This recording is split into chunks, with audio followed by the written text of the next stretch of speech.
This is it. Wayne said, "La." We open it up. This has all of the information that's on here, and it also has a lift plan program in it so that we can do lift plans with this crane. Yeah. So that's super cool. And then we got all the actual manual stuff, but you were saying that everything that's here is on there. Yeah. Is on here. Okay. Cool. Reeving plans for every scenario you can find. It's the big pages.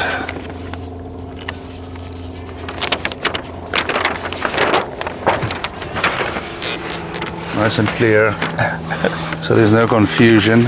Okay. Wow. So you see each one has got a description. Yeah. So one is your top sheave, and then those are your front sheaves and your hook block. Okay. So 5 front, then you go with the front, 3 front, 3 rear. Okay. So you just follow the sequence. Okay. And then F is fixed point. So obviously this one is down there. That's where it would pin off at. That's on the hook block, obviously. Okay. And if they swap it out to a fixed point on the boom head. Okay. Yep. Yeah, so that one's on the block, that one's on the boom. All right. Cool. Wow. Please follow these for longevity of your sheave bearings and whatever. Okay.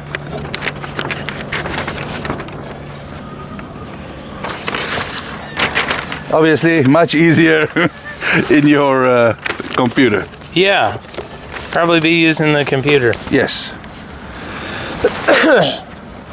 Like I said, there's a lot. I like how y'all explain everything. Even you would assume that somebody would be buying a crane that would know how to do this, and like most people do. Yeah. And like I said, just typical operators. Oh, you got to tell me nothing, Yeah. Yeah. That's it's okay. They can know everything, but I will explain it. Yeah. Regardless, it's my job. Yeah. Yeah. So there's those ones. I wonder sometimes if I've just done it wrong all these years. Like that's why I want to look at it. Is like, have I been doing it right? Yeah, right. Who's been telling you what? Okay, so operator's instructions as per your serial number. Okay. There's a ton of information in here. Okay. Which we will not be able to talk about. Okay. Yeah. Again, your serial number, your date the crane was released, and obviously the index at the front.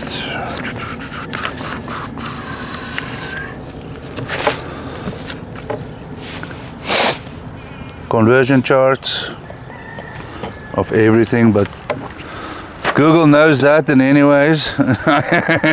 Yeah. Yeah, Google knows all that. I mean, description of literally everything you can think of on this crane is here. So the technical data, let's go to that page. 103. You got your jib, small jib,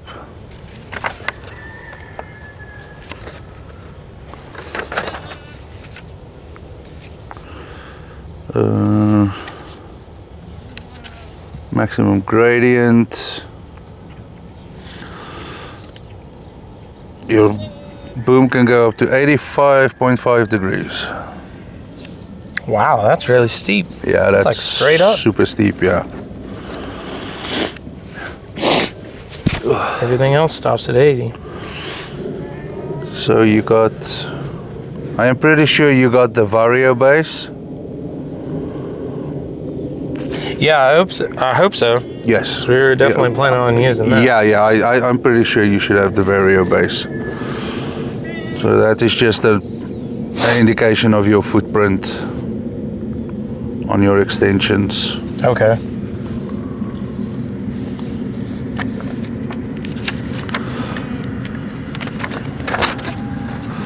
Okay, so if you want to transport anything, regardless, they got the weights of everything, like every component Okay.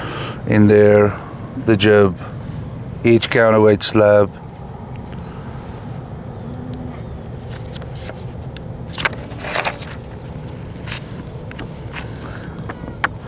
The width of your reel, the hydraulic reel, it's detachable. You can take it off. Well, I don't know why you would, but I guess you don't replace You it. or don't something. have that. Yeah, we don't have the mini. You don't have little the jib. mini jib, no.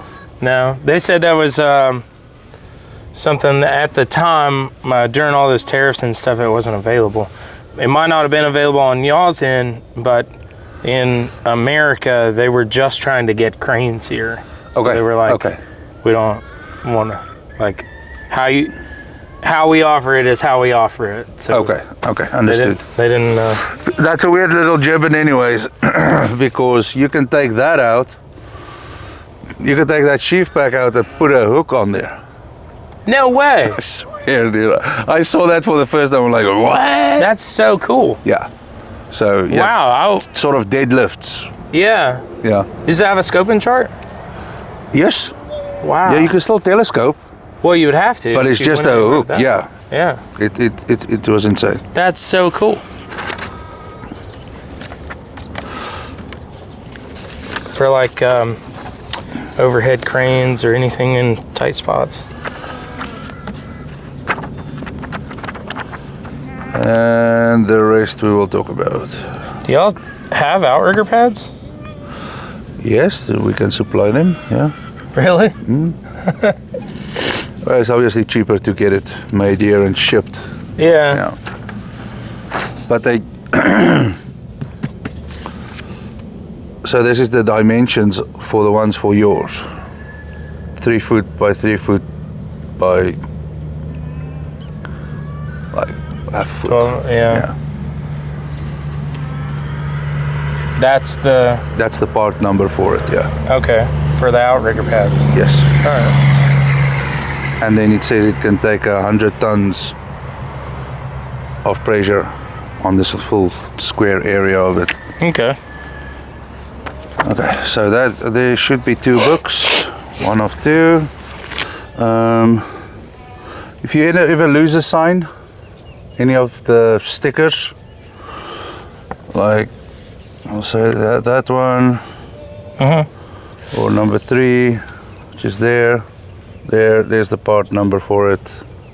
Get a new decal. Yeah, you Okay. scrape it, or if you want to replace it. Yeah. Motec is our camera system. I do have some questions about that. Yeah. Because I could turn on the rear, but is there side cameras? No, I think this one's only got the one camera for the winches. Okay, because it just turned blue when I went for the other camera. Okay, No, yeah. they're in the Yeah. driver's cab. In the driver at the bottom, no, it's only the rear camera. Okay. Yeah. All right. Yeah, Cool. but it can support up to 4. Oh, all right. Yeah. So if you wanna add more cameras, just buy some and the cable and connect it. All right. Like super Cool. super easy. All right. Yeah.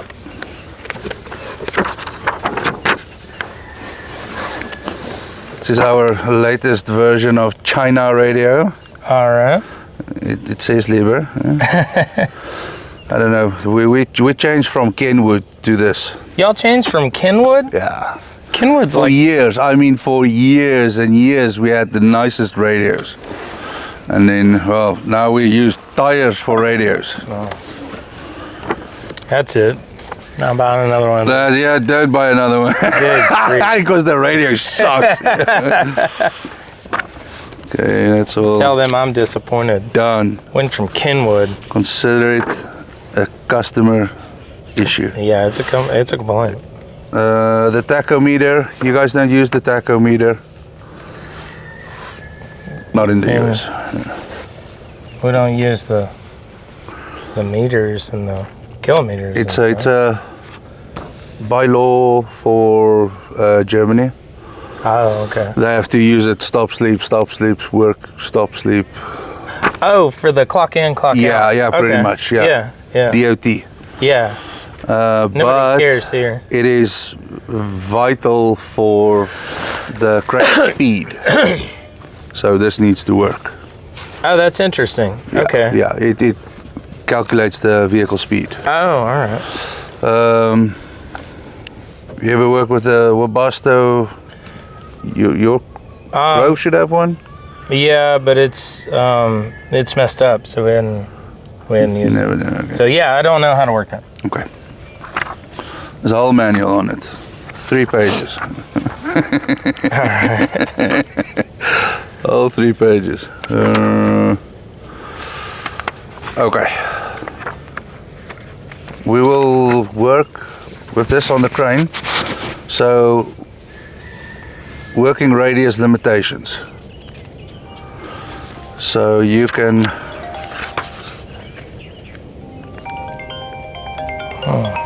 Hold on just a second. Hello?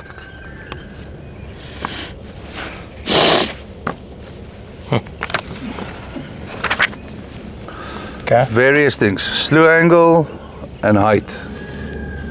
You can build yourself virtual walls on your limitations. Yeah. So working close to a power line. Yep. It's in there. Does that work with swinging or? Yes. Yes, that's like an angle of the working range. So swinging and height. 3D bubble. Okay. And so walls. booming up and down, it would stop you if you're in a roof or okay.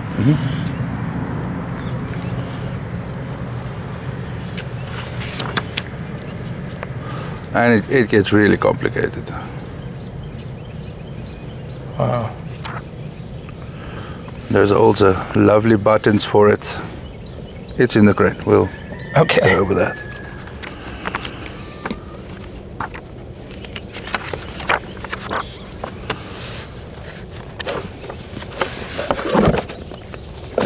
I guess one of the more important ones for you guys, all your greasing points.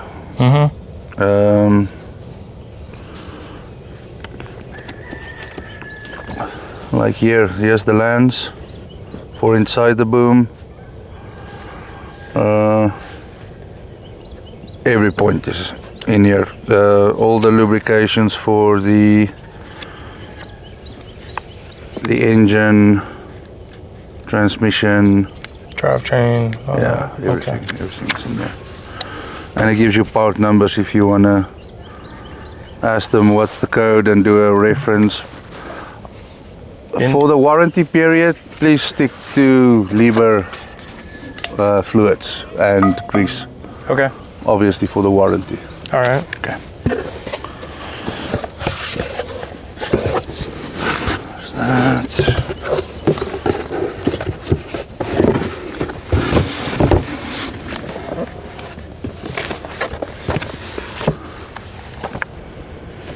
Diagnostics, if you ever want to get into that. Error codes. And there are basic steps in here to troubleshoot as well. Okay. Yeah. Show you where to look for what.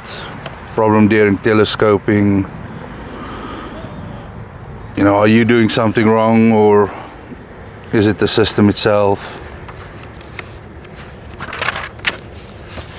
There's a key back there. It's the master override for the LMI. Very bad. Okay. Don't touch it. All right. Unless you are on the phone with a tech, phone tech, and he tells you, do that. Okay. So, the error codes I will show you. We can create the error code and troubleshoot it a little bit. There's a book for that. Dolly. It explains everything about the dolly. Okay. The only thing that obviously we're gonna go over then is to just see where the valves are. Okay. And if you got a weird problem after setup or something, just to make sure those valves are in the right spot. Okay. So it's not that. That makes sense. This is the book you want to know about.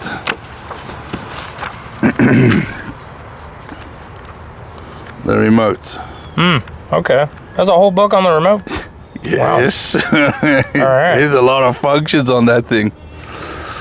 Now you can operate the whole crane from that remote.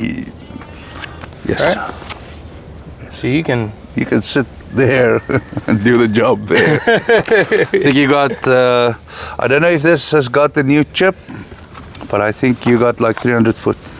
300 feet. Okay. Cool. Yeah. It's mainly for like, let's say if we're lifting an air conditioner on a roof or something like that, we need to go up and look and make sure they got it rigged up right. Yeah, you can do that, yeah.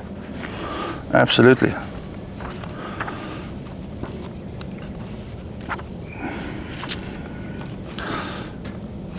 The crane has got a built-in job planner in the machine, so we'll go over that. This is your engine. Every aspect of to change the belts, pulleys, where all the components are. Okay. How to change them, how to lube them. Never skip the oil separator filter. It is very crucial to the SCR system. The oil separator Yeah, filter. yeah. Okay. When you do a service, don't skip this one. Okay. Yeah, please. One tip, good tip for your SCR system. Def, what def are you guys going to use? I don't know. We haven't put any in it. Okay, blue def, please. Blue def. Okay. Yeah, we recommend that. You got a phone? Yeah, I'm gonna text that though. Okay, so here's how to adjust the valve lash, if you ever need to do that.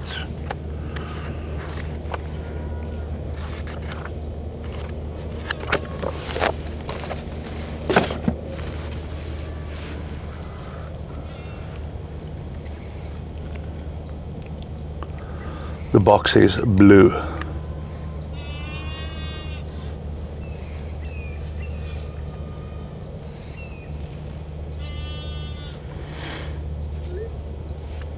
Okay. Google.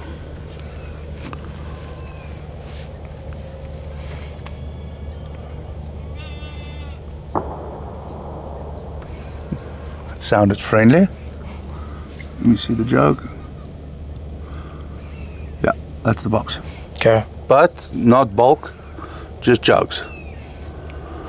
Just jugs. Yeah, keep the jugs.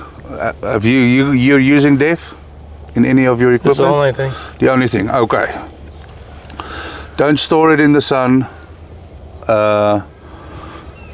It freezes minus 10 degrees Celsius.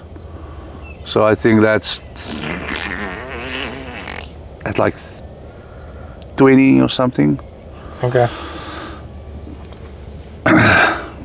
If you use a whole jug, don't reuse half a jug just because it crystallizes. Yeah.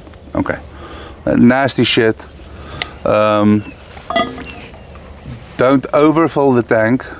Yeah, they said don't fill it to the top. Yes. Yes. As you're filling it, check the line. If it gets to 95, stop there. Okay. Because what happens is if you fill it too much, it uses depth, but it doesn't see the level dropping. And then it goes into limp mode. Oh, okay. Because obviously something is wrong. But there's nothing wrong. Yeah, because the level is down here, Yeah. but it's over And you're full. using and it's not seeing, and it knows it's injecting a certain quantity. It's used a gallon, but no, the level hasn't dropped. Ah, that makes sense. Okay. Okay. So, very important tip on that. Driving equipment. Oh, I don't think this ground is very good to drive with the equipment.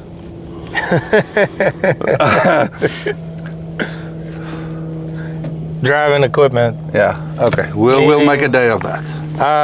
Like driving with the weights on or something? With the boom in here. Oh, yeah, no. No. We don't really do that. You don't do that? No, not much. Dude. Unless it's like a perfect flat parking lot. Yeah, pretty much. But like you've got NZK. Does this have a pick and carry chart on it? You can pick and carry stuff with it? We'll have to look, I think so.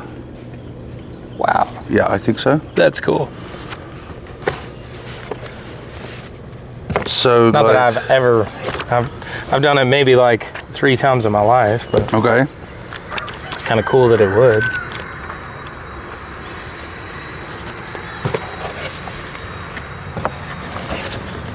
So like here they say this is the long jib. Your telescopic boom. Okay, this is the counterweights. Different counterweights. What kilogram hook block? So obviously this is the ball hook. That's the bigger hook block. This is your boom angle. This is the jib angle. This is your supports. And that is what your pressures will be between your axles. Wow. Okay. And they stated boom direction over the rear.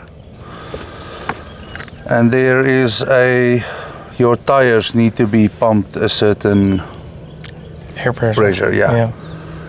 So there they show that's your telescopic boom, 11.5 meters, and then all of the sections retracted. Yep. What, when it says like axle load per axle, what is that, like in tons? Yes, it's tons, yeah. Okay. Tons, meters, the jib angle, telescope angle, kilograms, tons, meters. Now, when I say tons, we mean metric tons, Metric right? tons, yes, yes. Cool. German metric tons. 2.2. So I don't think there is any. So obviously always it's telescope back over the rear, Okay. most of the times. Yeah. And your house locked. There's Oh, it has a house lock. yes, Okay. Yes, and here is one for over the front. A house lock for over the front. The boom direction. Oh, okay. Yeah, boom direction. All yeah. right. Yeah, so if you want to do that, to the book. Okay. Yeah.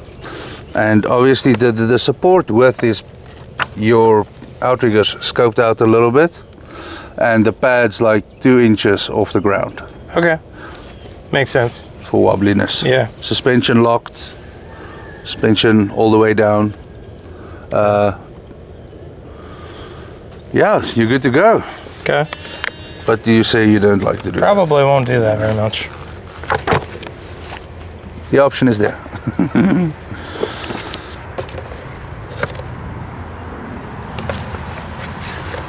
You guys get any gale force winds?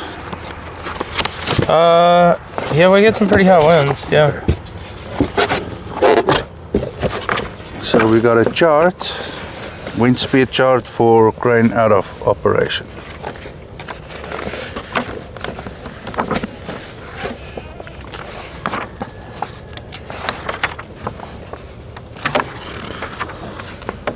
So obviously you got gusts and then stable wind. Yeah. So there's a description in here. So we go from a scale 0 to 12. This is the Beaufort scale. They give you all the wind speeds, and then this would probably be the most that we'd ever see right in here. okay. So then it gives you the scale here, and I think this is the scale for high dependent. Yeah. So this is the scale for it, but we're not operating in this. No, this is not operating. This obviously, the higher the wind depends if you want to operate the surface area of your load decreases from your maximum. We'll get to that. Okay.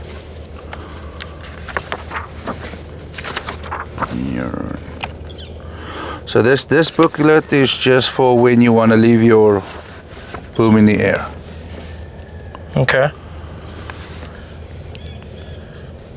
So you got your normal telescope, and you got the jib on it with the fold out. Mm-hmm. At your boom angle, that's the radius. This is the angle of the jib. Mm-hmm. In vario base, and this is the maximum wind speed. You can leave your crane up. Okay, 98 miles an hour. Is that miles per hour? That's feet per second. Oh, okay. Yeah. Wow. It's still a lot. Yeah. It's like 60 miles an hour. Oh, okay. Yeah. You can leave your crane up. I err on the side of caution. This is the most expensive thing I've ever owned. For sure, yeah. So we're probably just going to boom it down. Right. The option is there in an emergency. Okay. All right. So yeah, you can just consult this. Yeah, that would make me feel better, at least knowing that if we couldn't boom it down and we had some sort of storm coming in. Yeah, or you're on the in between buildings or whatever, you cannot boom it down. Yeah. Whatever the case may be. You got a chart for all of that. Cool.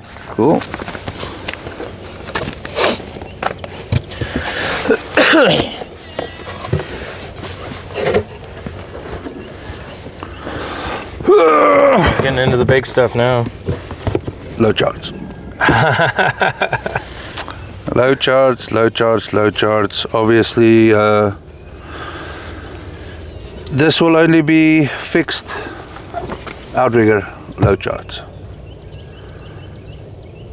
What do you mean fixed? Fixed Oh, you mean base. like at a certain point, not area base? No. Okay, gotcha. Yes. All right, cool. Yeah. Done.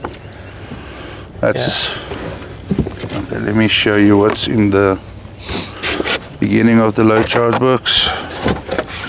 Here, we can move this stuff right here. Yeah, we'll put that away nice in a box so you can put it in a shed. Yeah. Keep it safe. Your line diameter, line pull, and that is for both your winches. All right. 13.9. The line pull is less. Line pull on Ruby's 15.6.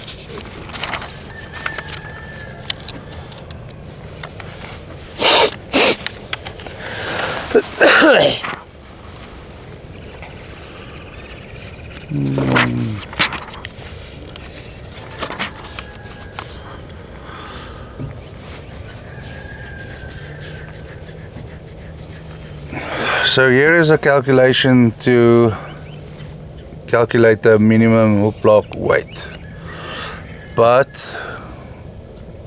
you have only got fixed hook blocks. There's no extra cheek weights. Okay. So if you wanted to, you can calculate the minimum hook block weight for 6 reevings. Oh, you mean to make sure that the block will fall? yes, that the block will fall, not pull back, and your rope stays tight. We had an interesting conversation about that the other day. Okay. Because you can't run 6 parts of line. You can't run over 6 parts of line in this block because the block only weighs 1,000 pounds. Okay. It's like a little over. Okay. And I'm concerned that the block won't fall. Here's a calculation. Awesome. Like to the T, if you know, so even because you have to calculate in the friction factor. Mm-hmm. Yeah. So yeah, because you have all that cable laying on the back of the boom. Yes, and the friction on your bearings and what have you. Yeah. So this is a. So you got a. This is obviously the hook block weight, the length, the boom length. Yeah, the rope weight, yep, which you got here. The number of reevings, including the one coming back. So if you go 5 parts, you make it 6, because you got the one going up the boom. Ah, okay. Yes. Interesting. Yes. All right, cool. That, and then obviously your friction factor plus 10%. Oh, okay. Yes. All right. Awesome. That is really interesting. We just, like 2 days ago, we were talking about like the block falling, and if you put too many parts of line in, you better put some rigging weight on it because the block won't fall. Okay. So you gotta like, it's like, yeah, don't cable at all. Just boom over to your rigging, put your straps on there, put your spreader bar on there, yeah, and then you start cabling down. Yeah. And you could have done the calculation, but you wouldn't have put back that one extra fall. Yeah. Yeah, I didn't think about that too. Yes. But, cool. Ta-da! So much to learn. That's the cool thing about cranes in general. Is like for always. sure. Oh yeah, man. They are coming up with all the brand newest shit like ever with these cranes, and it's just ever evolving. It's Yep. We have definitely entered a new age of cranes. Yeah, totally. What technology is involved. So you got a total of 6 options for your crane, hook block wise. Not too sure how many you got. I believe that's a 3 shift block and a single shift block. 5 is nice. Yeah, I was hoping for a 5. Yeah. But the load chart really doesn't encourage. Allow you, you gotta be boomed, scoped in. Yeah, like that truck crane that we have, we had a 5 shift block with one of them, and we used it a lot. Yeah. Because we'd pick up 100,000 with it. Okay. We picked up a 100,000 pound military tank with it. So we had. Poor. Yeah. Damn. In the chart, too. Oh, really? Yeah. Shit. Okay. Yep. 20 feet, you can do 103,000 Okay. at 20 feet. That's pretty sweet. So we were right next to it. Yeah. Just picked it up and drove off and running it. Deadlift, yeah. Yeah. Cool. That's cool. I think we're going to use this single shift a lot. Okay. So I'll give us 26,000 pounds on point. So that stick is for emergency operation.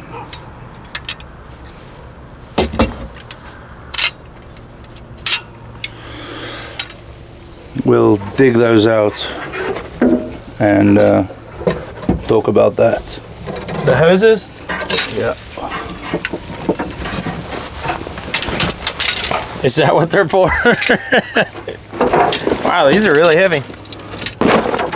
Those are your jumper cables. Really?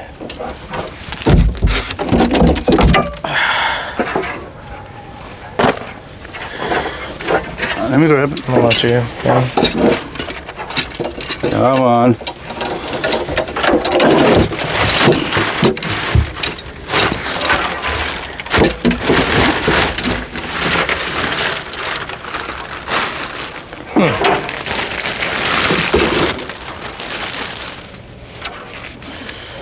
Okay. So those are your NATO plugs. Same like the military. All right. And I saw the plug-in inside the cab for something like this. So yeah, I just plug in. Just like that. Boom. Cool. Oh. All right. Okay, so then you see there's a blue hose. Yep. And the red hose. This one is the red hose. Okay. Okay, you can put that down.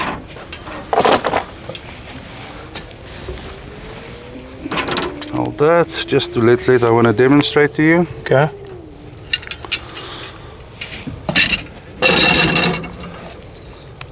Pull this one back. Then this.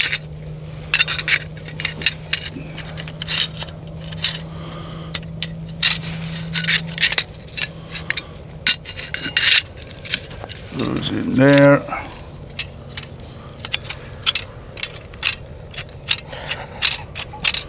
Okay, so this is for your tele cylinder.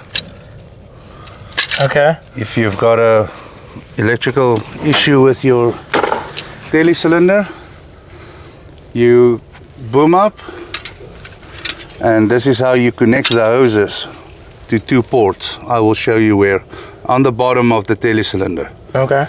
And that will let you either loosen the section or the cylinder. Wow. Okay. Emergency So operation. you could bring it in manually. Yes. All right. Yeah. Wow. Okay. Without the electrical working. So that's mainly for just bypassing the electrical. Yes. All right. Yes. This is hydraulic release. Okay. Cool. Awesome. And the rooster and the one. Okay, so cool. Okay, so we will have a look. I believe the crane will reduce your slewing speed as the boom increases. Really? So So at you're 123, it cuts you down to 25% speed, wow. just for wobbliness. Yeah. Yeah. Wow, Shred. Makes you look good. Even when Yes, you're yeah, not good. 100%, yeah. Okay, so this here will be the descriptions for your load charge setup.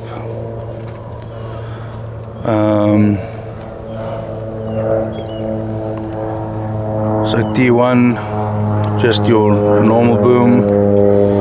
This is your wind speed. And then T special, that is with some extra sheaves. This is how they test the crane, with to get it to the 90 maximum tons. Okay. Okay. And then TK, that is your folding jib. XX, that means you've got the hydraulic offset Okay. and the length. NZK, that is the K is fixed, NZK is hydraulic offset.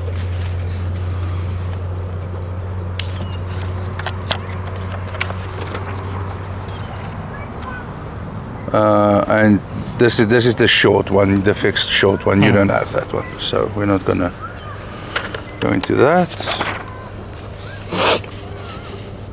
So yeah, like I said, this is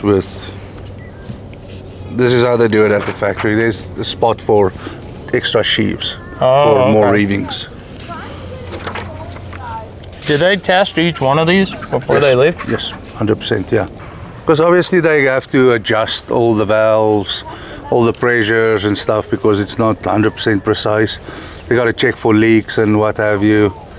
And yeah, then they do a full test, like 130%. Wow. Yes.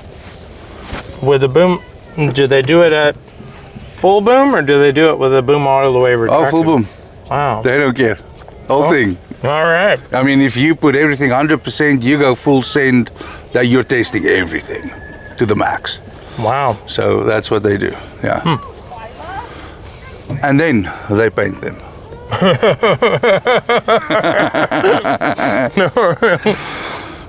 Why go to all that work if it's gonna fail? Right, exactly. Why put a painted crane down? Yeah. Yeah.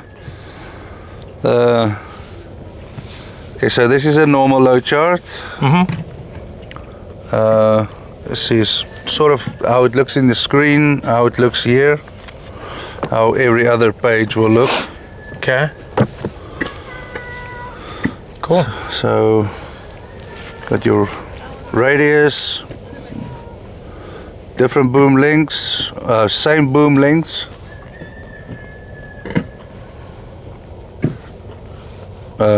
Just different boom configurations. We'll get into that. You'll have your load chart number. Excuse me, we're working according to the EN 13000 law of Germany, or EU. That is safety upon safety upon safety. So I'm pretty sure you've got a 75% load chart machine. A 75%. Wow. Yeah, but it's still 90. What do you mean? What I mean? If it's a 75% load chart machine, if the load chart says that number, and we go past 75%, or will it show? No, you see 100%, but it's 75% of the actual machine's capacity. Oh. Yes. Oh, okay. That's So kinda your interesting. 100% is 90 tons. That's why they test it up to 130 to get the 100% out of the crane. Yeah. All right. So Safety, off the bat, you are 25% safe. So if you throw it over, you know you got way too far. Yeah. Okay. Number of reevings for the maximum for that chart. Oh, that's cool. Yeah. So it just includes it right Let's right get a off the bigger bat. fucking Okay. page. So, a more realistic page. And that's radius, Yeah. boom length, Yep. 150, 35, 182, one part of line. All right. So that's all 100% except for the 46. And here, 92, here all is 100. Okay. Cool. And just one part of line. Here you got 10 parts of line. Counterweights, outrigger base, 360. Okay. Now, does this have an over the rear chart? Yes, It does. yes. That's great. Yeah, like the strongest chart. I think it should be the first one. Okay. Cool. And it says 0 degrees. Straight over the rear. Pin locked. Okay.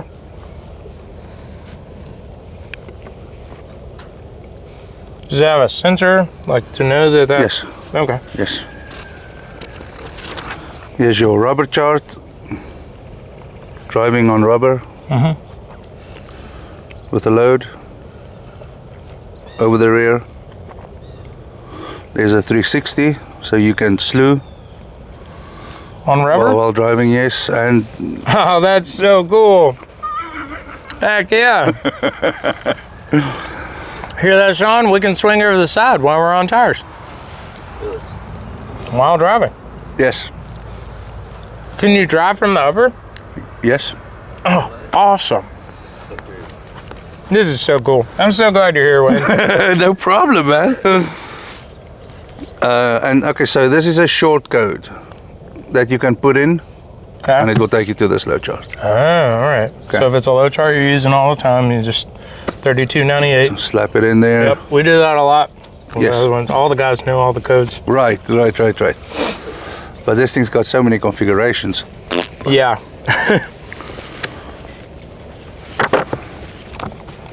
Okay.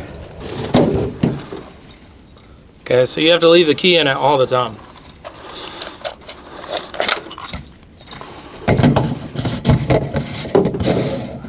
Yep. Yeah. All right. making sure we didn't.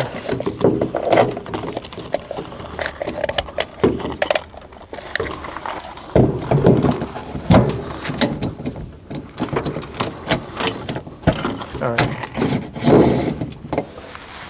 Okay. Stinky diesel. So like on site moving, if you push the turtle button, your clutch engages 50%. So when you get on the throttle, it's not that full engage. It's just taking the load for a smooth takeoff. Yeah. That's how that button works. Okay. So turtle mode is clutch engaged 50%, which means you could wear your clutch out Yes. sooner. Yes. Yes. But you want to use it for like if you just need to move up, maybe that far. Or you know, it's for just for the initial. You don't keep it on. You put it on, and you start moving. When you stop, you take it off. Ah, okay. For Yeah, it's just off. a takeoff. Yeah. Okay.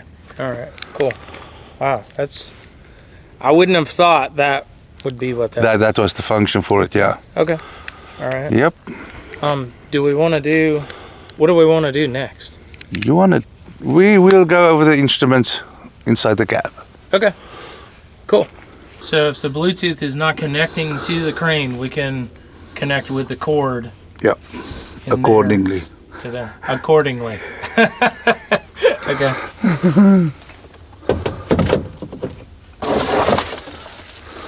And this is another thingy. It's a breakout board. Really fancy and new. So you can remove All right, these. can you show it to him? Oops. Sorry, Wayne. So you plug in here. This is in between split, and you can break out and test. Okay. So it's a test board. Okay. Breakout test board. All right. And this is for in here. Any plug will go in. Any plug will go in there. Okay. And this is the other side that you need a smaller plug for. Okay. If the tech tells me. tells you use this, Okay. this is what you use. Eliminate some. Okay, so down here, your fuses. Mm-hmm.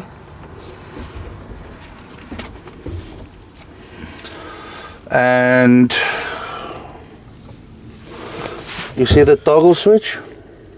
Yeah. That is to disconnect your transfer case when you are towing in a certain condition. When you're towing the crane. Yes. Oh, so if you had to be Breakdown. pulled out or something? Yeah. Okay. Yep. So if I was stuck in the mud or something like that, I would want to just disconnect that and let a bulldozer pull me out? You have to be really stuck to not get it out with the crane. Yeah, Yeah. but it happens. It does. But no, this is more for high-speed towing. Okay. Yeah, All right. yeah. All right. Cool.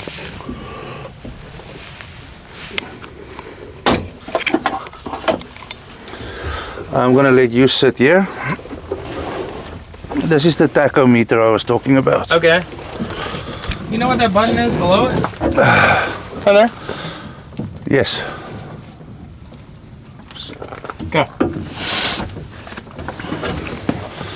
Okay, hold the steering wheel and push it. All right. Cool.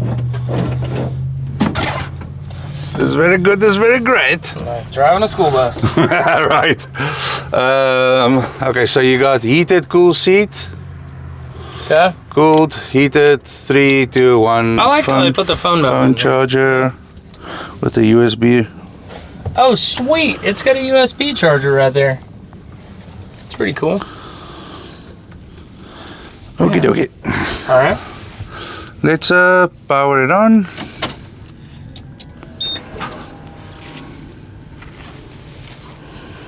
Always let it cycle.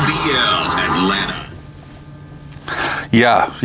Until that screen comes up, and then you Make sure your light is, if it's stationary, if the glow plug is stationary, it's warming up. If it's flashing, ready to go. Okay. So that's the glow plug light. Got it.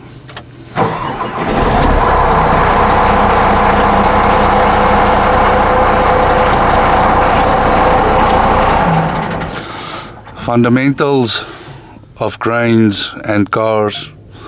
Check your oil level. Ah. Okay. So, ignition on. Obviously we screwed up the actual level now. Oh, of the oil. Yeah. Yeah. So we can see on here on the Bluetooth. So that's the def. You got a stage 5 exhaust. Okay.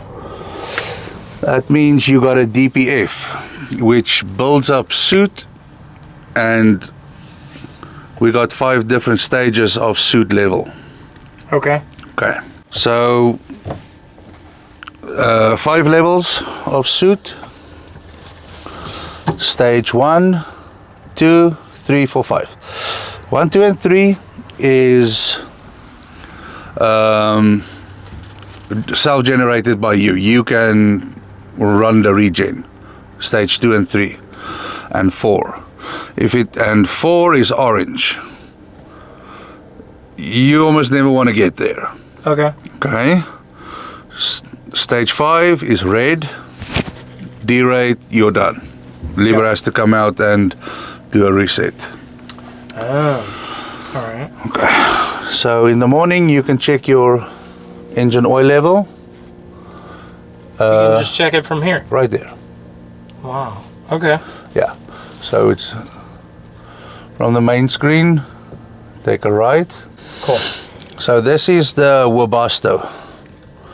It is a different heater, water heater for the cab and the engine coolant.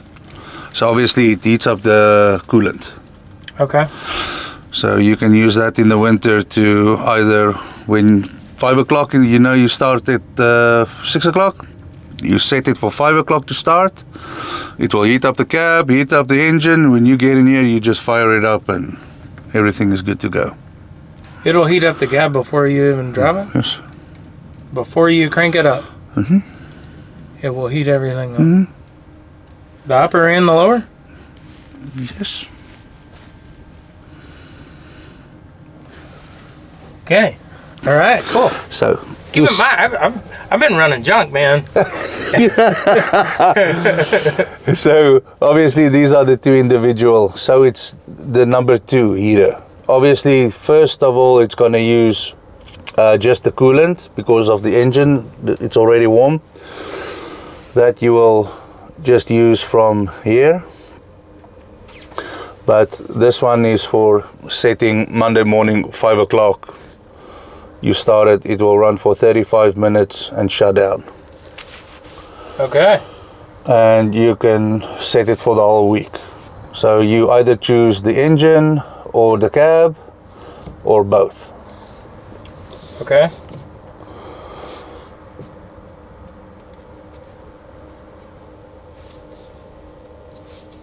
Can we go through setting that? Let's start with the cab. Go Monday, 6 o'clock. Let's do Monday at 5:30. Monday, 5:30. 5:30.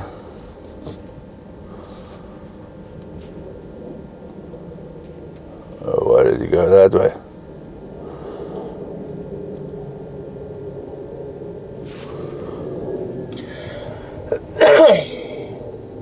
This is so crazy.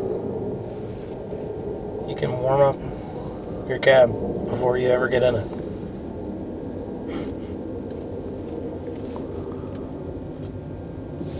Let's do 45 minutes. Okay. So Monday,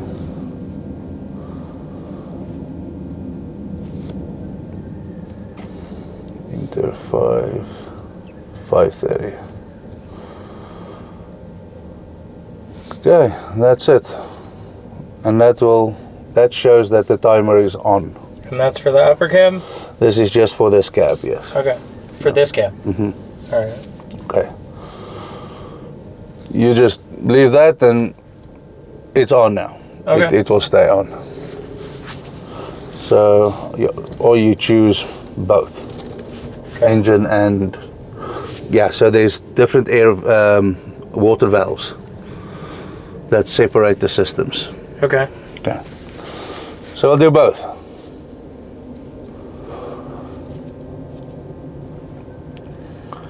Awesome. So in here, you got a level for the crane.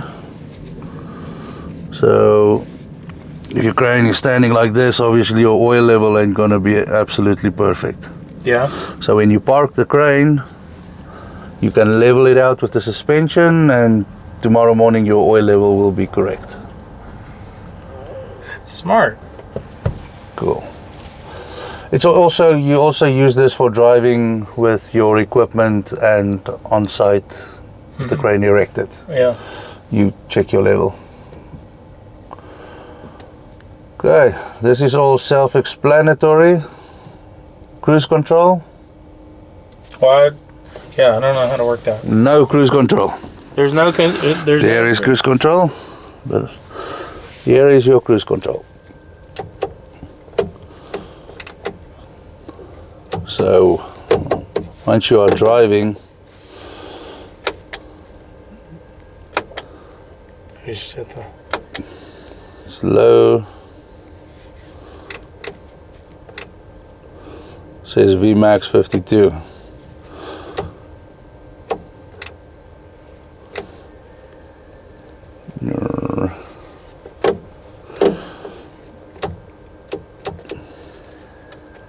I think it works better when you are driving. Yeah, probably so. Yeah. So you just increase and decrease. Okay. Like a I don't know if you've used one of the old cars with the stick cruise controls. Mm-hmm. Yeah, pretty much works like that. Okay.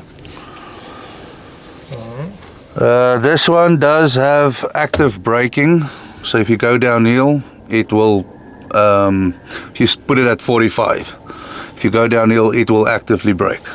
It won't run away. Okay. Yeah. It's a new transmission. The old ones did run away a little bit. But the transmission does it. Yes. It's not the actual wheel brakes. Oh no, this will use the wheel brakes. Okay. Yes. I'm trying to figure out if it, does it wear out the brakes when it does it? We have got, you should have a Telma. So we've got 2 engine brakes. He said the Telma wasn't an option. Say again? He said the Telma wasn't an option on the 1090. Oh, okay. So the Telma ain't on it. Yeah. Okay. I wanted the Telma. Yeah, it just makes sense. He said there wasn't enough room for it. Okay. Hey, don't shoot the messenger. Yeah, right. I don't know nothing. I was just. Yeah, that's a little sad. Is an auxiliary braking system, right? It's a magnetic braking system. Okay. And there's no wear. It's not wearable. None. Yeah. Just rust. Okay. Yeah. Okay, so you've got 2 engine brakes. You got your exhaust flap, and then you got there's a valve. They call it ZBS valve. It closes the valves, so the compression stops the engine. We call that jake brakes. Yeah. Yes, it's a jake brake, yeah. Okay. And then you've got your intarder, which is a hydraulic, like the Telmar, but it's just hydraulic. Okay. Fluid slowing the crane down. Okay. And then there was the Telmar. And this is all controlled by this 1, 2, 3, 4, 5. So when you want to slow down, you don't touch your brakes. You go 1, 1 Mississippi, 2 Mississippi, 3 Mississippi, 4 Mississippi, 5 Mississippi. Most people go. Yeah. And yeah, on the Telma it's really bad because that draws maximum current from the batteries. Not just, yeah, sort of like that, but it's just very bad on the batteries. Okay. But we don't have one. So 1, 2, 3. That's it. All right. And this is your braking. So you want to use this more than... yeah, those are just for stopping. Dead stop. Okay, this is for slowing down. So Yeah, we drive it mainly by this, and then at red lights, when we actually go to stop, we just... use the brake, yeah. Okay. And downhill. When you go downhill and you're coasting, you just put it in one, cruise down. If you got your cruise control on, it will use that function automatically. Oh, okay. Yeah. So if you have the cruise on, you don't have to worry about it. Yes. All right. But if you're just winging it, you can use the brakes. All right. Okay. On the dash, when that heater is on,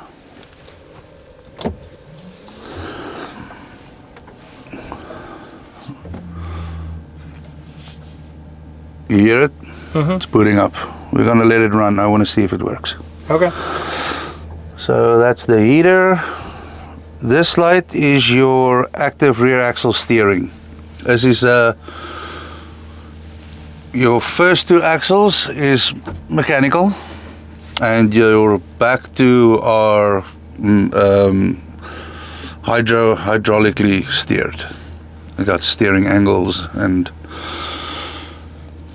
if this flash, there's a problem with that. Okay. Coolant low, air filter clogged. These are your 2 steering systems, steering 1, steering 2. This one is your backup.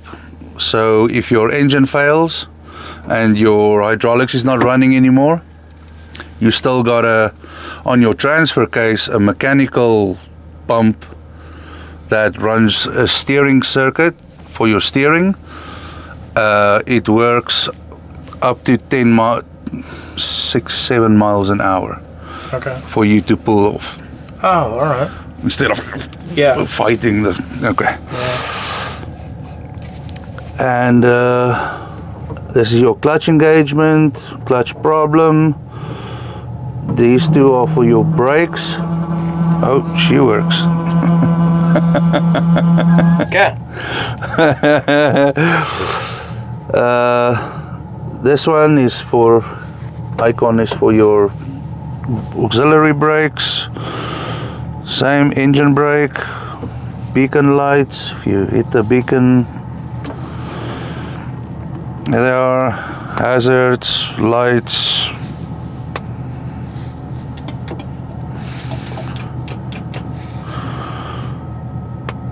All the same. That is trailer indicators. What does that do? If you put your indicators on the trailer with the plug-in, it will indicate that it's flashing. Oh, okay. Yeah.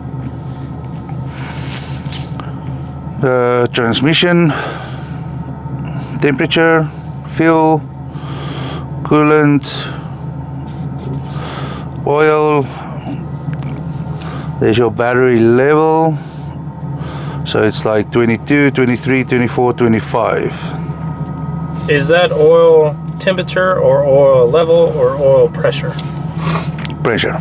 Okay, oil pressure. All right. So on idle you should be at like 2 bars. Okay. Anything below that, the red light will come on. All right. Speed, gear selection, and RPMs. You've got 3 tanks. So brake circuit 1, brake circuit 2. These will be at 10 bar, both of them. Okay. And then number 3 is your auxiliaries, which is like for your air brake, your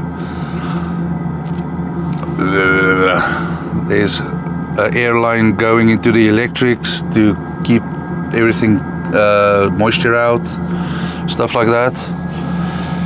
And your brakes, no, not brakes, fucking, but that one will only be 8 bar. Okay. So 10, 10, 8. For the air tanks. Yeah, def level, and this is your torque converter temperature. Okay. What should that be at? Not red. Not red. Got it. Not red. Got it.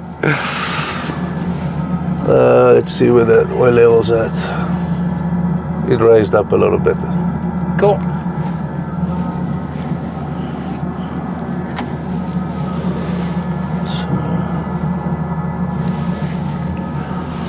So you can hear that Webasto working. Yeah. So it's doing its thing. It takes a while. That is the same as what we set. Okay. It's the same heater. Okay. Okay, so I know it works. So we're gonna shut it down.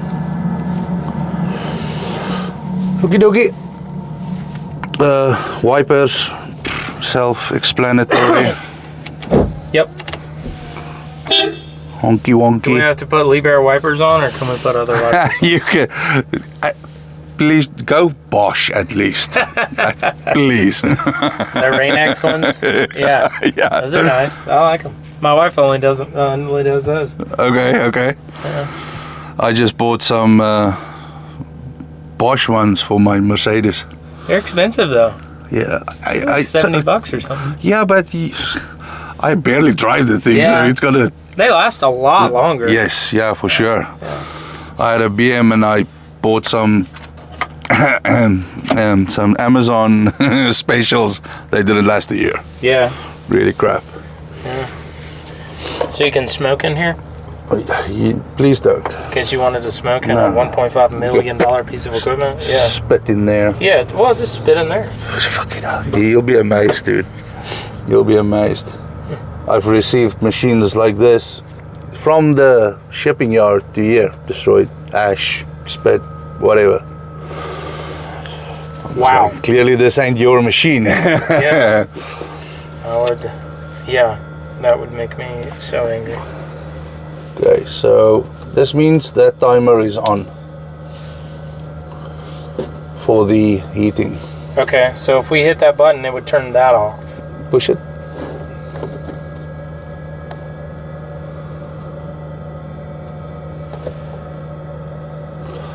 Okay, it just took you to the timer.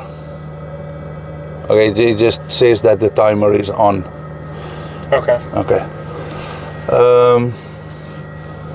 Outrigger lights, fog lights, headlights, park lights. So these two are for the regen. Okay. So if you are on a job site, those buttons are the same at the top. If you are at level 3 or 4 and you just have to do a quick lift, you can turn off the function. And then it will not go into a auto regen situation.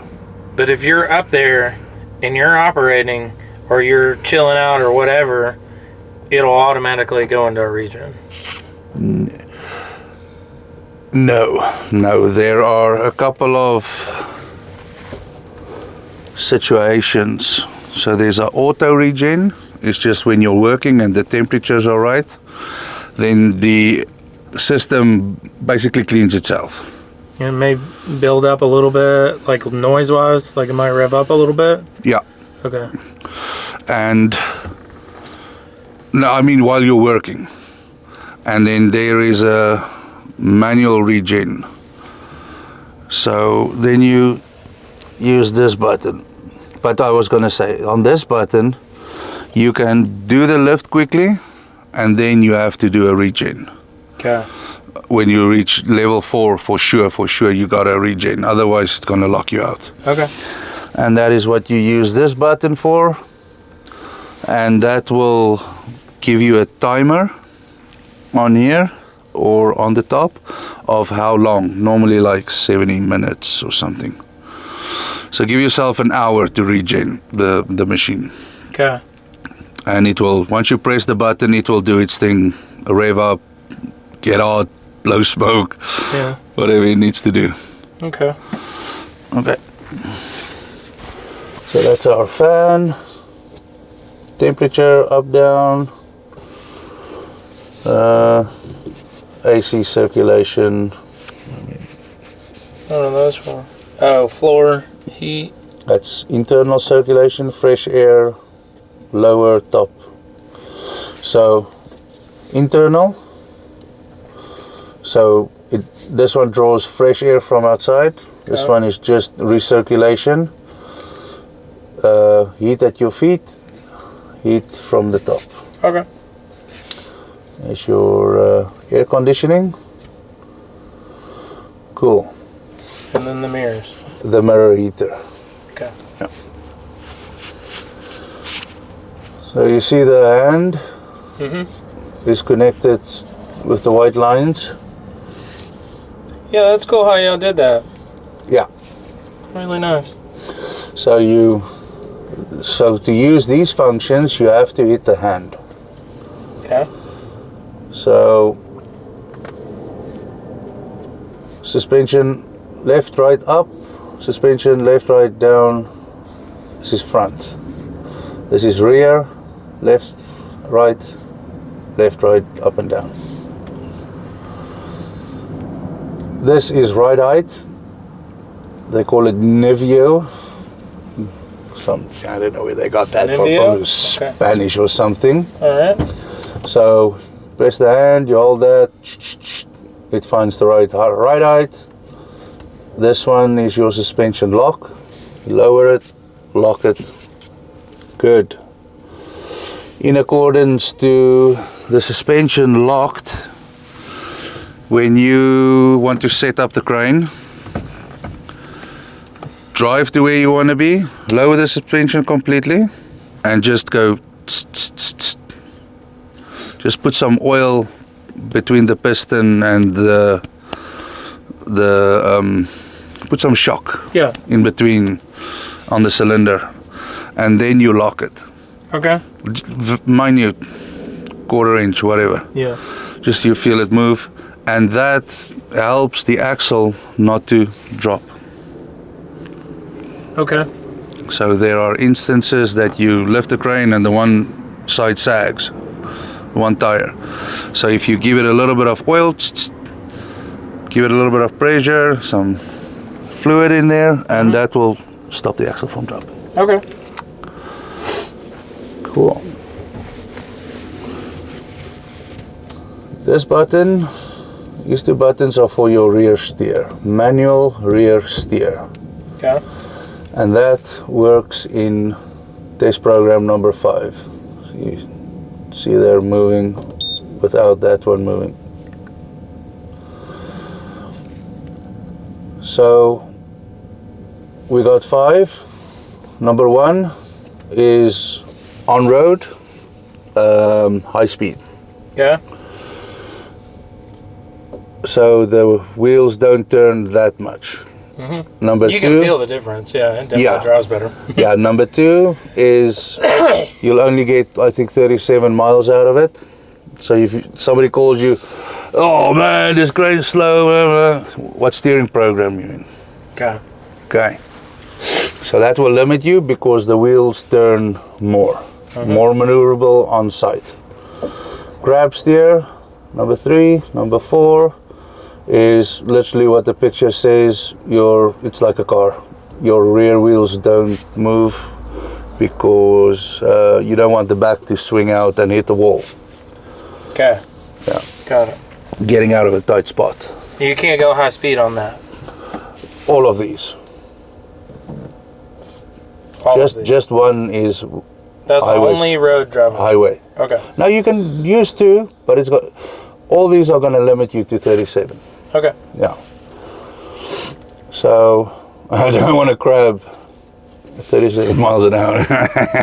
Lane change. Just squeeze a little in there. And in 5, if you have it in 5, you use these 2 buttons to turn your rear wheels. Alright, cool. When it comes to the suspension, yes. How do you run all of the suspension down or up? Because I see the individual buttons. Mm-hmm. How would you do all of it down or all of it up? With 4 fingers.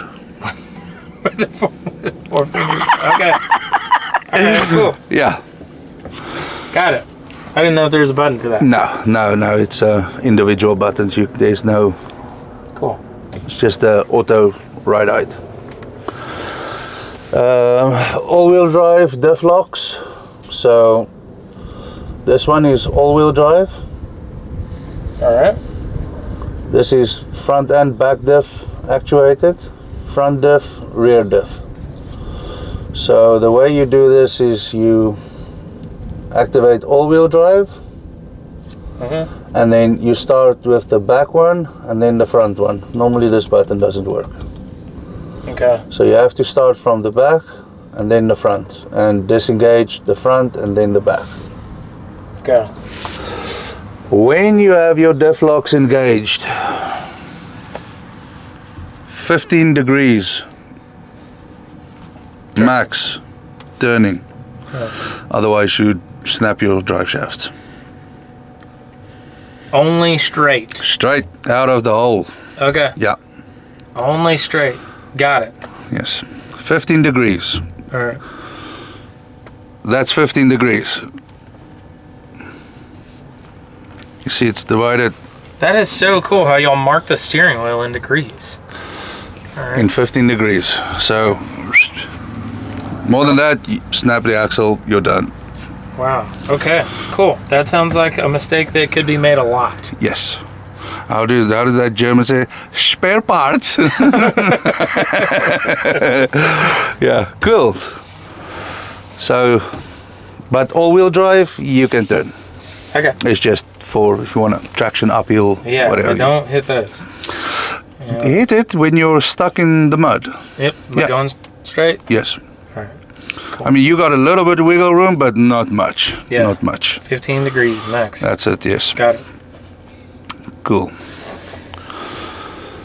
Then we've got uphill assist. Oh, what's that button? PTO does not work. Oh, okay. No PTO. Yeah, PTO is a long time ago out of the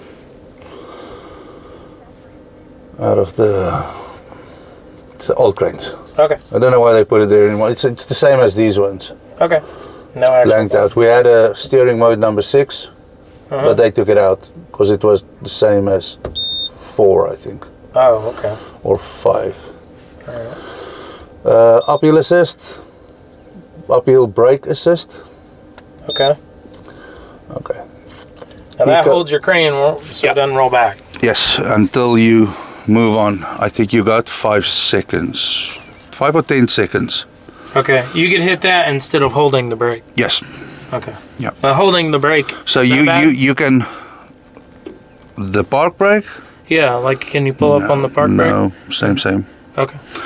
But you can hit the brake, hit that button, let go of the brake, and accelerate. Okay. And it will let off. And it will. Yeah, that is in the transmission. Okay.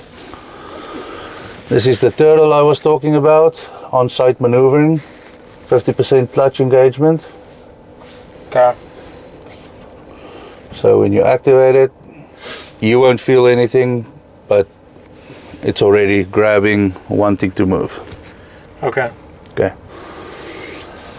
But that's a good way to burn your clutch up. Yes, yes. In the older cranes, yes, but this new crane has got wet clutches. It's a ZF's new Traxxon Okay. transmission. It's been very reliable, very good. No actual clutches. Eco mode.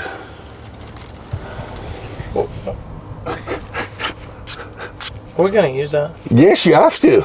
It's 2025, dude. You have to be very eco. Yeah. Okay, so you've got a button here for manual shifting, automatic shifting. Okay. So once you're driving and you don't like what the transmission is doing, you can put it into manual and use either these two buttons or shift up, shift down. Okay. Yeah. All right. And you can only do first and second with that? No. Now it's all the gears. All the gears? Yeah. Okay. It's just two options. All right. Yeah. What is... All right. Okay. Ask. Why would they put 1 and 2 on there? It's just gear option 1, gear option 2. Automatic, manual. Okay. Yeah. All right. And then you shift with these, or you can shift with that. Yeah. All right. Racing, night and daytime driving. Yeah. Racing, night, and daytime. Yes. All right. Yes. Cool. All right. Nighttime, leave it parked. If you feast your eyes here, or dimming mode. Oh, okay. Cool. Nice and bright. Yes. It's even bright. Now you can see that light. Yeah. Yeah, it brightens all the lights. So that's cool. So. How dim? So you should have. Does it not go dim? 1. Oh, 1 only does the dimming and Yeah. the brightening. Yeah. Okay. All right. Cool.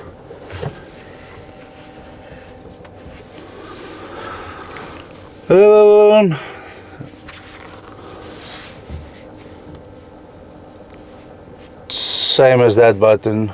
Okay. So Yeah. if you want to check your oil in the morning Yeah. or check your exhaust Press the I button. level. Cool. So, buttons over here, mirror adjustment, Okay. left, right. Turn to right. Adjust. Center is all right. Cool. So dolly mode, you do have the equipment to drive with the dolly. Everything is installed.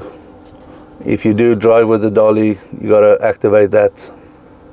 What does button. this do? So that button, normally, because you are putting your boom, you're taking weight off the crane. It reduces the brake pressure. The brake pressure? Yes, on the pads. The brake pressure on the pads. Yes, because you are not braking that much weight. The dolly is braking the weight of the it boom. reduces the brake pressure of the crane. Yes. So, okay. Yes. All right, cool. And the suspension. It changes the suspension accumulators. So the ride is not so hard. It's softer. Yeah. Okay. That's the function of that. That is auto luber. Camera and camera washer. Camera and camera washer? Yeah, let's put on the camera and press the washer button. Just a little camera washer. Camera and camera washer. Okay. Cool. All right. You like it? Yeah. Cool. Love it. And this is where you jump That's it. for the batteries? Yes. All right. And it's 24 volts, so it probably wouldn't be jumping anything because we don't have 24 volt stuff around here. Yeah. So we would just take the batteries out and charge them and then put it back in. Because we all have 12 volt. Everything else is 12 volt. Besides another crane. Hook the charger up to the terminals on the cable.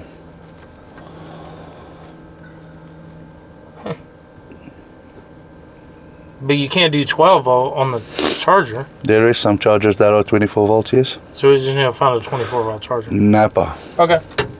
Napa's got them. Cool. Yeah. All right. Main switch, Power shut off. What if you do this while you're driving?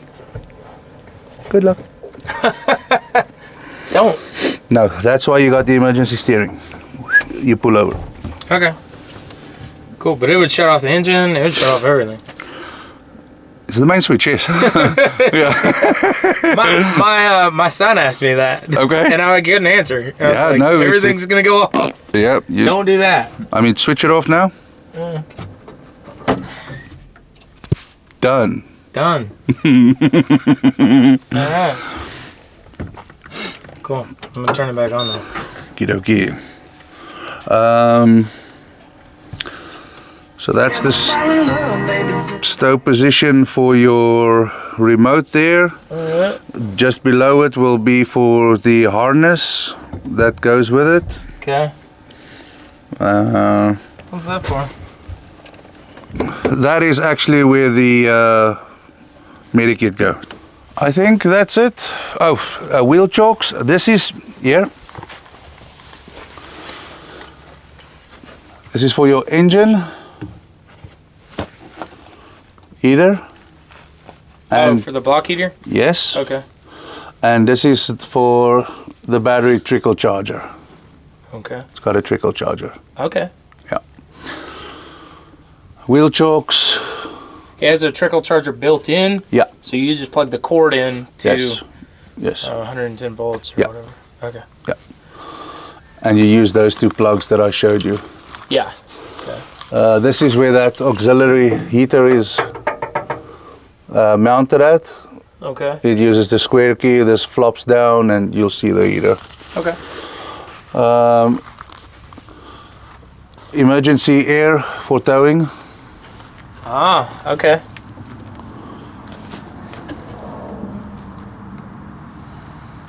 Cool. Does anybody use those wheel chocks?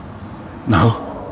I mean, even in all the Liebherr videos, they're all still up under there, even Yeah. when they're setting the cranes up. Yeah. It's just law. It needs to be there. Okay. Yeah. You bullshit. Cool. With the Outrigger, it's easy to do that. Then your telescope will act funny. Yeah. Yes. It's in float mode, Yes. basically, right? No. It's just has spinning problems. You won't be able to telescope out. Ah, okay. So take a zip tie and zip tie this sucker. Okay. Yeah, big black one. All right. That's what I would do. And that one is already got its own lock. Yeah. And then there is some On the swing. in here. It's your little squirter.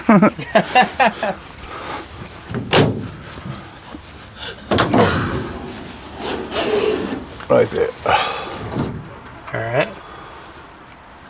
So this is also for your emergency operation. That's for the dolly. All right. So, yeah. Got anything funny going on? Check these valves. Okay. And these are ports for like test ports? Absolutely. All right. Yep. If you can spraken the Deutsch, you will know exactly what it's for. Nope, I don't. Nine. But this one is for what now? This valve? It varies. It's got like a winch on there. Yes, this is your emergency operation for your winch, slew, and luffing. Okay. Yes. Hopefully we don't need that. This is like tech stuff. This is emergency stuff. Okay. Yeah, Don't touch any tech of stuff. that. Yeah, 100%. Yeah. Zip tie that and that. Yeah, because you got to plumb in hydraulics and Okay. additional hydraulics and stuff. Yeah. All right. All right. Cool. Okay. So, all right. Very nice, very brand new. Yeah. It's so cool how you make these straps and things, make it easy to close and open stuff. Yeah, Yeah. Awesome. and it's got Those LED lights are phenomenally strong. Yeah, I'm very excited about that. Yes, they are super strong. Very excited, because none of our cranes have very good lighting on them at all. Makes it kind of dangerous. Technology. The only one that's going to steer if we have an emergency. Yes, if the engine goes out. Okay. Got it. That would be very hard to steer because those are now going straight. Yeah, you're not gonna. Your turning radius is 0. Wow. All right. What are these for? These are for emergency operation. Okay. So you plumb in. So this is connected directly to your hydraulic tank. So you use the oil from the crane, and this is run off a pump and external power pack.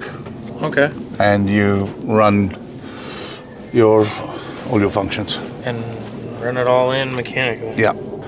Worst case. Okay. It's kind of right out there at the front for a worst case. It was normally hidden. They've put it back there. They've put it under there.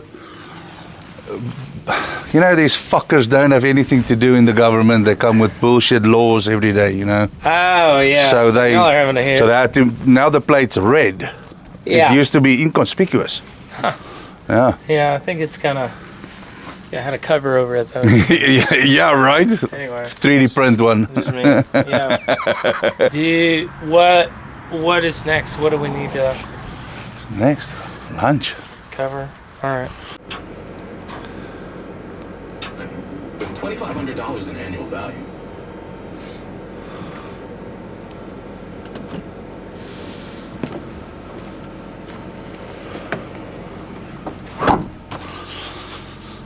Okay, so welcome to the Bluetooth. So this will be for our Outriggers, all of them. So, but we're gonna start with engine, and there are 2 buttons here. If you press them, yep, just no, don't kill them, just touch them, and then you see you got whatever is highlighted purple you can use.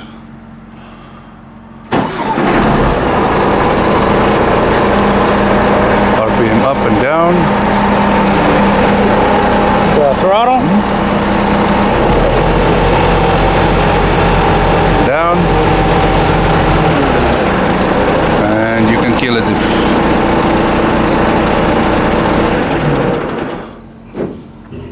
Wow. and you can sit way over there and do that. No, but I mean just in theory. Yeah. Okay, so now we are going, so F1 is back always. Okay. So we can go back. So I'm just gonna run through the menu. Okay. Before we let the thing run to death. Yeah. Okay, so this screen, F5.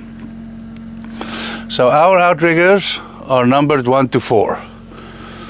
1 is rear right, 2, 3, 4. As per picture. Okay. So there's the cab. 1, 2, 3, 4. Okay.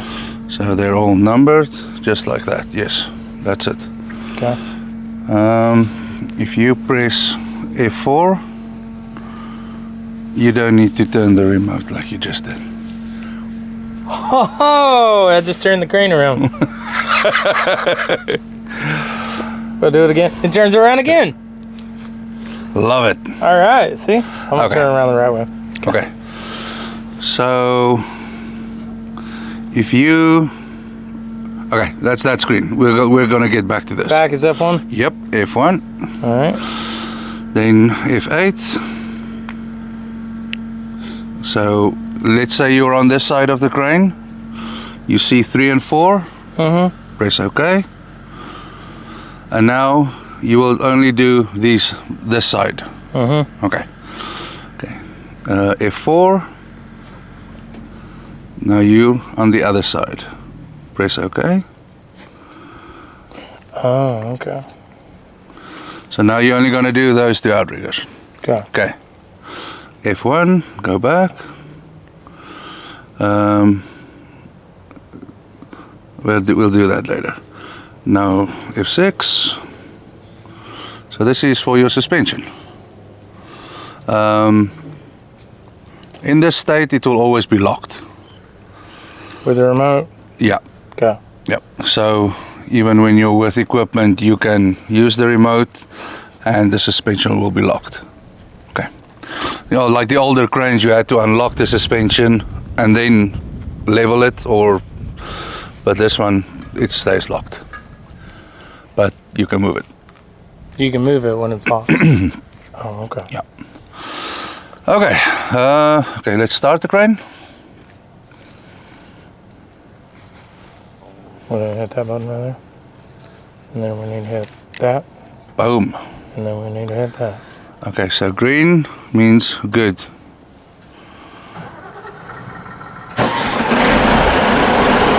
Okay. Okay. So obviously we need to check if the pins are out for the outriggers.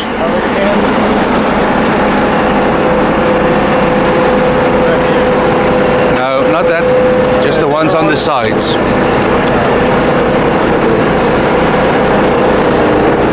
Okay, so it's a little stuck. So we're gonna suck number 3 in. So we want to do individuals now. So you're at number 3. I like number 3. Finger it. You gotta lick your fingers for this. Okay, so obviously that is retract, extend.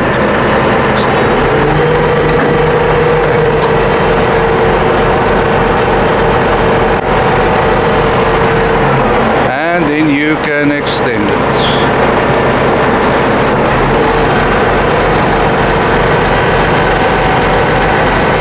So in this moment, you could be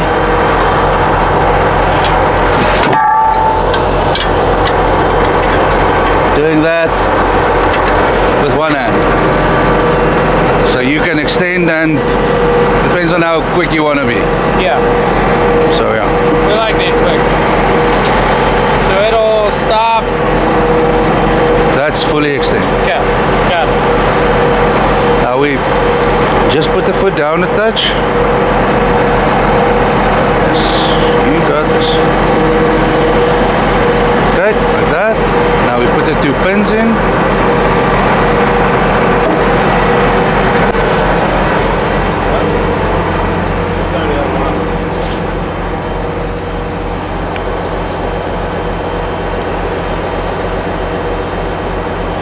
No, I'm on the wrong side.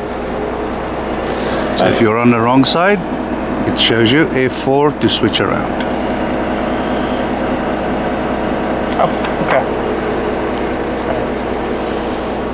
You have a good drive, Justin.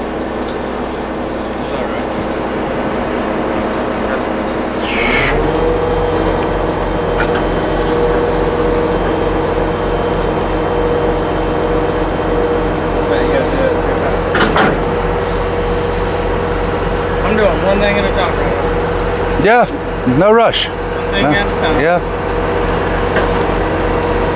Alright. Okay. Pull your outrigger pad out.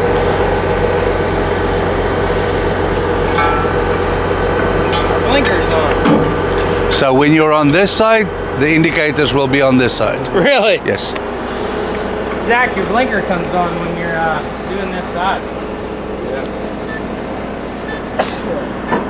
Pretty crazy.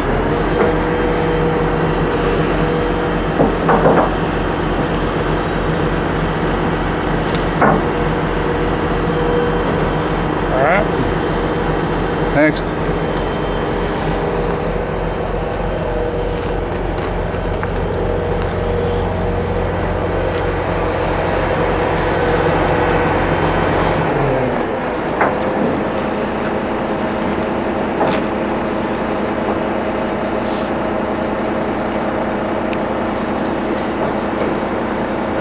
thing.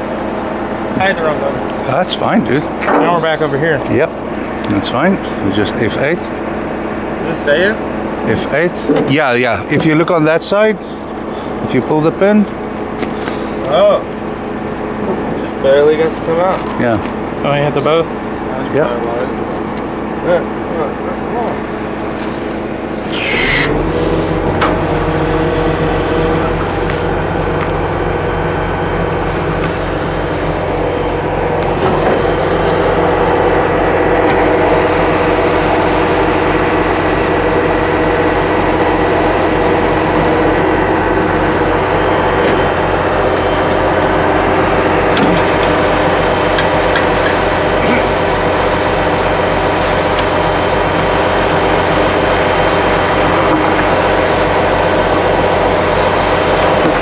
Going to F1, and then when we're in this screen, we can sort of do the same except for extend.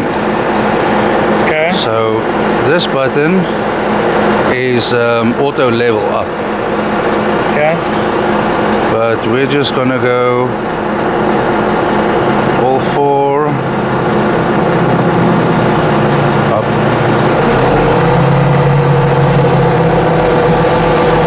Because we got our pads in place now.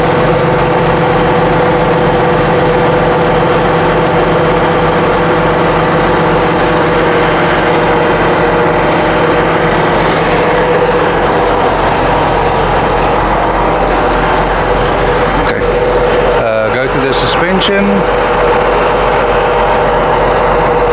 F1 is back. Yes, always. Okay. Suspension. Suspension. Select all four. How do you select all four? F5, F8. Oh, you literally just hit? Yeah, all of them. Okay. Alright. Or you can do individual. And then we're dropping, so Yes. we need to hit this button. Yep. Okay. It said no. Purple. Watch your way. Oh, we're going the wrong way now. Let me go this way. Okay, and you're touching on that pad. Okay. And that one. Okay. Keep going? Oh, that's it. Okay. Suspension locked. Alright. Okay, now you can go out of there. So we go to auto level. Now you can touch all the pads down again Okay. individually. So we don't have the extend on this screen. This is just for jacks. Okay.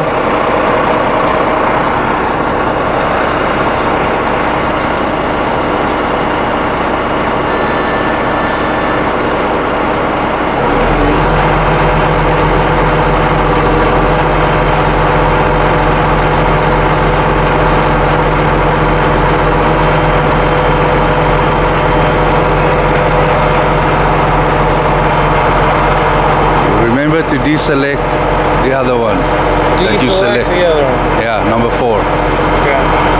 Oh yeah, because you'll be. Yes. Yeah. Gotcha.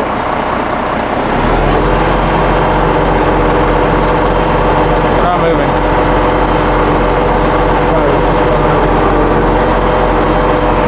Let's go to the other side.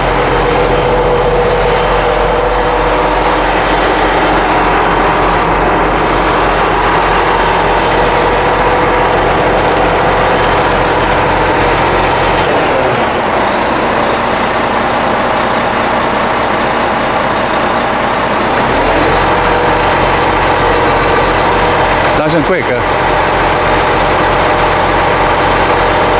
The jacks are nice and quick. Yeah.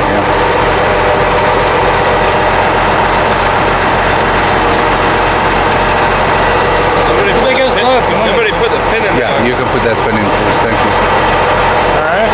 Okay, so then you just hit auto level, which is number F6, and you raise the crane.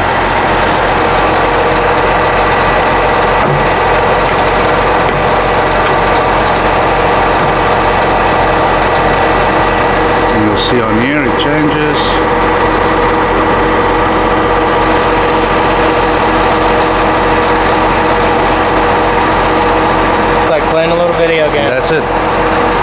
as you ever want to be.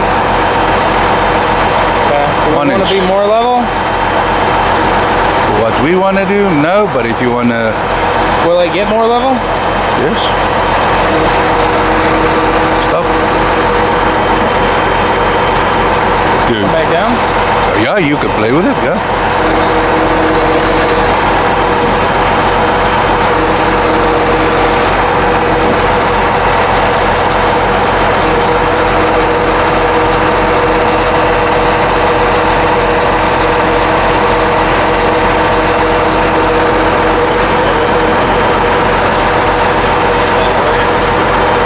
That looks dead on. That's close as it will be, man. All right. And you can obviously deselect that and take control if you want it 0. Okay. So But is that good enough for? yeah, 100%, yeah. Okay. Yeah. All right. Cool. What I wanted to show you. So that is this outrigger. So the rod, the piston has hit here. Bottomed out. That is a proximity switch. Oh. So there's still a little gap, but that's as far as that outrigger will extend. Okay. And it will stop you right there. All right.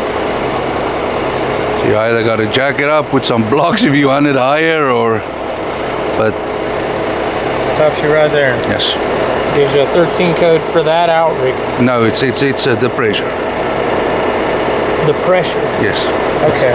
In So I ki- see in 38, kips. 31, 20, and then 12 or 13. Yeah. Okay. So if we come back down again,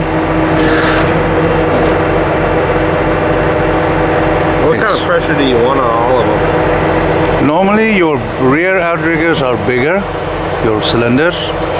It doesn't matter as long as your crane is level. Oh, okay. Yeah. Good to know. So I guess Okay. just saying how much more it's got in that cylinder. Or if you start losing pressure, it makes it sinking.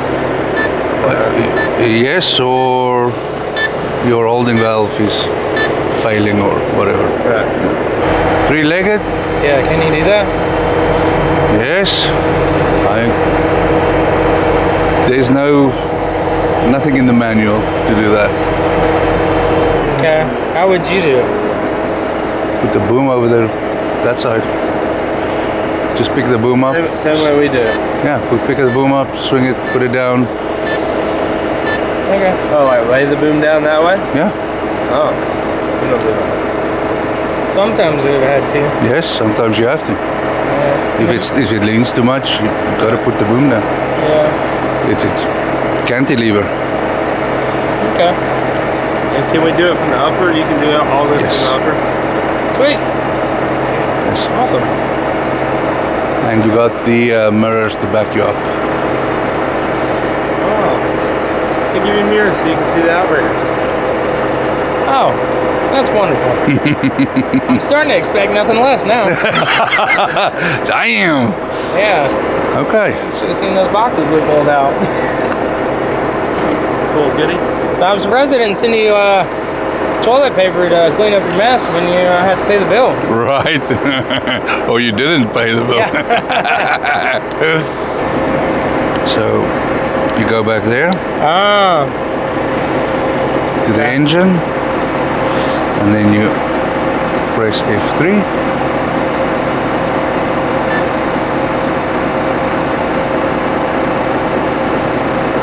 Now what do we do? Okay. Now it's green. Now you go back. So now the system has switched to the upper. Okay. Now that button should work. Yes, sir. Now we go to the front of the crane. Hey,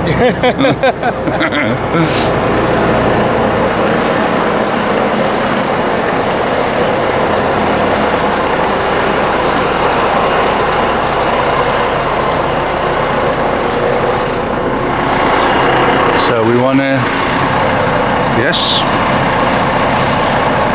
So obviously we're gonna. oh, that's It's 2 winches. no, it's one winch. Winch one. Okay. Winch 1 up and down. Hold on. Oh. So winch down, winch up. Okay. So we want to highlight. And we want to winch down first, obviously. We have 10? Yes.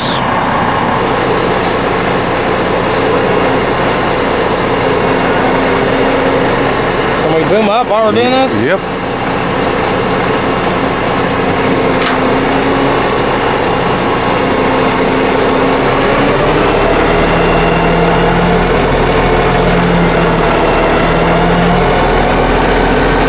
It does it automatically, like it senses the speed and everything. No. No, it doesn't. You gotta You can bend that. Okay.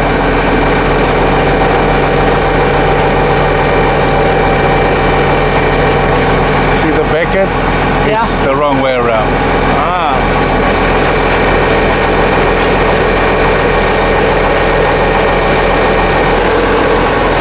Unhook that.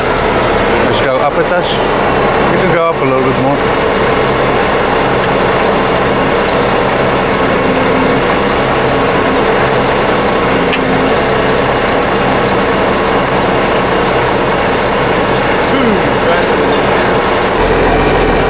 Okay.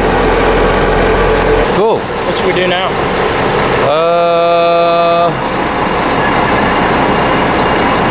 I guess let's go sit in the seat, sir.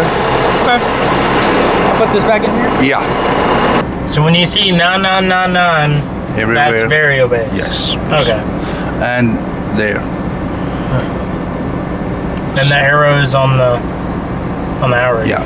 So 46.6 is obviously between the outriggers that you can never change, but you can change the length. Mm-hmm. So that is what that is. Yes. Okay.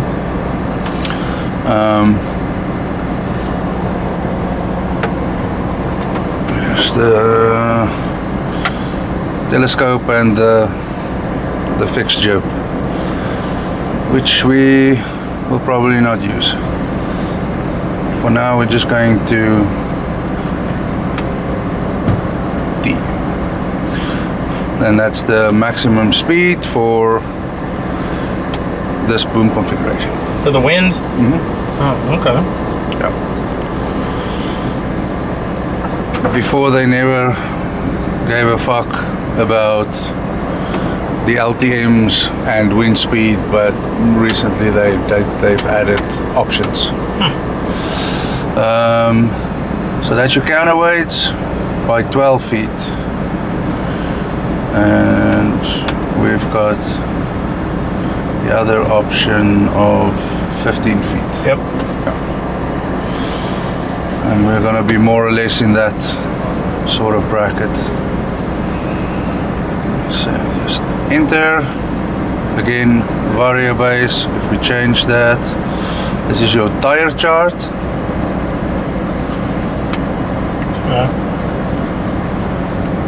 Enter, and this will be in one of those load chart books. Okay. So just the vario base, that will not be in there.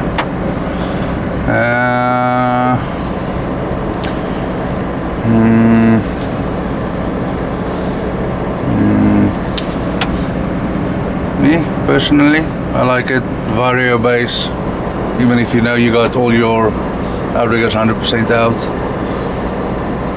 It calculates itself. Okay. So the way the vario base works is, as you swing over each outrigger, it changes the load chart to that outrigger length. So as you swing around, the load chart changes. Okay. Yeah, I'll leave it in that all day. Okay. Shit okay? Okay. Enter. Brings up the load chart, and then okay. No, if 8, sorry. And then hit okay. Yeah.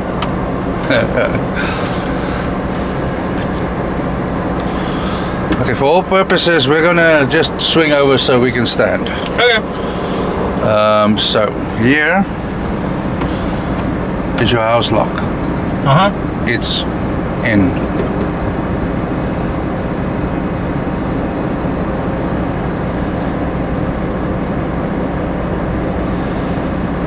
Valve combination not permitted. Motherfuckers. Okay. So we need to raise the pin. So on there, you see 2 buttons there. Yeah, that one and that one. So you see the bottom one is highlighted. The one Yeah, below, that one's highlighted. Okay, so the same with the keypad at the bottom. We need a hand function first. And then slew pin up. That's down. We hold it? Yeah. Done. Alright. We are swinging.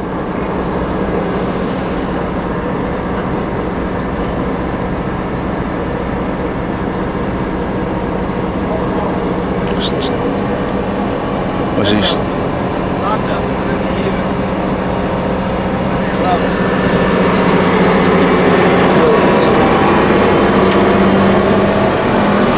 Is that what that red notch is Yes. for? Yeah, well, we'll get to that, yeah. But yes. Okie dokie. Can we open this front glass? Yes. Just fold this straight. Just yank it. Be a man. I don't want to break anything. That would probably fire me. This one at the bottom. And we got this. Push it.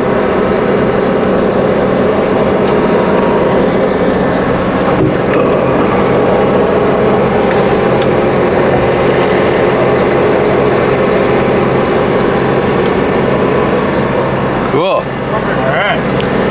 Nice. Let's start on there. You point, ask, tell me.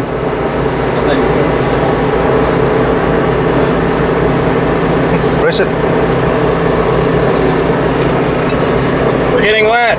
Yes. Oh shit. Shit. Don't hit that button. With the windows open. Got a rag, please?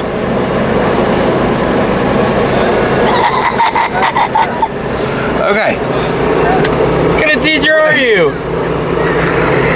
Good grief. We're hot, man. We need to cool down. So those are the two.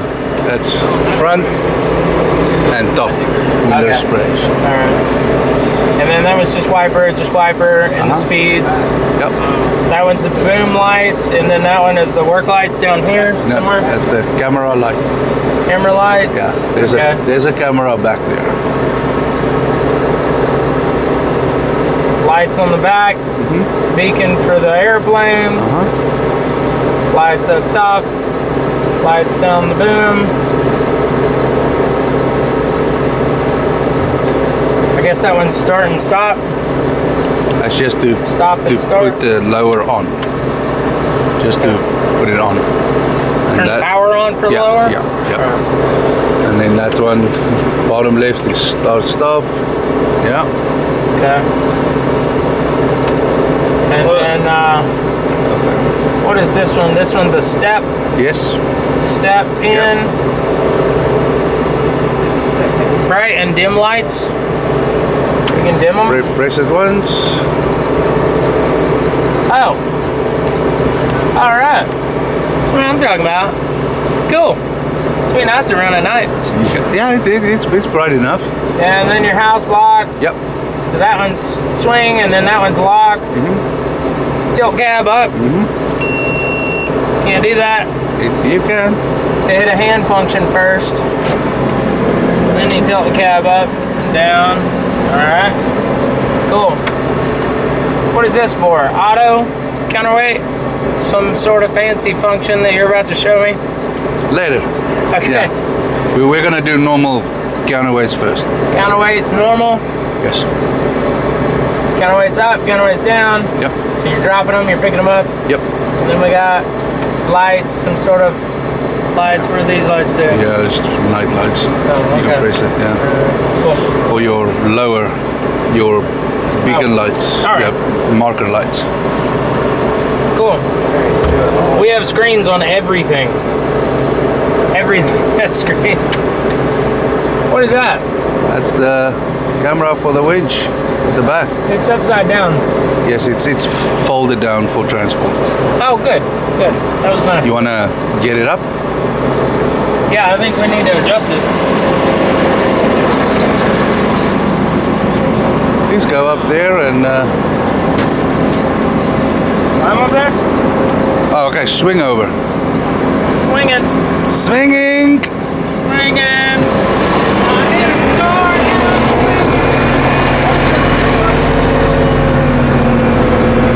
All right. Yeah. So this is our transmission torque converter temperature. Okay. So this is the clutch engaged, the PTO pretty much. Okay. You will see it change to disconnected when you've idle for a long time and you've got eco mode on. So It'll disconnect the clutch? it will disconnect. Yes. So you have Then to, you don't have any function. so you have to restart it? No, you just tap the accelerator and it engages. Wow. Yeah. All right. So we got Wabbit on, Wabbit off. Level of our crane as per your position. That is Outrigger 4, 3, 1, 2, 3, 4.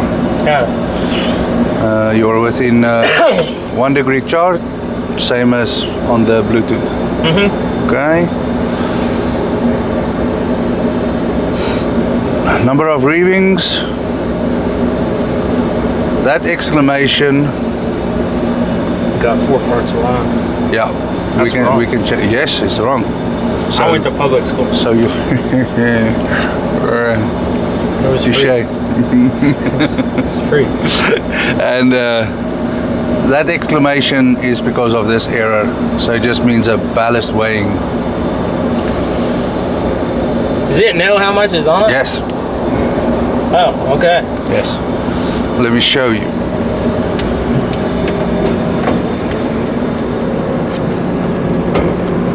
You see that electrical tag? That wire going to that counterweight? Yeah. It's a tag with a number, like an ID tag.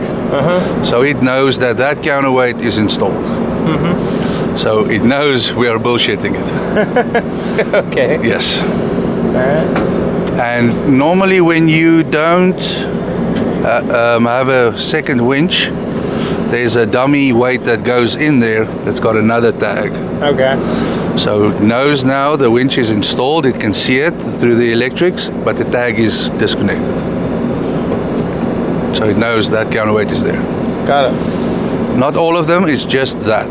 It just knows about the back end. Just that one and that one. And yeah, that is the 2 electrical ones that they know, Okay. that they can see, pretty Yeah. much. If you added more back here, it wouldn't know. You would have to put it. It knows, it weighs it. Oh, okay. It does weigh it. All right. Yes, so I'll show you on the ballast procedure. Okay. Cool.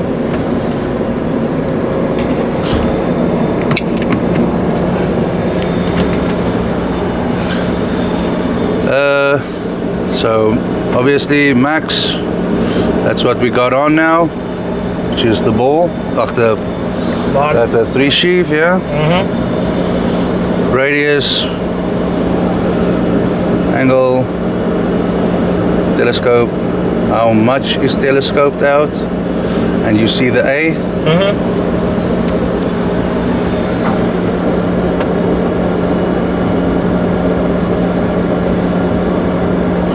Wow. Okay. Wow. All right. You see the A? Is your mic? Yeah, it's on. Okay. So I did that button this way, and this one you change the brightness. Okay.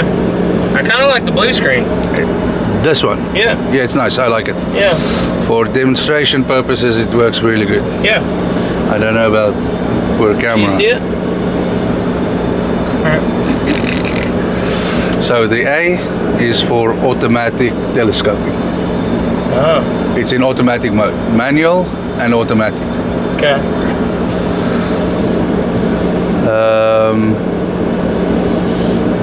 Boom tip height. Alright. Yep. So center sheave, center of the sheave to the ground. Okay. Obviously, to tire height, if you block it up 3 feet, it doesn't know that. Okay, good to know. It calculates your cable, if number 2 was a 4, up to ground level. Really? So Yes. it knows how much cable you have Yes, on? how much weight of the cable.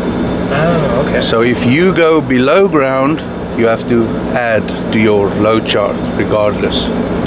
Oh, okay. Okay.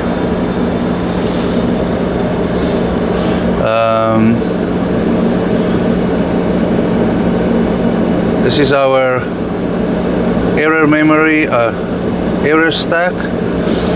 So we've got those. We just get out of that. We'll get to that screen. The white screen. What? Switch it back to the Yeah, white screen? I just wanted to do that for the A. Okay. Okay. Yeah. Turns like And then if you want to eliminate the block, you say net. Oh, so it zeroes it out for you? Yes. Or Okay. you want to lift one thing and then another thing on a chain. Yeah. Then you lift the one, you weigh it, you net it, you zero it out, and then you weigh the next one for the customer. Okay. Cool. Use it as you want. So this screen means you can telescope with 27,800 pounds Okay. on the hook. Wow, that's impressive. It changes as the length Yeah. changes. Okay. We've talked about that one. This is your slew angle. Okay. Yep. This means the slewing system is clamped. So when you slew, we call swing slew. Okay?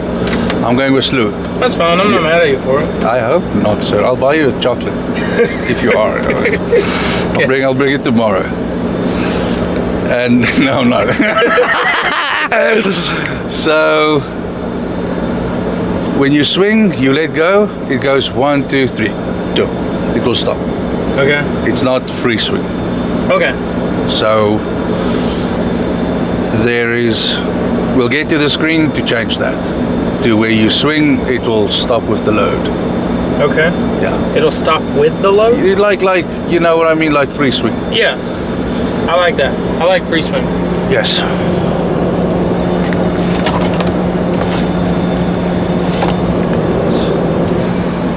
Free swing. Outriggers, self-explanatory. The arrows are vario base, Okay.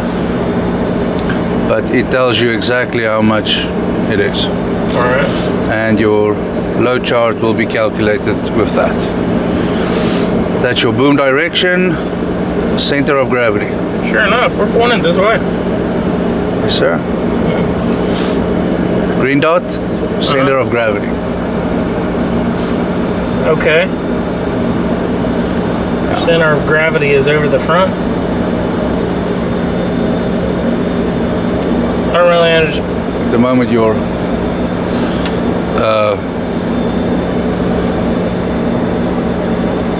yeah, that's a little off, huh?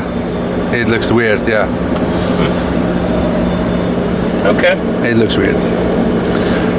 The red line is basically your load chart. So over your outriggers, your load chart is bigger. Okay. You see the line is a little skew. Yeah. Well, this one's further back than this one. Yes, 100%. Done. Okay. Winch 1. Which one? Winch 1. Which one? They said which one? Yeah, which one? These are master switches. Which is what they call them. Okay. Master switch 2, master switch 1. In the big rollers, you got another one, number 3. You'll never see that. Yeah. Be a couple years down the road. We'll meet again here in about 5 or 10 years. I'll commission your 11,000 for you. Heck yeah. You only need 10 million. Yeah, that's fine. Okay. 10 years. 10 years. So, 1, 2. X, Y. You just said 1, 2, and then said 1, 2. No. 1, 2. 1, 2. Leave it at that. 2. Yeah. Edit. Cut. 2. Paste. 1, 1. 1, 2. X-axis. Y-axis. Okay. So, winch 1 is on master switch 1, Y direction. Yes. Alright. And if we, I don't know if the plug is not plugged in. And anyway, there's a counter. A counter? 10, 150. Okay, stop there.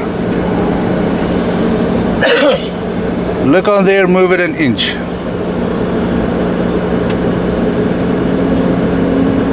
Yeah.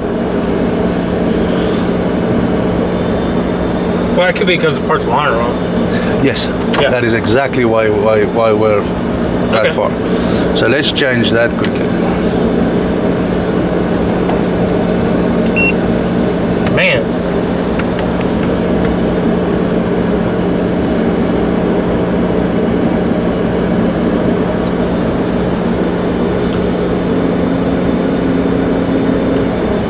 Wow.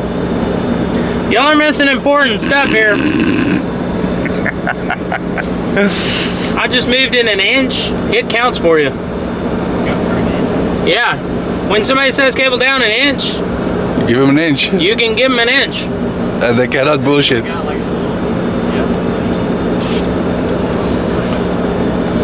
Super accurate. You can zero it out. How do you zero it out? F2. Look, my winch is at 0. I'm gonna go down an inch. I want you to look at the screen. Go measure. Who knows how tall they are? Oh wow, went down an inch. I'm telling you guys, this is gonna like take y'all to a whole new level. That's awesome. 100%. So that is obviously for if you go in a hole, Or on a rooftop. Yeah. wherever they say this yeah. is where I want to be. Get me here every time. You can get them there every time. That's so cool. So now we gotta actually get. Now you got 10 feet left.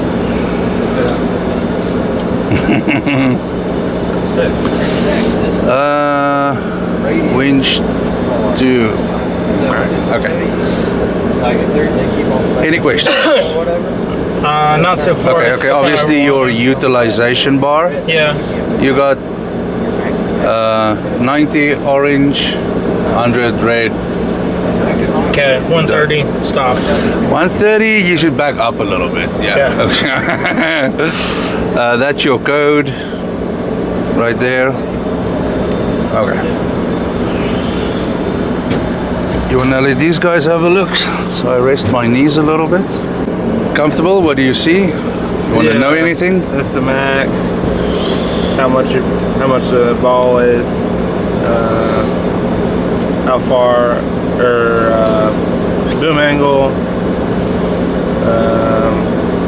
How much boom you got out. How far you are from the ground, the boom tip.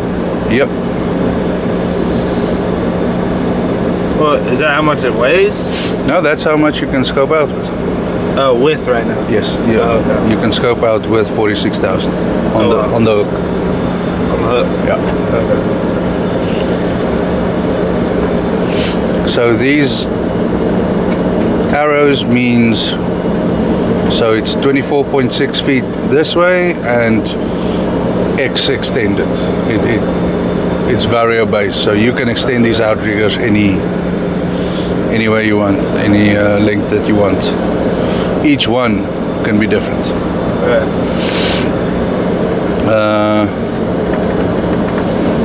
This is the clutch engaged. If the transmission disengages, then this will show that it's uncoupled and you will not have any function unless you just tap the accelerator. Right. Then you'll hear it engage. And what are all these? There's 3 pedals. I'm guessing that's a swing brake. Yes, that's your swing, that's RPM. accelerator, and that's your brake for driving. For driving. Yes. I can drive it from out there? Yes. Oh, that's why it has drive. And yeah. reverse. Oh, okay. And you steer with the sticks. But you can't drive it on the highway, I'm guessing. No, fuck no, dude. What's the max you can go? How fast can you go from up here? How fucking fast do you want to go if you cannot see on one side of the crane? True. Yes. So it's just maneuvering. Just maneuvering. Just maneuvering, yeah. Like if we gotta move 5 feet. Yeah, I think just you- pull forward and back up. pretty Yeah, I much. think you only got 3 gears. And anyways, 3 gears, okay. yeah. Yes. So like 10 miles an hour probably max. That's way too fast. That's way too fast. Yeah. 5 miles? 3 miles? Yeah, you're just creeping. Just creeping. Yeah. Moving with equipment. And you can leave all the counterweight on while moving? Yeah. Okay. Yes. But there are certain conditions Right. in the documentation that we must go over. Right. Okay. Okay. Cool. Okay, so master switches. Master switch 1, 2. So this is winch 1, master switch 1 on the Y axis. Y, X. Right. Okay. Because you can change it and then it will change position. That is why I am telling you about this configuration, so you know for later on if it changes. If you go to the bigger machines with like 3 joysticks, you gotta know what that means. Yeah. Right. But for you guys, this is good enough. Okay. So you see these question marks? Right. So this is the assignments for this joystick. Right. Swing telescope. And there we got Cable down and up, and then boom, down and up. luffing up and down, yes. Left.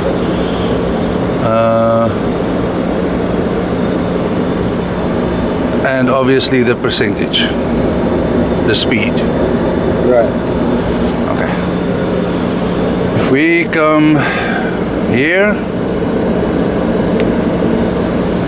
we got fuel, def level, engine oil level, which you see it's a question mark now. You can only check it when the engine is not running, and preferably only in the morning. Okay. This has got a stage 5 exhaust on. So there are 5 tiers of soot buildup. 1, 2, 3 green, 4 orange, 5 red bad. I need to come out and fix it. Oh, okay. So if you are on 3 or just going to 4 and you got an hour, run a regen. Okay. Okay, so the regen is over here. So if you press that button and then you activate it with F4, there will be a timer that comes up, and that will be the complete time lapse to finish the regen. And it takes 1 hour. It can depend. How Depends. Much it is. Depends. Sometimes you have to do it twice, depending on how high the suit load is, because then it burns it out, just like a normal diesel truck. Right. Yeah. Okay. If you are, Oh, is this touch? yes. Oh. So if you are in the middle of a lift and you are in 4 and you just need to do this lift quickly, it just came up as 4, you can cancel the regen because you cannot do a lift while it's regen. Okay. So you can cancel it and then do the lift and come back and then do the regen until you're back in number 1. And if it gets to 4, can I operate or no? You can, You can. You just want to regen. Okay. yeah, but yeah, it needs to regen. Once it gets to 3, do a regen and Yeah, go back down to 1. let it go back to down in 1, because if it goes to 5, you're in D rate, you won't be able to fucking lift shit. Okay. Alright, so 5 is no good. Yes.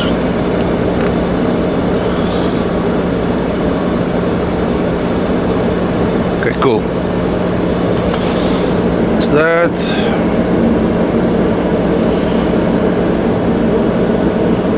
Battery, water temperature,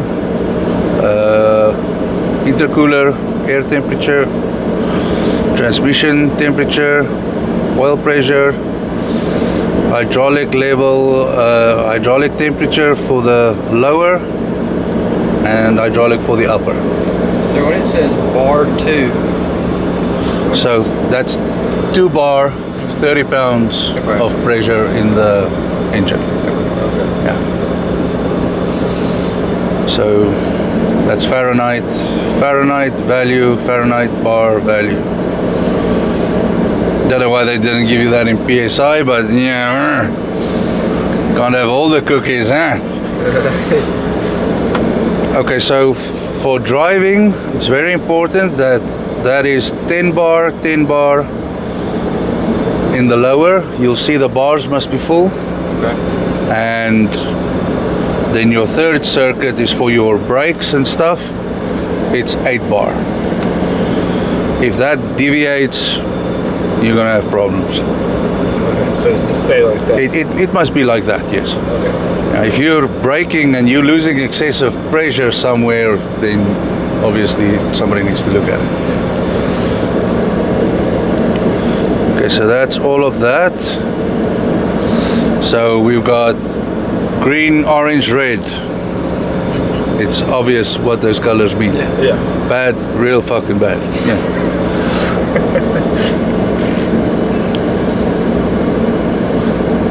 Just again, engine oil level only, engine not started.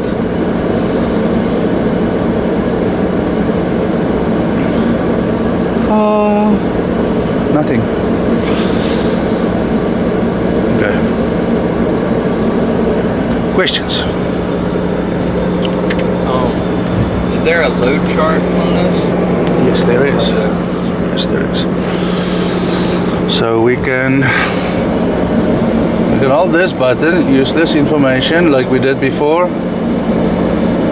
Change it to night mode. Oh wow. And this one is the brightness. Okay. And that one is go fuck yourself. So we call this the hand button. Oh wow. That's your setup screen. Okay. Okay. So you see you got radius up to, I think it's like 200 or something, 150. So shift and most buttons goes back in reverse. 9999 is because of the vario base. So because we know we set it up 100, that is 20 feet. that.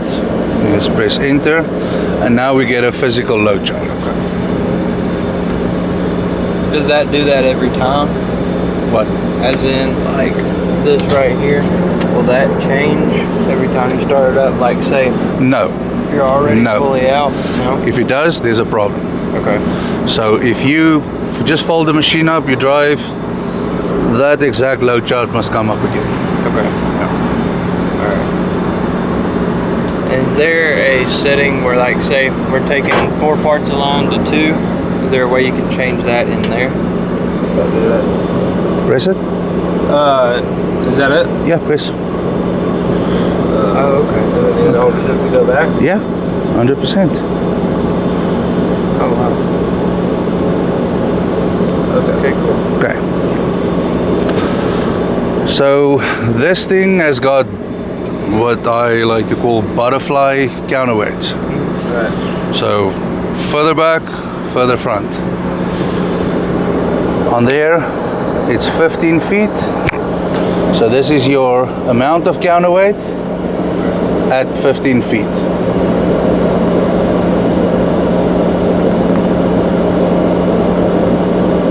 And then the other one is at 12 feet. Okay. So that's in and that's out? Yes. Okay. Yes. And obviously the swinging of the counterweight is manual. Manual? Yeah. Yeah. The only the bigger machines get the hydraulics. Yeah. Motherfuckers. So you guys are in the toy level. You know, this- That's a cool toy. Expensive toy. Yeah. Okay, so that's that. We got different wind speeds, different maximum wind speeds. So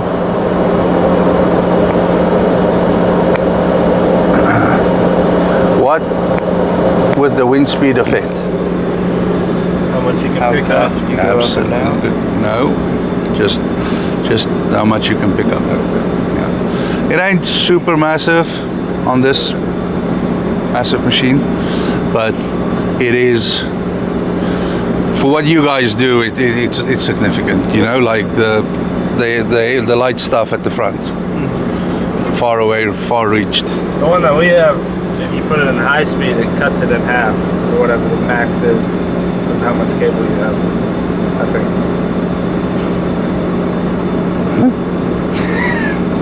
That doesn't sound right? Again? Like Grove. if I have 4 parts of line and I put it in high speed, Yeah. and I cable up, it cuts like my max pickup in half. That's fucked. No? No. That's at least what Matt told me, so I don't know. Matt? That's what Matt told me. Okay. Okay. No.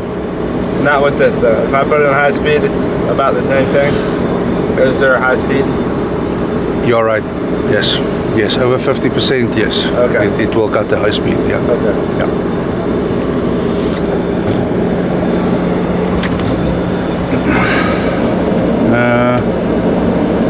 I'm just gonna leave this in normal T. That one. We've got a over the rear chart. So house lock, 0 degrees over the back. House lock in. You got a deadlift chart. Strong chart. You can scope in and out, but you cannot. No swinging. There you got it over the rear, but 5 degrees, 5 degrees. Just all stronger charts for simple applications. So if I have it set to that, it won't let me go past 5 degrees? Or it'll let me go past? Now your load chart will cut out. Okay.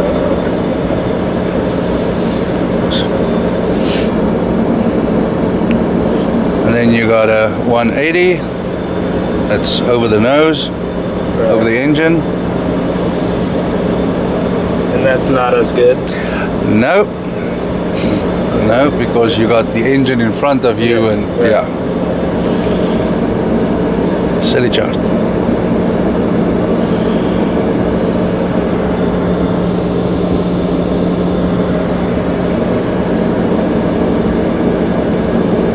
Let me look into that.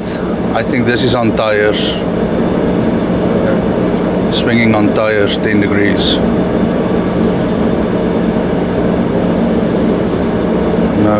No.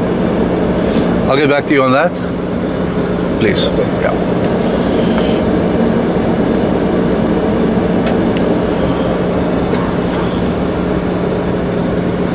We can carry. You can carry? We can carry. Oh. 360 degrees. So I could be holding it right here.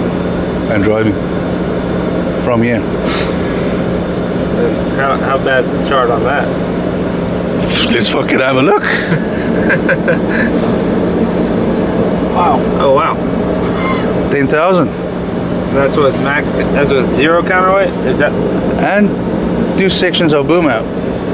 That's even 0 counterweights. Doesn't make that big a difference. 2,000 pounds more. That's still pretty good. Seems sketchy though. I won't do it. But obviously on that chart, because you are moving, you are picking up the load and then you're raising your outriggers. Yeah. Just barely and traveling one direction and put it down. You're not turning, you're just traveling in one direction and then putting your outriggers down. And No swinging. No. no. Yeah. You know, you can swing, yeah, for sure. 360. You can swing while not on the outriggers. Yes. Okay. But your tire pressure needs to be right. Yes, this. Where is the pressure supposed to be at all the time? Oh, excuse my fucking knees. I think it's 9 bar for this tire, Okay. and then 10 bar when you're doing special work like that. Okay. Yeah. And is there a way to like lower the pressure from inside, or do you have to do that manually for the tire pressure? There is 2 different ports. Okay.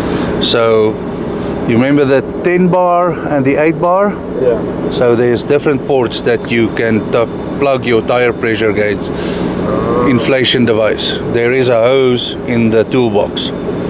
So you go either 10 bar or 8 bar. Okay. Yeah. So you can differentiate between that. Obviously it's going to take a lot of time because to pump these tires to 10 bar without a big ass compressor takes a long time. Yeah. So yeah, it's possible to drive, swing, and go with a load. That's crazy. Yes, sir. We bring a lot to your table.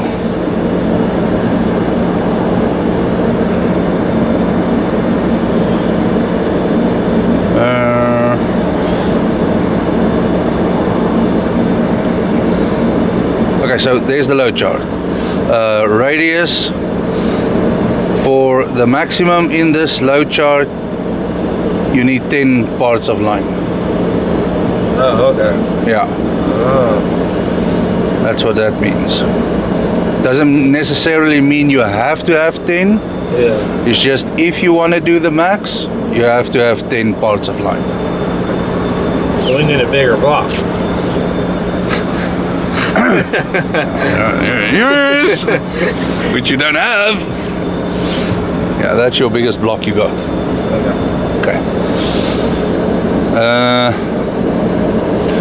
Obviously, we go down. And is 11,000? Is that the base that's already on here? I cannot tell you. You don't know. We will go in the book. There is like 20 different counterweight configurations with 4 counterweights. Oh wow. Yeah. Make it more complicated. Yes, it is. It's a whole chapter on its own. At least you didn't say a whole book. No, it's a part of the book, but it's quite a big part of the book. Yeah. So we got 3, 4 of the same boom links, but just different Sections. boom sections. Why? That doesn't make sense, does it? Not really. Have a look at the chart.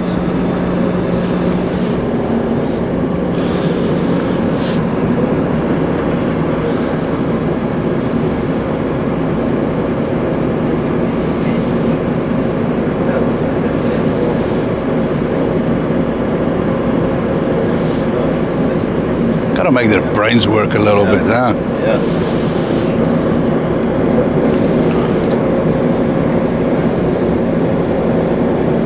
Is that what it would be? Certain ones are stronger than the others? Yes. And Like the tip section isn't as strong as the yes. 6 section. So what is the difference? What is the difference between Tele 1 and Tele 5? That's longer. Because then you have. It's not longer. I am gonna disagree with you there. Because you have like, if you have like 3 out, then you have 1 and 2 with 3 holding it. It's like makes it stronger. Is that what you're asking? Nope. Yeah. That is not the answer. Not the answer. Yeah.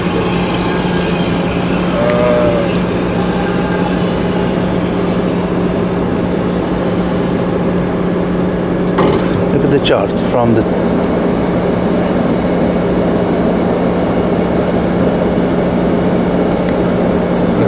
82. That is section number 3. And then 67 for tele number 6. So the farther the So this is the stronger. big one, smallest. yeah. Okay? Okay. So obviously your diameter It goes in. change, which makes it either stronger or weaker. But bigger is stronger, the lighter is weaker. Right. So this one we can pick up more at a close radius than that one. That's obvious because of the diameter of it. And when we go down, we can only pick 22 because it's heavier than that light one. Okay. So this will come in effect with your long reach jobs Yeah. very, very well. So do you want to do a strong lift or a reach lift? That is why we got different boom lengths. It is a little bit more obvious on the longer boom sections. Oh, I was about to ask how Yeah. to make the.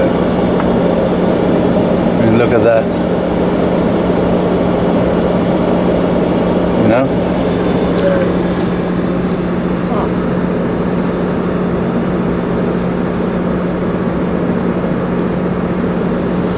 Do you want the close power or far reach? So 46 plus, does that mean that you only got Lock. 46% out? No. Yes, so this, our boom system works 0, 46, 92 and 100 pinned. Plus is pinned. Minus is telescopable. And you could probably change that. So if I want to do minus, It's further down in the load chart. that's further down. Yeah. How'd you go over? With the white arrows. Oh, like why the.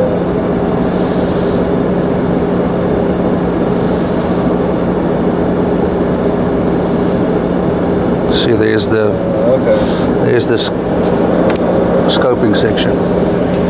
So you're in a plant and you scope one section out and you want to push your load, Instead of putting a girder or whatever, yeah. And that is also where that scoping, you can scope with 20,000 comes into play. So I can scope with 35. No. Whatever the computer tells you on the work screen. On the worksheet. Yes. Okay. Don't go. Don't do it like that.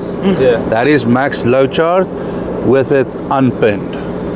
Okay. Yes. Okay. At 46 unpinned, you can do that, but with it locked, your chart will be higher.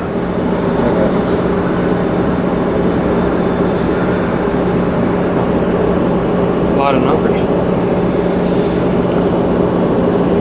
Yes, I mean it's a, I would say D-Max the same, is pretty standard load chart.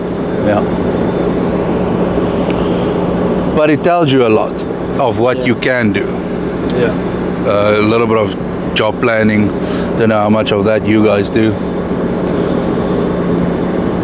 Starting to do more. Okay, good. I mean, Yeah. you have to start thinking this way. Yeah. Cool. You got any questions? Yeah, questions, man. I can think of right now. It's pretty. I mean, it's pretty straightforward. It is. It is. It's a lot, but Yeah. you guys have been doing this for a while, so probably like 2 years or what, huh? I don't know. Just fucking with you. Okay, then top from the telescope, we got fixed jib. Okay, so So whenever it goes blank like that, you just press enter, and then it shows you the chart. it recognizes that you've changed something, and then it will calculate everything afterwards.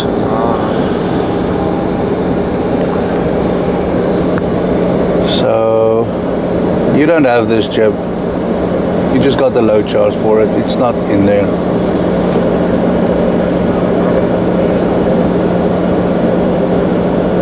So yeah. I guess if you're not doing anything with it, it will be that, but fuck you. You guys got this one. You got that jib right there. It's in ZK. It means hydraulically offset luffing jib. And it's only 31 feet. Yep. And then you fold the needle over, and it's 52. And the XX means the hydraulic offset. Press OK, of enter, sorry.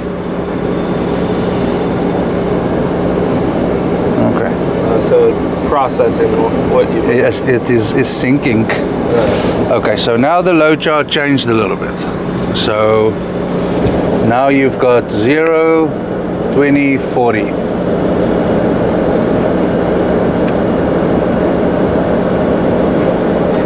That is the angle of the jib. So you've got a hydraulical offset, but you still got fixed angles. Okay. And if you go out of it, I think it's like 3 degrees out of that, it cuts your chart. Then you have to come back up to it. Okay. So if this one, say you're just about a max radius, and you know the other ones that have the override switch, does this one can like kick you out completely? Yes. Yeah. Yes. Okay. So like the only thing you would be able to do is boom back up. Yes. It wouldn't let you boom back down. No, it's unsafe. Yes. Yes. You with? Yes. Right. Of course, because you're making the crane weaker.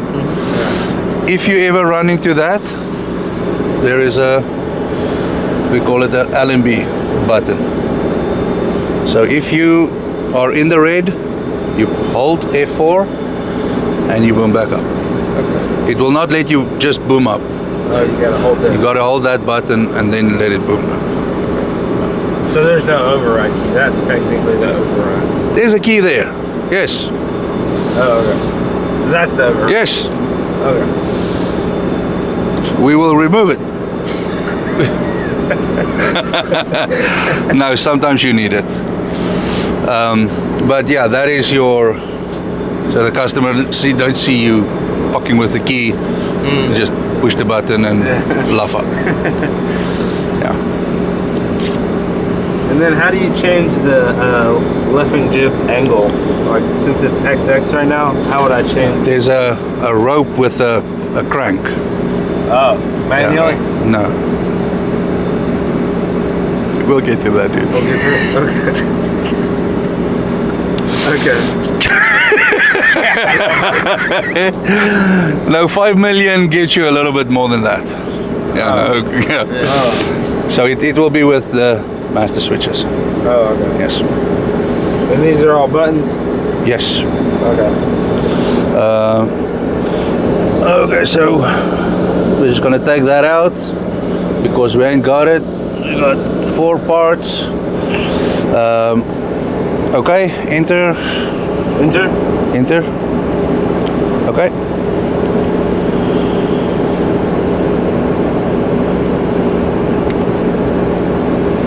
Okay. So your rabbit. Press the rabbit. You get a rabbit. On. Okay. And here's the accelerate button. Oh. So RPM up. Just hold it at 900.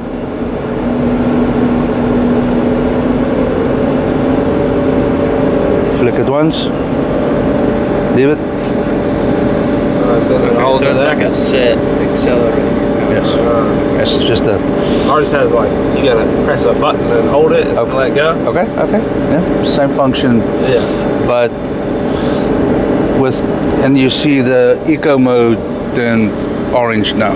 So because now when you do a function, it's not gonna auto bump the revs up. It's your own rev. This is your preference. Yeah. And then to turn that off, you just click it? Yes, click it. Okay. Get out the seat. Just making you lazy. So dead man, what does the dead man do? You know? Lay there? Do you guys have dead man switches? You don't know what a dead man switch is? Like dogs over there? It activates. Oh, It's like activates the it. seat switch. Yeah. Like, So- we got like switches, like cable 1, 2, like that. Okay, okay. So in this, you have, this is a dead man switch, that's a dead man switch, and your seat switch. That activates your functions. Oh, So it's the red So- switch on the front of ours. Yeah, you must have a switch like that. Yeah. Yeah. So at the moment, there's nothing. You hold it. yeah. Yeah. Okay. Yeah, we It's got that. It's that button. This Yeah. is that button. Okay. Cool. Yeah. Yeah. If you bump it or whatever. While getting out after the seat is off. Yes. So you can stand here, quickly adjust the angle, whatever. Same. Cable over. 4 cameras in 3, 2, 3. It's supposed to. It can do up to 4 cameras in a split screen. Yeah. You can turn all the lights off. All the green buttons, you can turn them off. Not that one. Not that. Yeah. And one up. Press it. Okay. Let's swing over. We're gonna swing.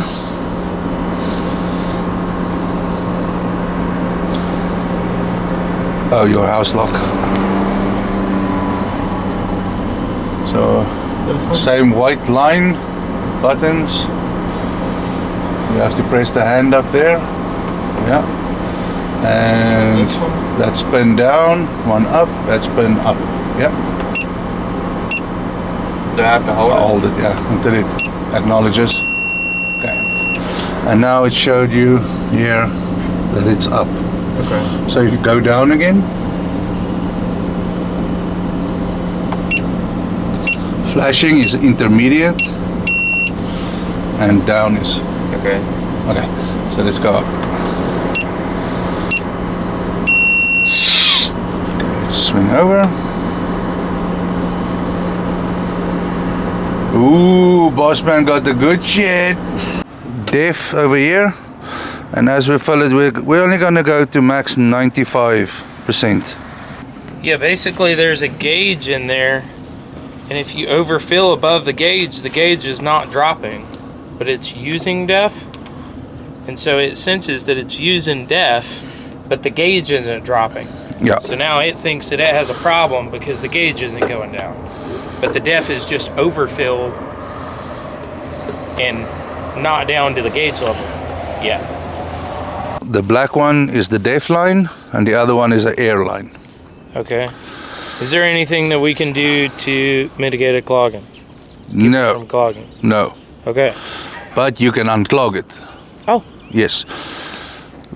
If you do remove it, it's a 12 and a 14 millimeter wrench, Okay. 8 millimeter nuts. Remove it. Be careful with the gasket, otherwise you got to replace the gasket. Okay. Boil the fucker. Literally just boil it. Boil it hot water. in a pot or whatever Okay. for like an hour, Yeah. and that should dissolve the crystals. Awesome. And then you let it cool down. My experience, you blow the two holes, Okay. and they must feel the same. Okay. Yeah. Then your injector will be good again. But have one on hand. I like that kind of repair. Yes, yeah, 100%. But have one on hand, you know, so you can exchange it and go boil the other one tonight. Okay. All right. Yeah. Yeah, that makes sense. But for now, you're good for a year. Okay. You got a year warranty, 2 years. I believe it's The standard 1 year. standard. Okay. Yeah. Okay. You can get an extra. Cool. Awesome. That's it, man. So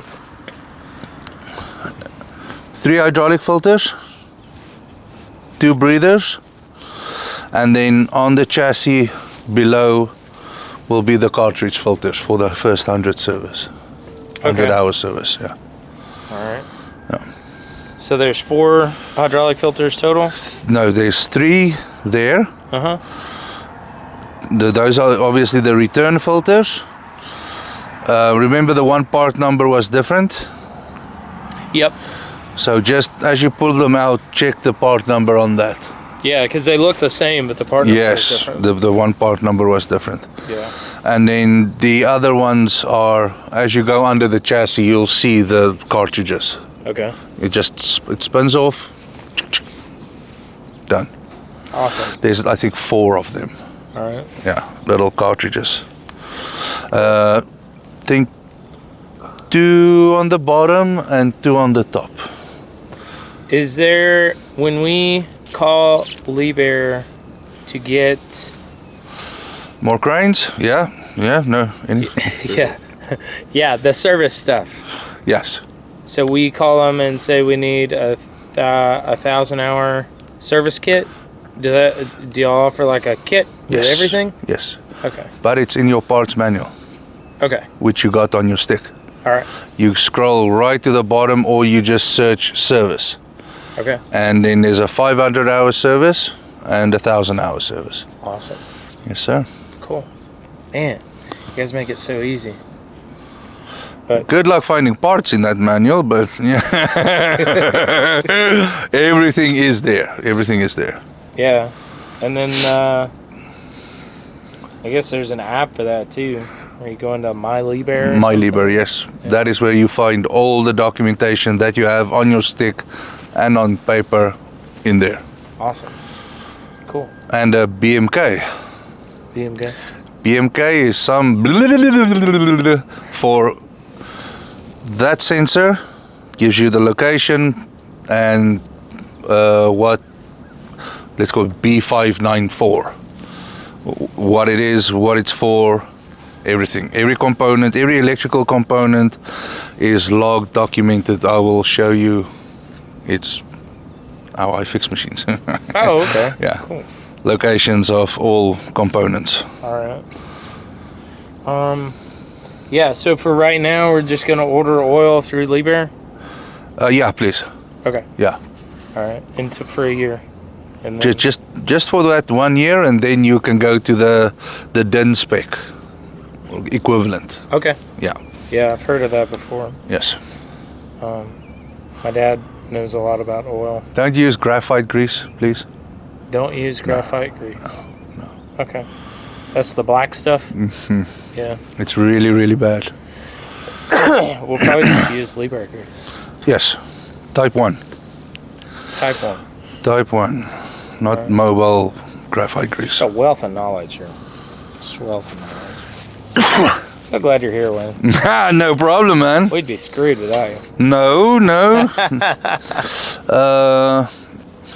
If you need to make any repairs, there's hydraulic shutoff for the main tank. Okay, great. But if you need to replace pumps and shit,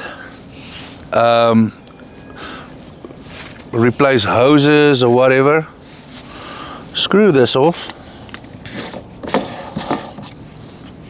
I'm sorry, I'm off the topic of commissioning. That's okay. On there, Uh-huh. put a shop vac on that. Vacuum. Suck a vacuum.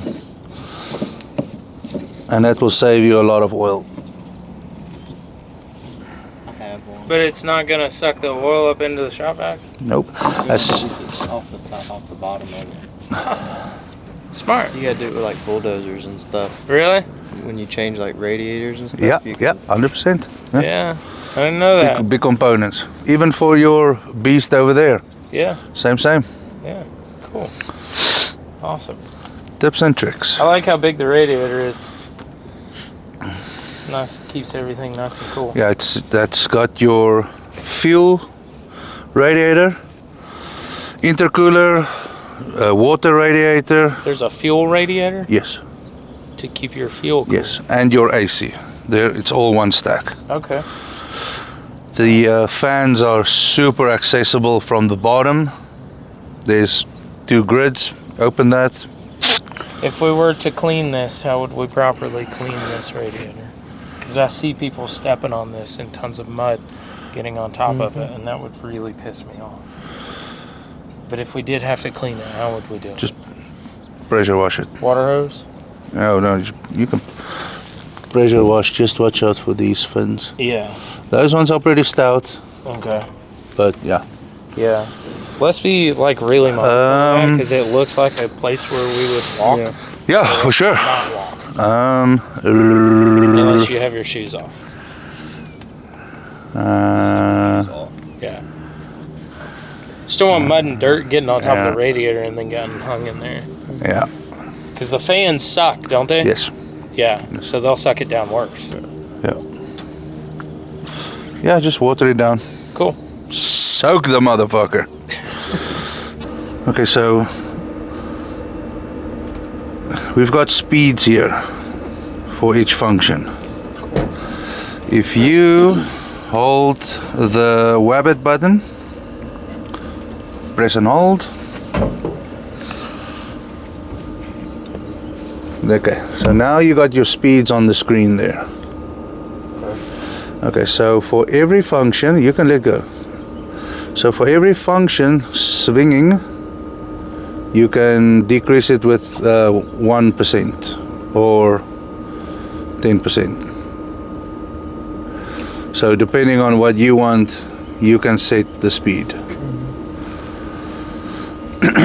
So for the swinging, if you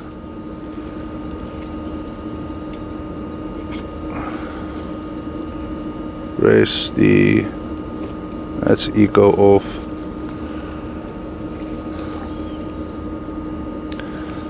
This button.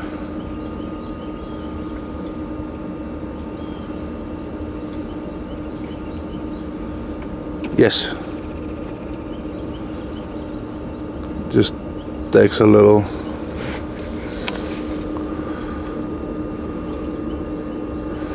The rabbit again, you go from, you see the swing there, clamped, we call it clamped, unclamped.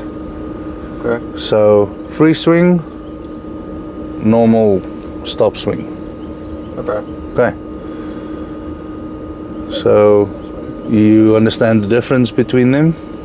You keep on going, there'll be a delay when you let go of the joystick. Swing.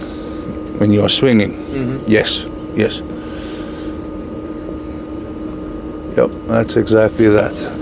Okay, so on this screen it says telescoping. Mm-hmm. So when you can reduce your telescoping speed. Be a lot of work for you. To go slower. Yes, telescope slower, but I've never seen anybody do that. And we'll get to the telescoping on that aspect. We're gonna put the swing down to 50% for this purpose. Then the same for your winch. You can adjust that. Just a switch, just a master switch forward and backwards. Now hold the rabbit. Okay, and you can adjust that. You're already at 100, so come back. Yeah. So whatever this says is what you're gonna adjust accordingly. Okay. Okay, so and then your boom down. Okay, so this is just the speed. Mm-hmm. Okay, let's work. Okay, so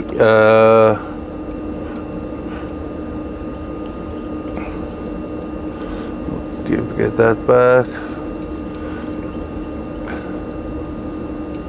You can turn the eco on and off, the auto rev. You can turn on and off, and if your eco is off, your clutch won't disengage the hydraulics. Okay. Okay. We like eco. Is eco good for the Yeah, machine? very. It's designed for it specifically. Okay. Yes, it's keep it on. It's nice. Get that screen up again. Okay. Press the accelerator just a little bit. Okay, and press the accelerator button.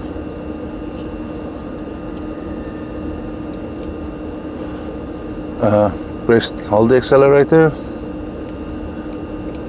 Okay, so you just click it once. Okay. So now your machine will only ramp up to 850 RPMs instead of 1,400 on the eco.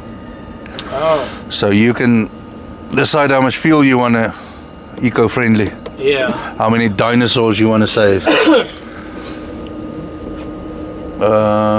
Okay, go in there again.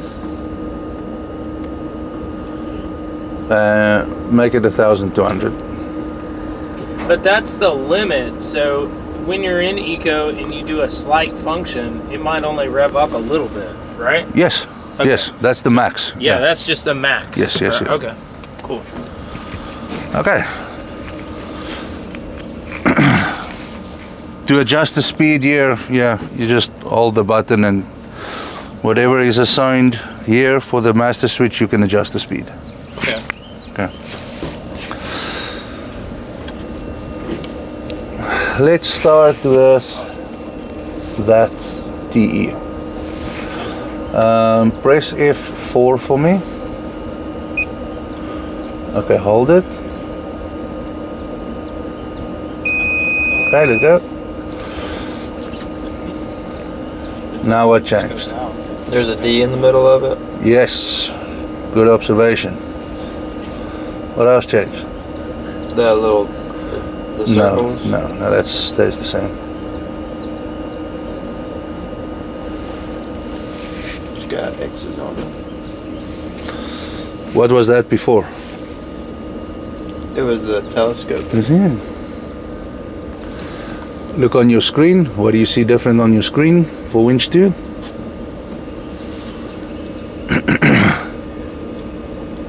What was it before? Zeros. It was question marks. Okay. It was not assigned. But now it's assigned to what master switch? So this one. No. Winch number 2 assigned to master switch 2 So it's this one.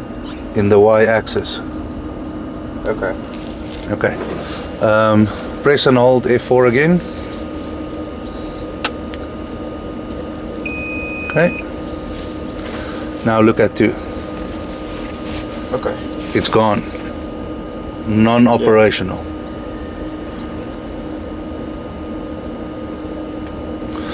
So you can do what you want, suck who you want, that winch 2 won't move. Okay.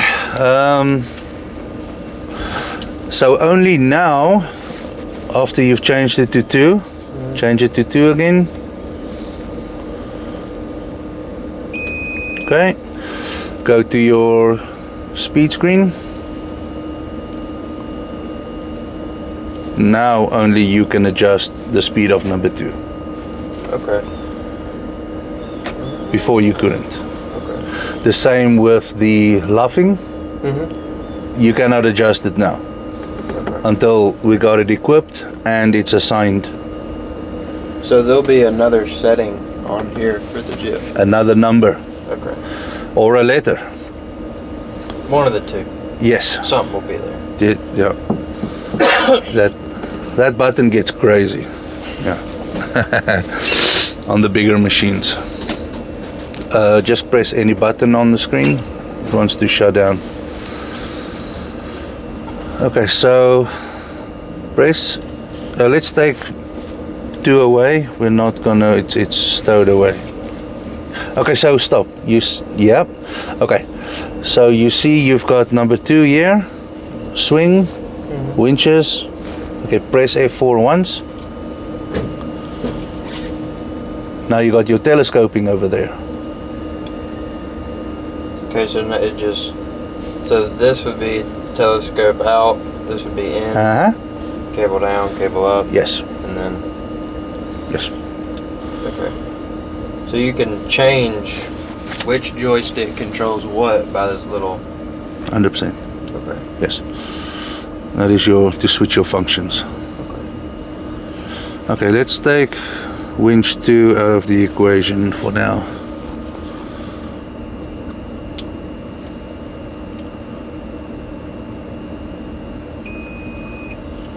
Okay, and tap it once now.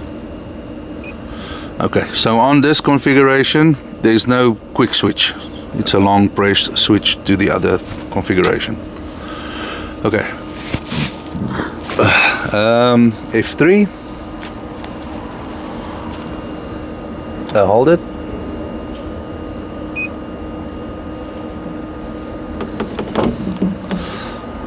So now it locked the winch. And these 2 lines means your winch is locked. Okay. She will not move at all. Okay.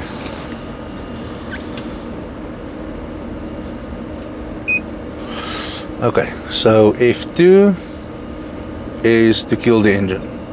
Okay. Yeah. Leave the screen on, let the engine rest a little bit. The engine ain't running. Oh. It does the same function as that button up there. Okay. That button was there way before that button was there. Okay. Okay. So F1.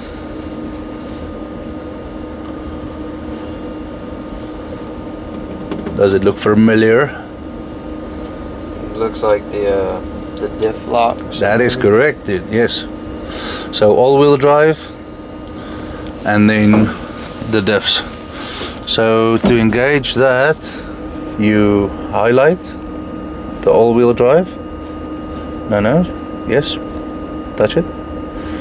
And then you have to use F4 to on and off. Okay. So do that. You hear it? Let it go. Done. Okay. So that's all-wheel drive engaged, and it works the same for the diff locks. Okay. And here it gives you rear first, and then front, and then back in sequence like we spoke. Okay. The icon below that is for your steering. Okay. Front wheels. That's to turn your front wheels with the master switch. Huh. So you can use this to steer. This is your steering, yes, Wow. for your front wheels. Okay. I guess to engage it, you hit F4 also. No, you just steer. Oh, you just click it in. Mm-hmm. Okay. So F2, you can change between gears. F3 is your park brake. And on your foot there, that's the normal brake, Okay. the silver one. Mm-hmm. Okay, press F1 again. What do we have now? Like the all-wheel steer, the crab walk. The steering modes. And you can change between those while you're driving. And then once your wheels are straight, it will go to the next one that you selected. Okay. Yeah. And F2 and F3 are your indicators if you want to be polite. Okay. Alright. F3.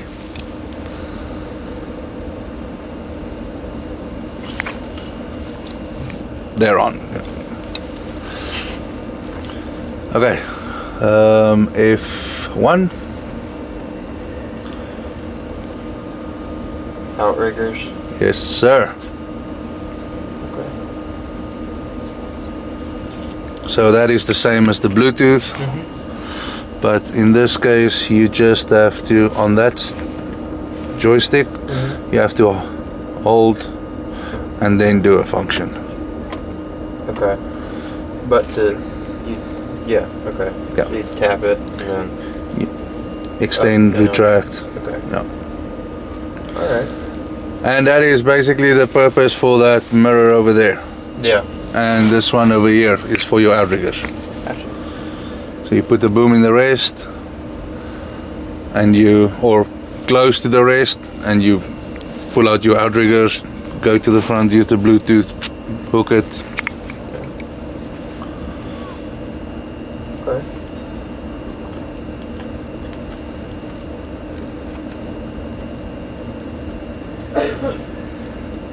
And how did we get to this screen? How? Yeah. So we just. What's that screen? Good question. Okay. That is your suspension. Okay. So when you pull up to the job site, after you've raised your outriggers, you can raise the suspension a little bit. Okay. Yeah. Okay. It does not give you the option for ride height up here. So you can, if you want to drive, you go to your level. If you want to move a little bit with equipment, your crane needs to be level. So you just use the suspension, get your crane level, and you drive. Alright.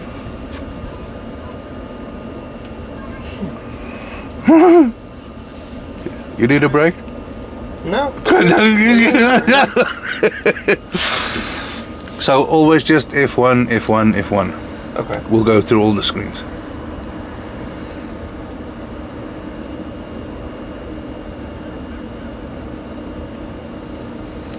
Same on this side. Touch it.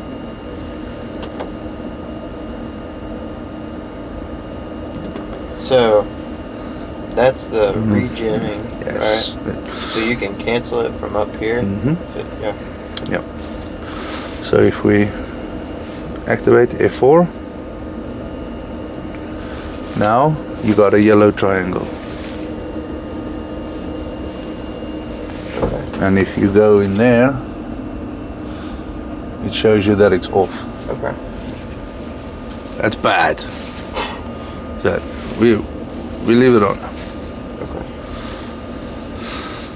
And you got your beacons.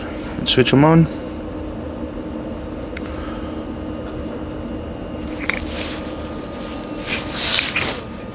Oh. One up there, two at the back. Hazards.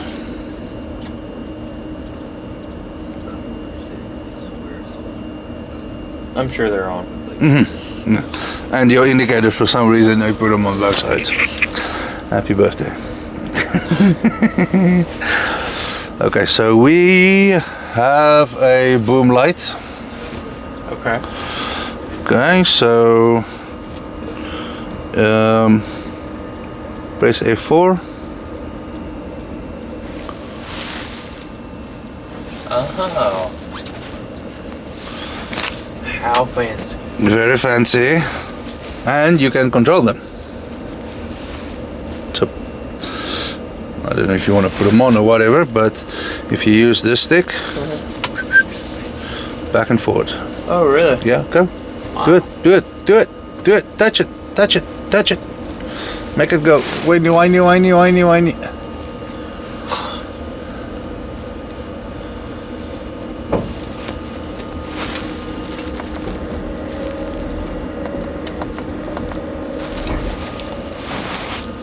Yeah. Also, Wow.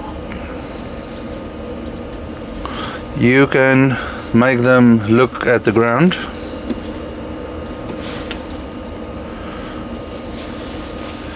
And then they show straight to the ground. Yeah. Okay? And then they can follow the load. They can follow it? Fuck yeah, dude.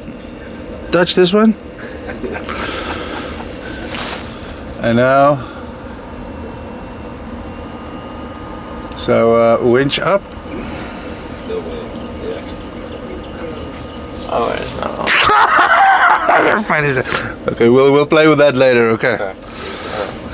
But if you shine it at the load, you manually put them to the hook block, and you choose follow the load. As you go cable up and down, it will follow the load. Happy? It's pretty cool. It's pretty cool. It's pretty cool. No, these cranes are badass, dude. Somebody definitely made good life choices. No, we're buying this machine, man.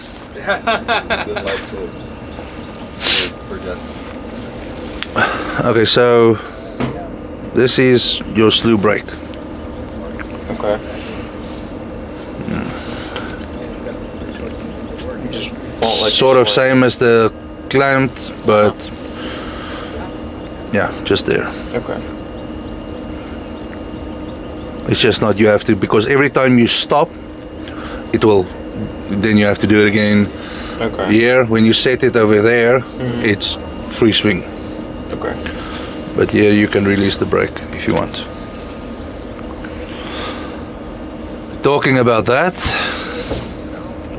this is a, what does that pedal do? I guess, would that be the swing brake? That's the swing brake. How do you use the swing brake? Step on it? Step on it. Okay, but that's how you actuate it. That's not how you use it. How do you use a swing brake? In what application? If it's like windy, Windy, you got yeah. all boom out, it's windy, it's just moving you around, Uh-huh. you just hold it. Okay. And yeah, but if you let go of the joystick, it does the same thing. It holds the brake. Okay. So this brake, so obviously the brakes are pressure dependent. The more pressure, the more the brake is released. So it works off 30 bar. So this brake, completely pressed in, still gives the brake 10 bar. Okay. So it's partially starting to release. And then you go against the wind, like you said, and you let go of it slowly. And then you release the brake. Okay. It's not a hold down brake. You can hold this down and slew right through it. We can do that, I'll show you. Okay. It will break through when you got the brake. So it's not a dead brake. It's a assist. Okay. And it's not a stop brake. It's not to stop. Okay. If you want a dead stop, you let go of the master switch and it will go 1, 2, 3, stop. Okay. If you are in free swing, you press this and it will clamp immediately. Okay. So this is not a dead stop brake. Okay. If you want to stop, that's the brake pedal over there. Okay. Cool, dude. That is the fun stuff. So I think we went through all of those.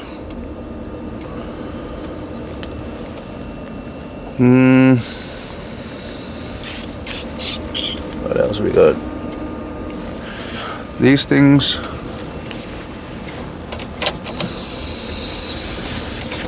They work like this, Okay. not any other way. Just Okay. yeah. And you got a second one. Oh. That's darker.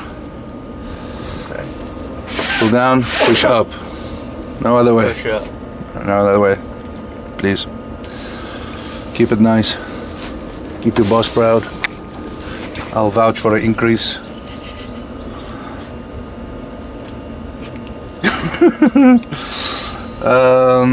That little peepee back there is a temperature probe.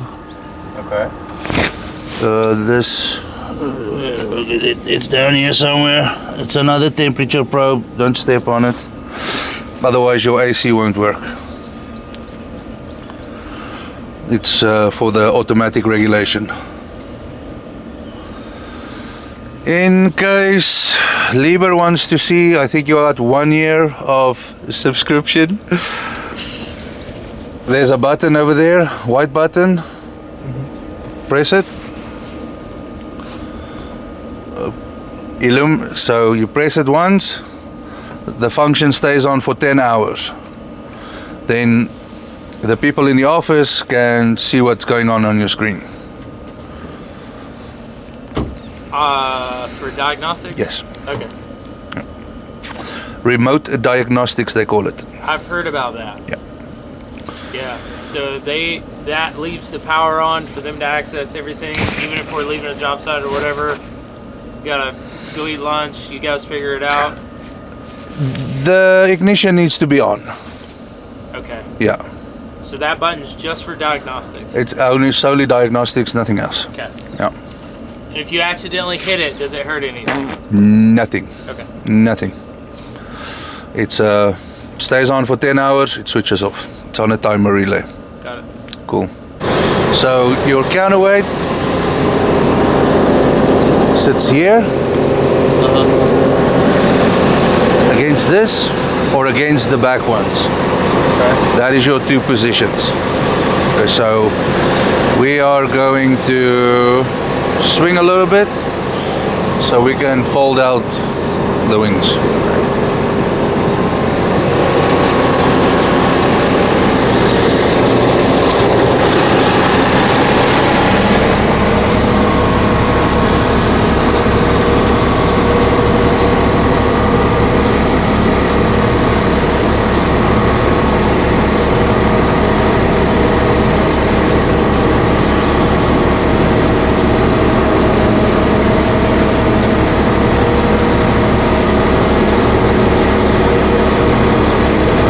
hold that.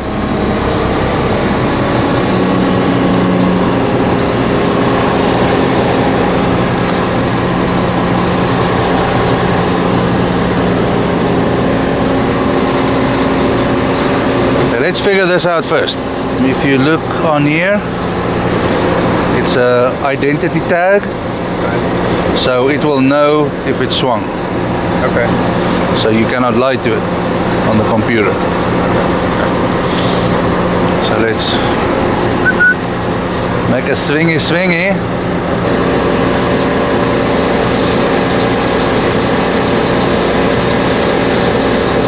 Okay. Nothing to it. And when you do this, it'll change the chart there for you. No. It won't?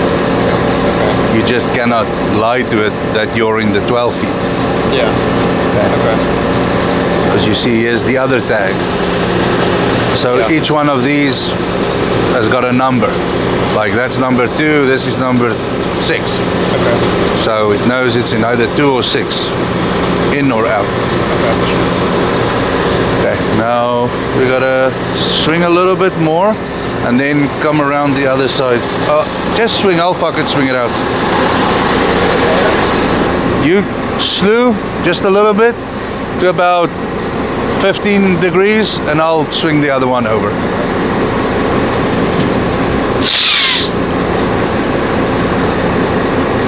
Hold on. Bring us the remote, please.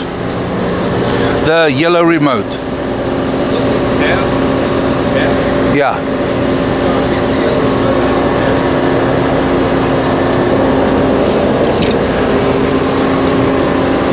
Let's see if it wants to work now. And the Bluetooth. Tell him to bring both. Bring both, Sean.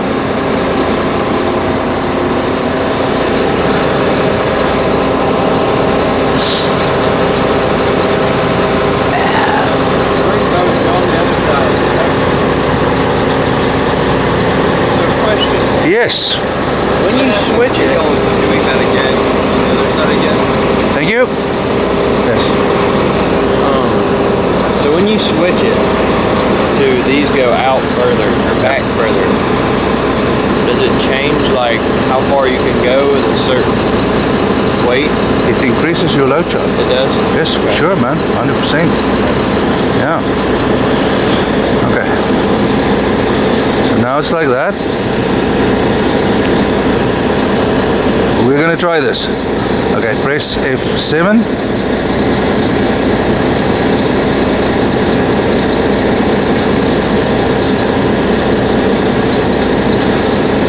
So you see it's orange.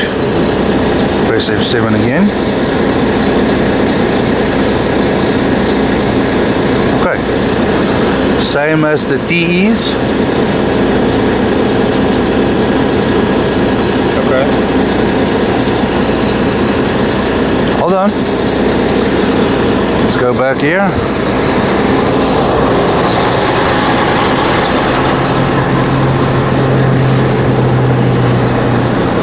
Take it. Swing.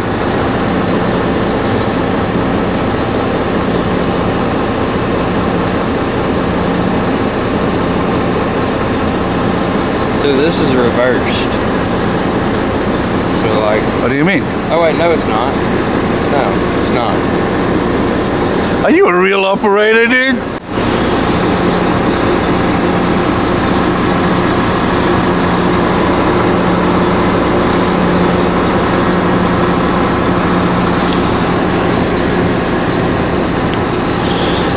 So swing it as far as you need to go get that.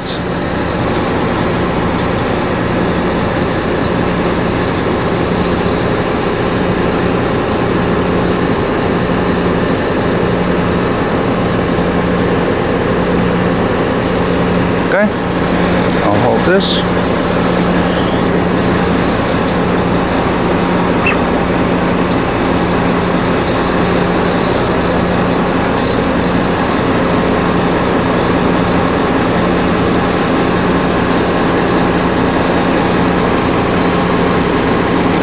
So when it wouldn't work down there, was there a reason for that, or is it just? I think the chassis is just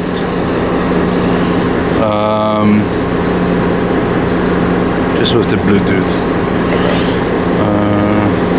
But now, yeah, there you go. Now it works. Yeah. Okay. So you can start the upper and do everything from here.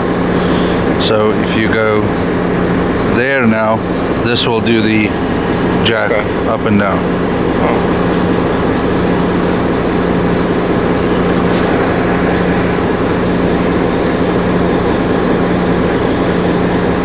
So cool, man. So we can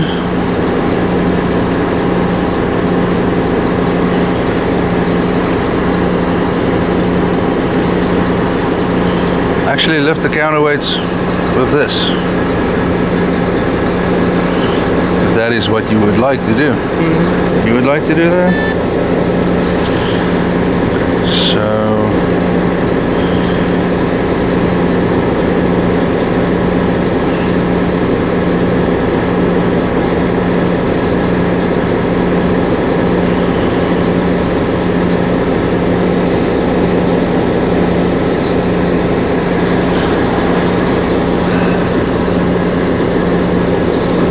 we'll do the remote later. Okay. We just, so it is a little bit inconvenient doing it off the side to swing those out. So we use this just to show that we can. Yeah. More convenient. More better? Yeah. Yes. Please put this back for us.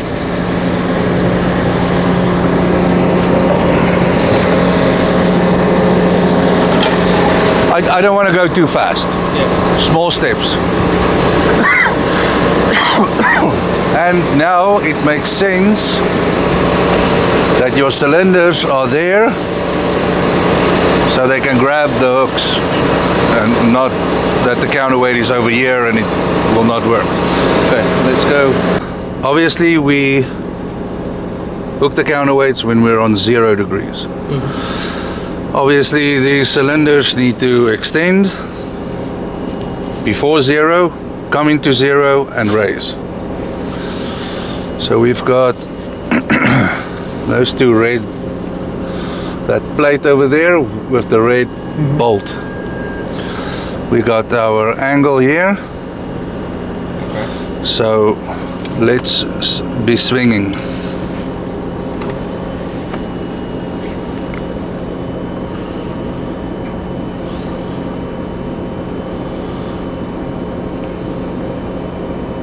Gotta obviously make sure our pin is up.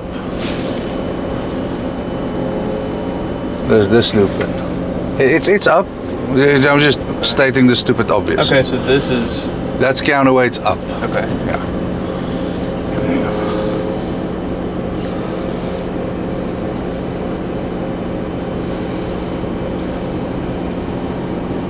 God, you fucked up the paint job, dude. I didn't do it. You did. Don't tell my boss I did it. You just heard you. Okay, so on the arrows, you see we need to off 0, set, run the counterweights down.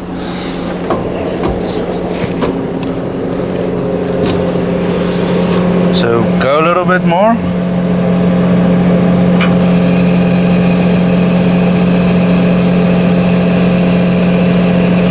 Okay, hold that. So that's 0. Big arrow, 0. So go a little bit more, line the other arrow up.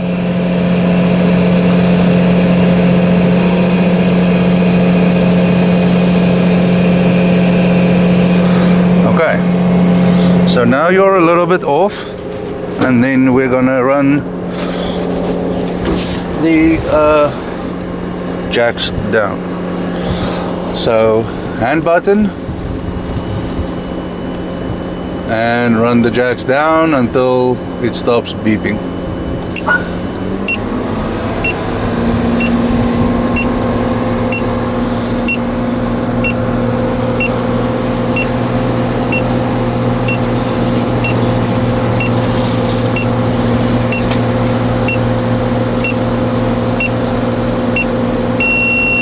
That's it.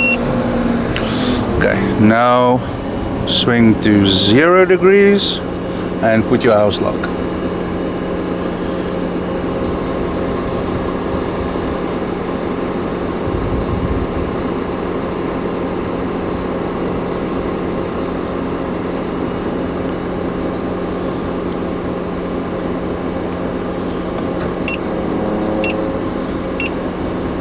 Hold it, you have to hold it in. That's it. Okay. And now counterweight up. Hold it.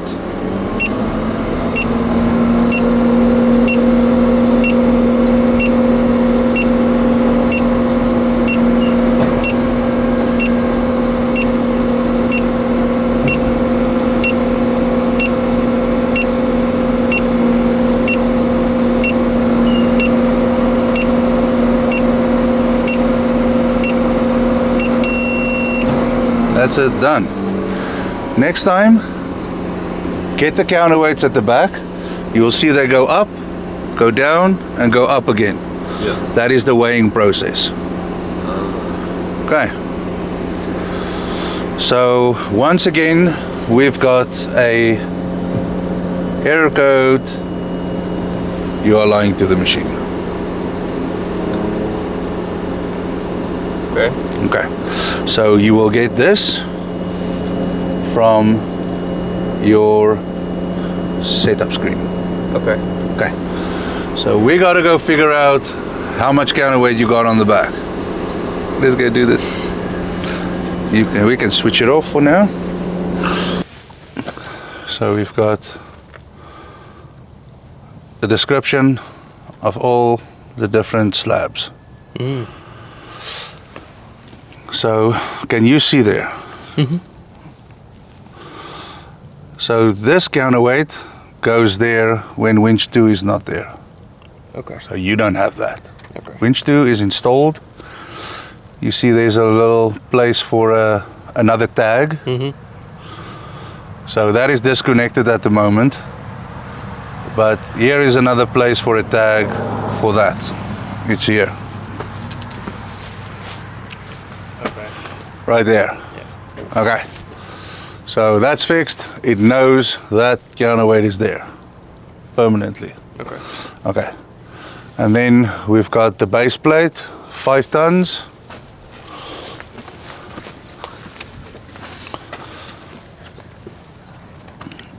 Base plate with the hooks. So this is how the full stack will look when we are But done. without that top one. Without the top one, because winch 2 is there. Yeah. Okay. It's just to compensate counterweight for the weight that Okay. needs to be there.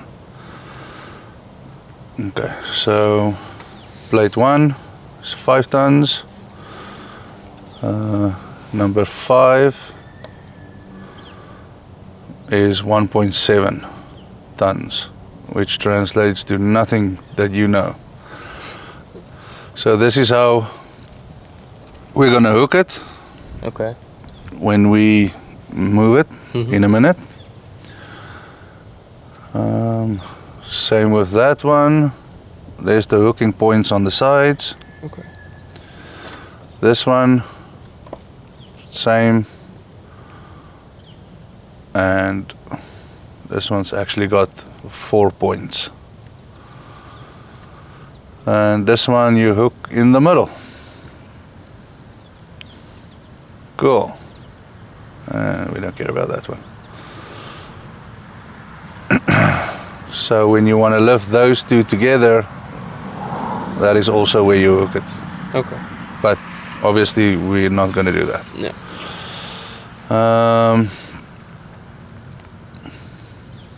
The outside for this counterweight. And you can lift those 3 together.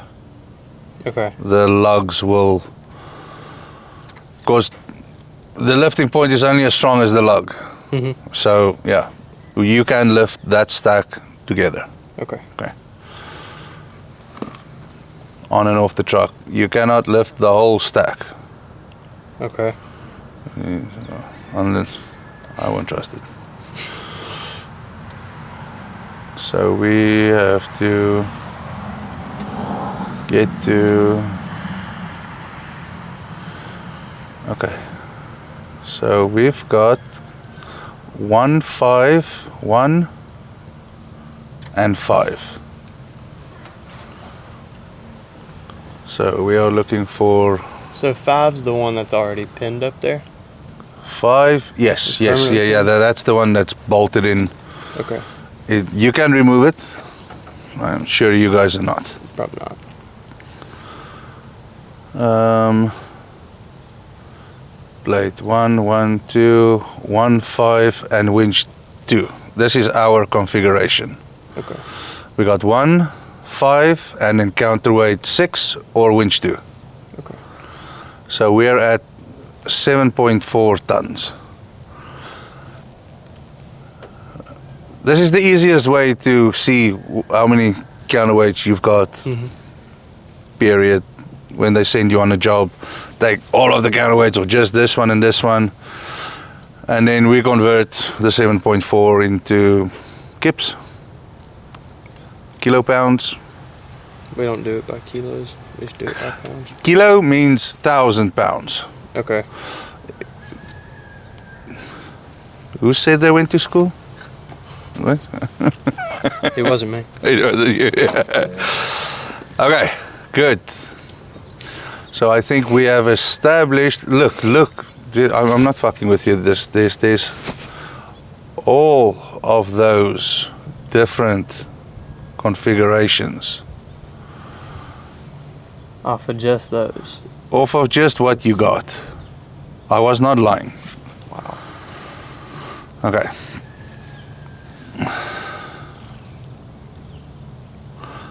I just have to read up something. I will get back to that with this. Yeah, when you guys load it on, I'll have to read up and see if we can leave that counterweight there when we put the full stack on. Okay. Not 100% sure. So we will make 100% sure before we crack something. That's the setup screen. So change your ballast to what we've got.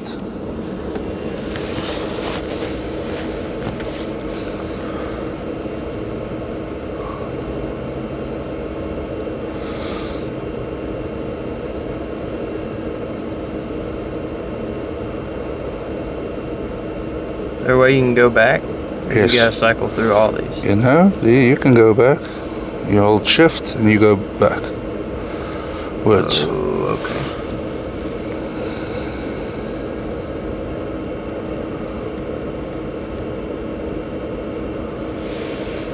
It doesn't give you a 17 option on here. But we were 16,200 and something. Yeah. Yes. Yeah, okay. Okay, so that's the closest we will get. Is that right? What did we do? Change the counterweight, how much we have on it. Yes, and what else did we change? The Uh-huh. they sit back. Okay, so how far are we back? We've got two options. Close and far. We're far. Okay. So let's run through the chart and see if 12 is close or far. Isn't 15 far? Yes. So continue on in the low chart. No? Go more. I just click. Yeah, go on. Continue on.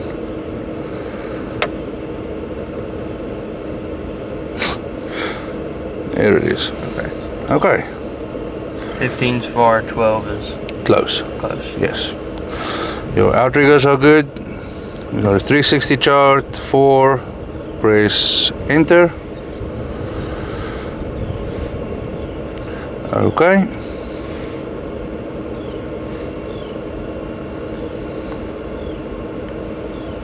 Now our error is gone and the exclamation mark. Because now it realizes that we put it in the computer. Now we have that. it matches what you put in and what it's got. So, start the crane.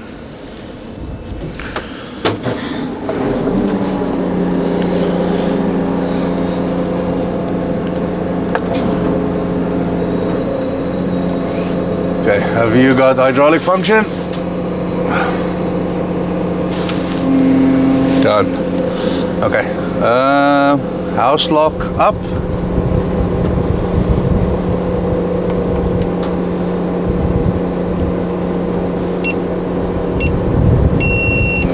Okay, swing a little bit to the right.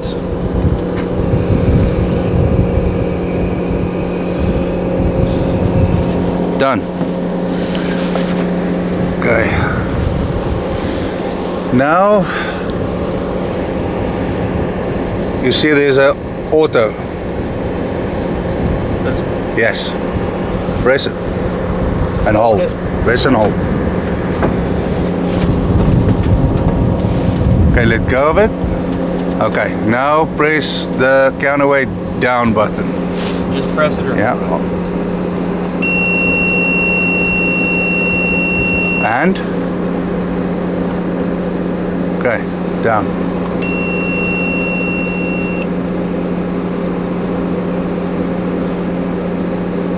Hold the automatic button. Press it again.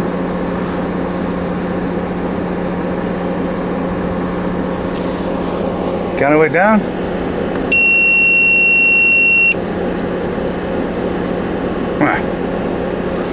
Okay.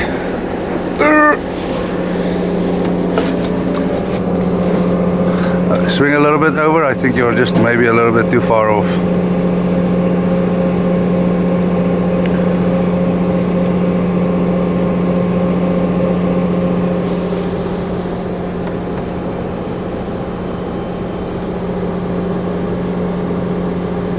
Now I don't have any function.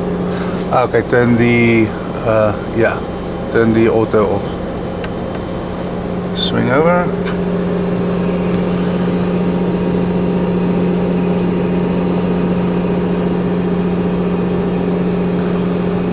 Okay.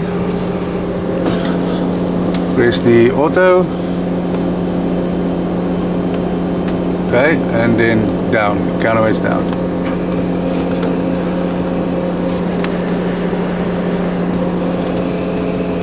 Just hold that button.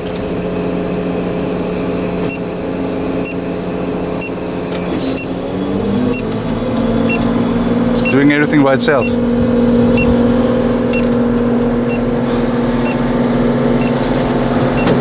Counterweights are going down.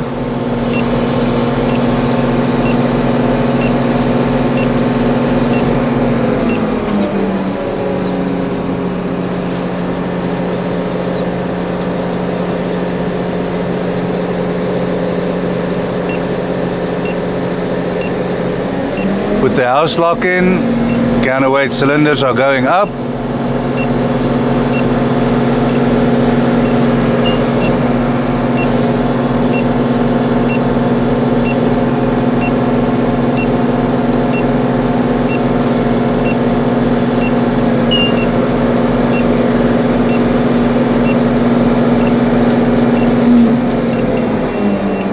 And your house lock is up. That's your counterweight down. You did a phenomenal job on that button, dude. Not too shabby. I tried, thank you. Let's go to your low chart. Right? You know what boom length you want?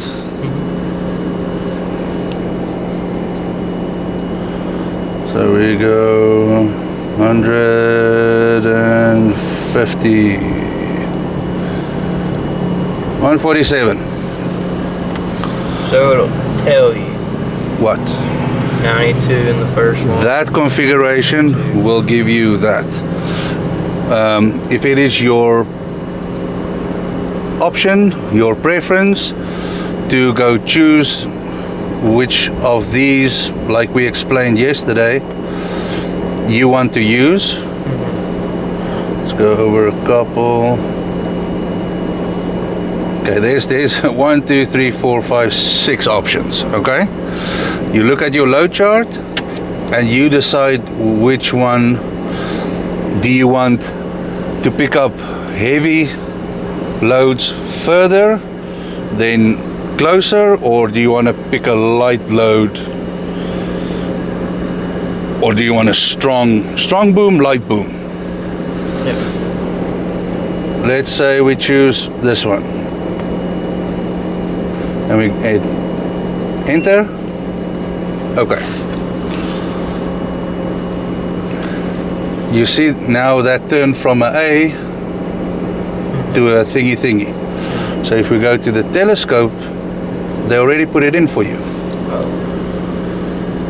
Okay. Okay. And then you just telescope. Done. No mess, no fuss.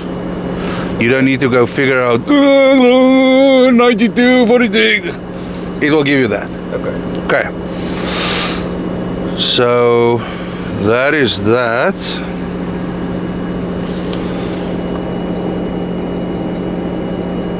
The arrow means back. When it goes forward, it will show the other way. So always follow the arrow. Okay. So we are just gonna do a. So always choose from here. Okay. Your boom configuration. Always come from here. So we're not gonna do that long. Is this correct? Yes. Yes, done. Okay, let's do that. Press enter, okay. Yep. Okay, so look at this now. So once you're there, and this is allocated to telescoping, just tap it forward, just once. Just tap it forward.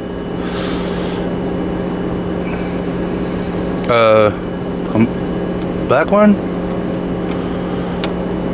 Yeah, the screen was supposed to change.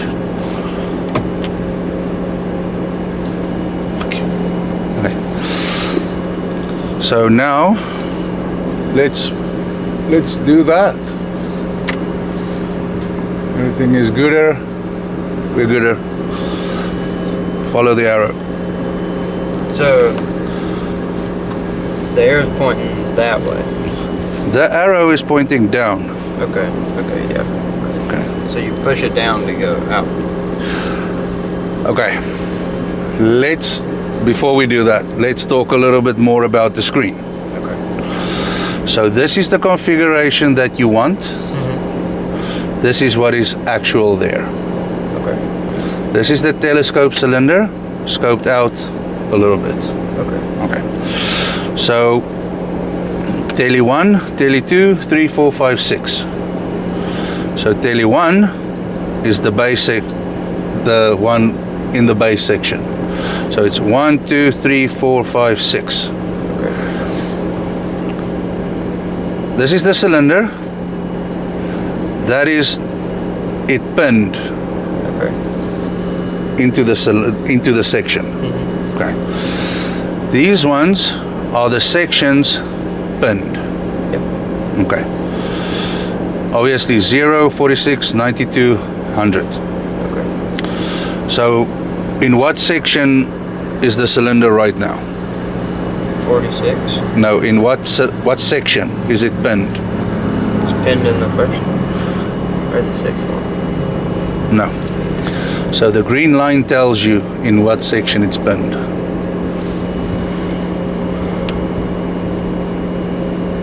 Fourth? Nope. You counted the wrong way. The small one is number 6. Okay. Third? Yes. So, and you want to scope out 4 and 5. So the program will tell you what it wants from you. So, any questions? Okay, so obviously you got your radius, angle, scoping, preferably, if possible, 70 or above. Okay. To minimize the wear on your pads, rubbing dry, blah blah, all the good stuff. This means you can scope out with 1,300 pounds. Okay. Let's do it. Okay. Colors: yellow, green.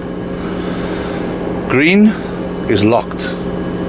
Yellow, partially locked. Okay. Gone, completely unlocked. So keep an eye on that green, and that section green. Okay. Okay. So pull it back and it will do its thing. And the arrow. No need to rev, nothing, just pull it back and hold it.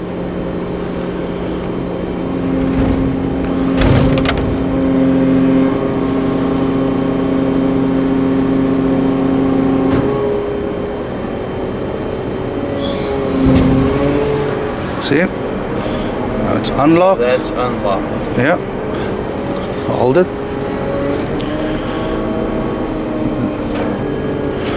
So there it went to section number 5, because it's the furthest section, it's going to push it out first.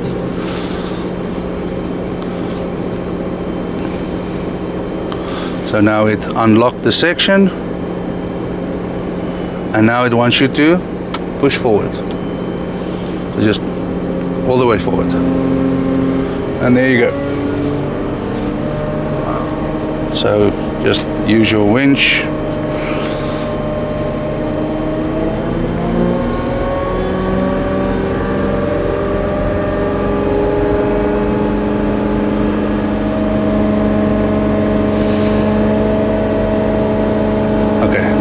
Here, so you see this cylinder is green, it's locked in the section, that is completely gone, it's unlocked. There it deployed the pin, and it's green. So yellow is partially locked, partially unlocked. Okay. Continue, you're not done. Oh, it's got a... Yeah, you still got to come back and get 4. So the cylinder, so it's got a pin and a hole.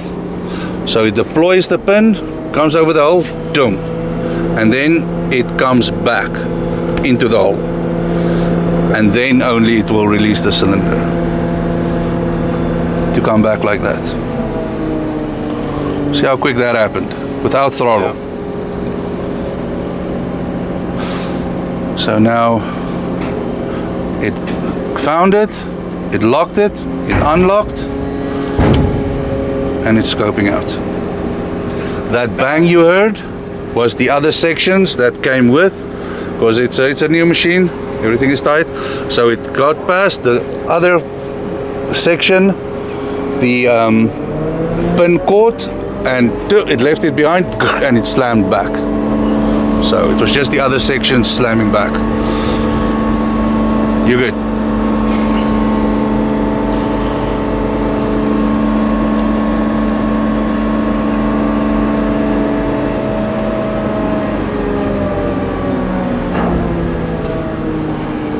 Look at the reel. You deploy the pin is deployed, and there it came back. You see what I mean? So the pin is deployed and it just came back into its rest position. And then you see the A. Done. Done. Yeah.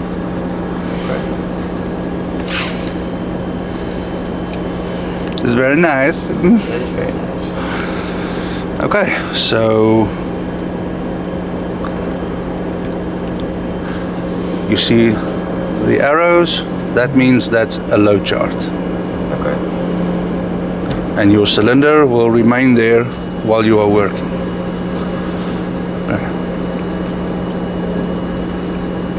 Questions?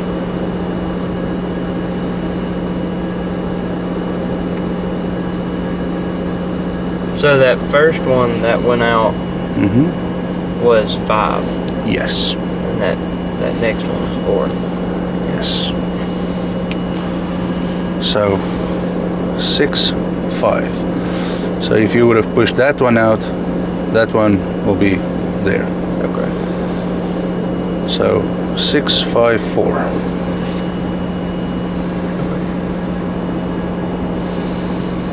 And all must be green. If something is yellow, it's partially locked, unlocked.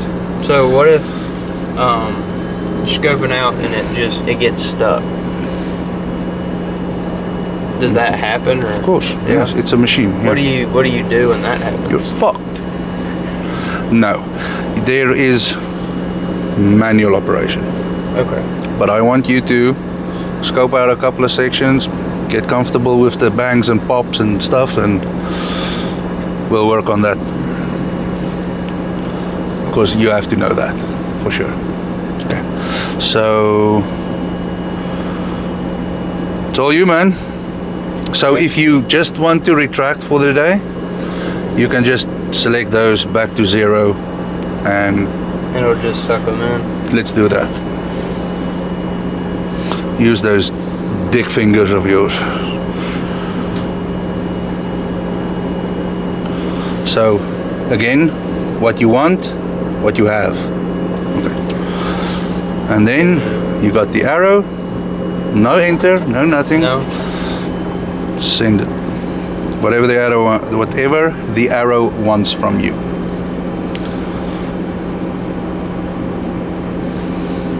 See, it's already deployed the pin.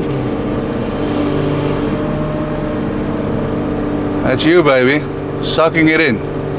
If it ever feels any different than this, your boom is dry. Okay. Okay.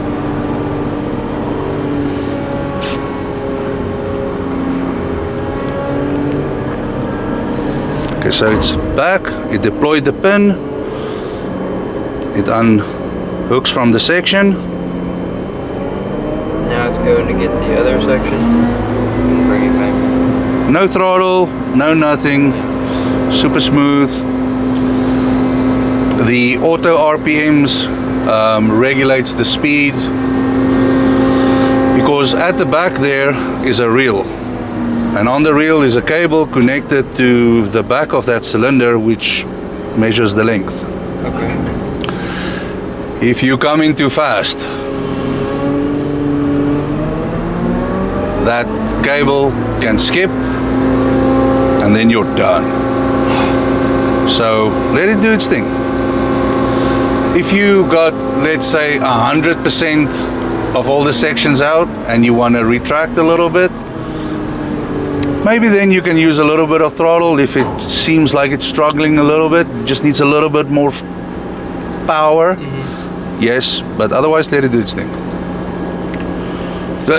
Done, dude. That was what, 1 minute?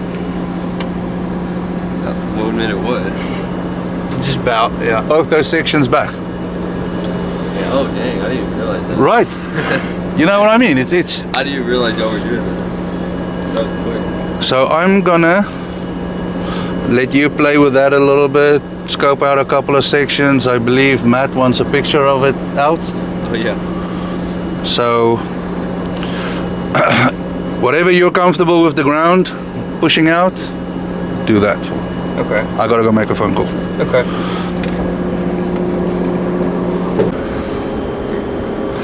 We spoke about clamped, unclamped, free swing. So at the moment you are unclamped, you are in free swing. So now you have to use your brake. So you hear? The hydraulics, everything is working, but the brake is holding it. So now you gotta undo the brake. This is what I spoke about yesterday. If you are in free swing, you have to release the brake like this, and then you'll be able to swing. Okay. And then when it stops, after a while, it will clamp the brake again. Okay. And then you have to manually do it. So right now it's locked. So you are in free swing, but the brake is locked. So you hear the hydraulics, it wants to, but the brake is locked. Okay. So take it out of free swing. Now you just unlocked the brake, but you didn't take it out of free swing.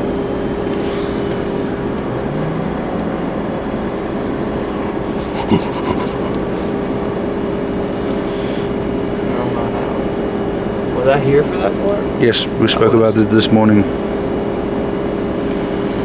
Oh, you were present. I don't know if you were here. Yeah.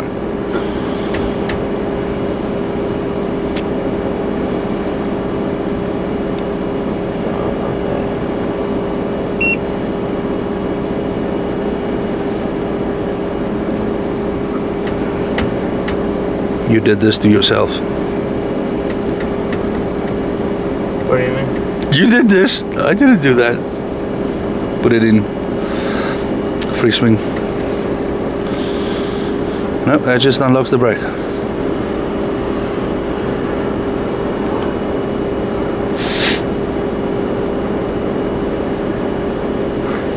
I don't remember. Okay, it's at the speed. We adjust the speed.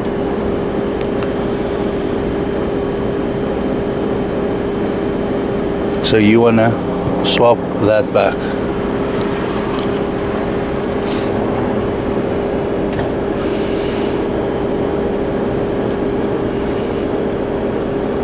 That's eco on and off.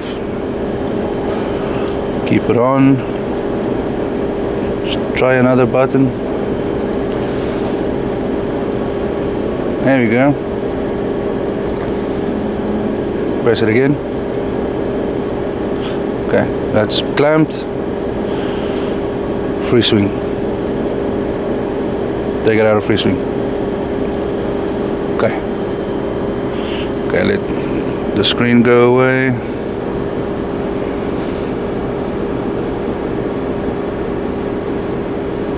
Okay, now swing. Okay, so your swing is in your like speed setting. Yes. Yes. I need to write that down. You got that on camera? Alright, good. So you are very rough on these joysticks, sir. Okay. You see? Yeah, dick fingers.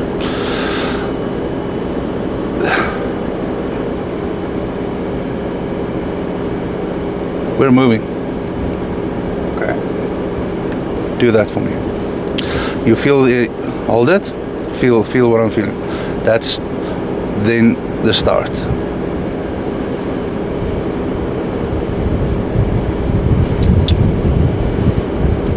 Okay. Okay. This thing is super sensitive. Like highly sensitive. You can do every function. You don't need to do that. You feel it jerks. So you get into it, initial, and then just okay. I want you to get out of the habit of being grovey. This is really a Cadillac. Same with the winches. Once you get into it and it doesn't move, don't give it more. Get into it, squeeze it in. Because you can move 400 of 86 million billion, whatever you guys want to call it, millimeters. Okay, 100%, yes. Even your boom, your luffing, it's super fine. If you just get past that initial and then just get into it, it will go. And then you get into it. Okay. Tips and tricks.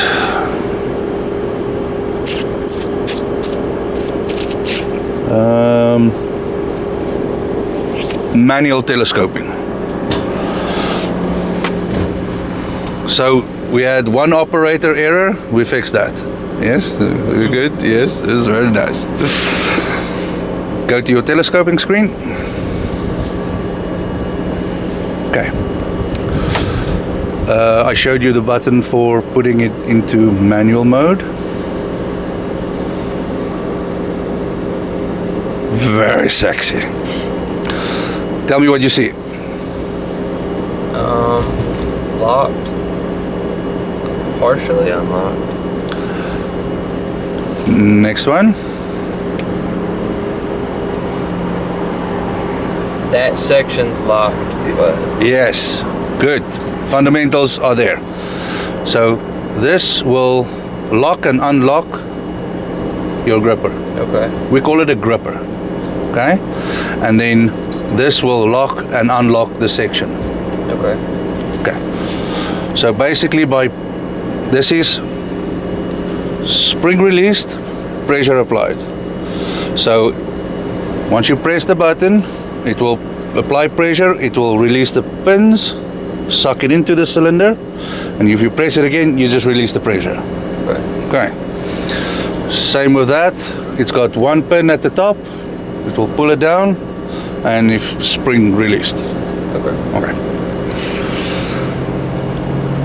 With that, you can do everything.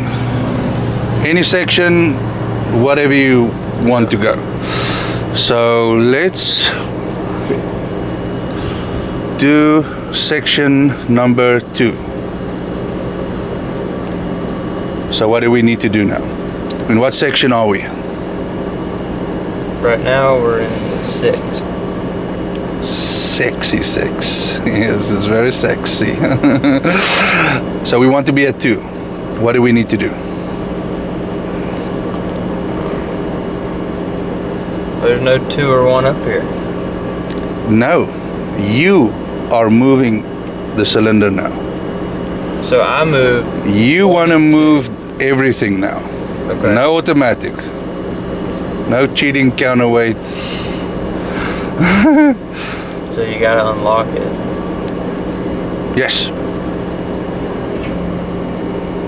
100%. And now you use a stick to move the cylinder. To section number 2, please.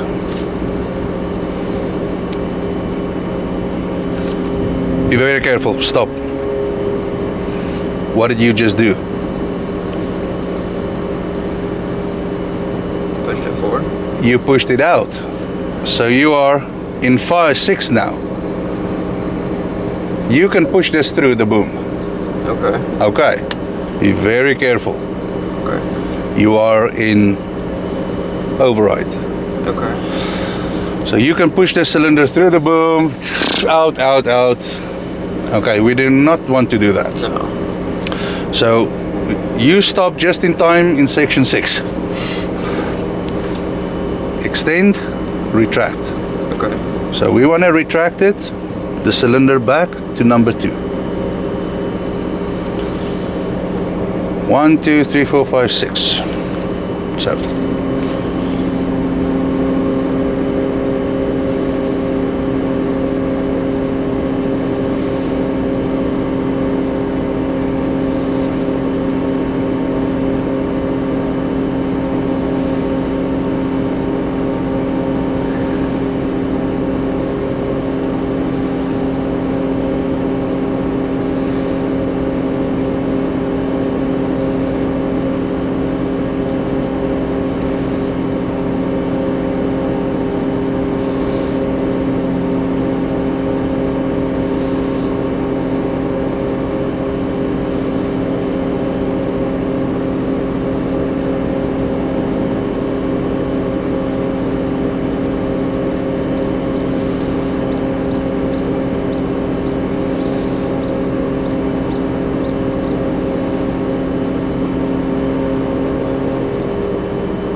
Yeah? Next one? Well, I don't know. I asked you for section number 2. Okay. Are you there? Yes. That's it. Okay. And now you have to pin into the section. So you release the pressure on the cylinder. Dink. Now what do you see? Now it's partially pinned. My man, my dog needs a raise here. He needs a raise. Okay, so it is released, but the pins are not completely out. It's in the section somewhere close, but it's not fully engaged. So you gotta search for the holes. So you just either retract a little bit or extend a little bit.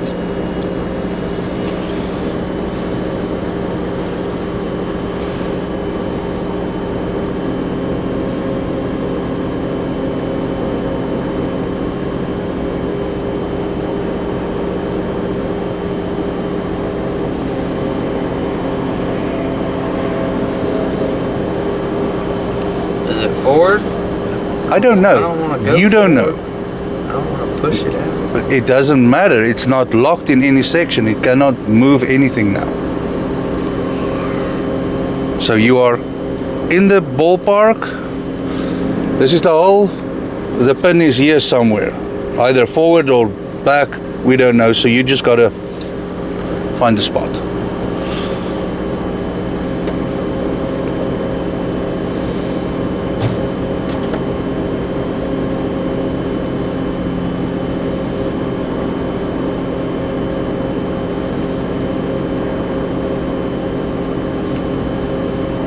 Okay, I would say come back.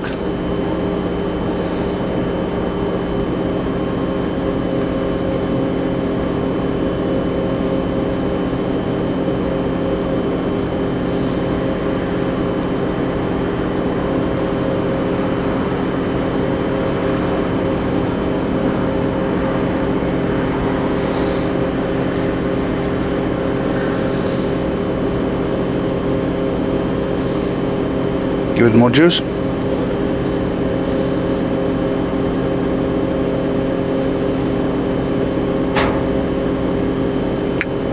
You heard it, yeah? Now you're in number 2. You're good. It's pinned, and you got the section, so if you want to, you can scope it out. Scope it out.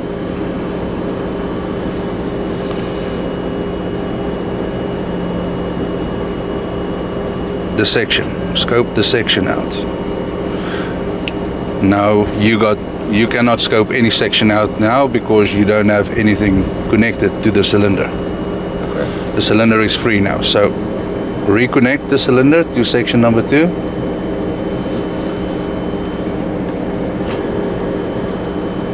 And then you unlock number 2.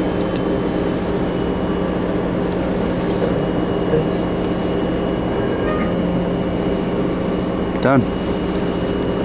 Now you scope out. It's not going to push it out? It's going to push it out, yeah. No, I'm saying like the spring itself. What spring? Like, so you were saying when I undid this and went forward, it wasn't connected to anything. Yes. Okay, but I'm connected on this. You are connected to section number 2 now. Okay. You know you are in the section. You know you got the section. And you can see you've unpinned the section from the other sections. Okay. So you can push out.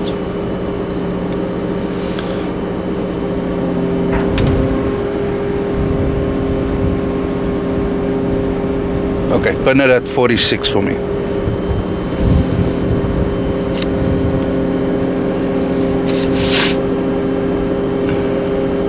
You can give it all the beans.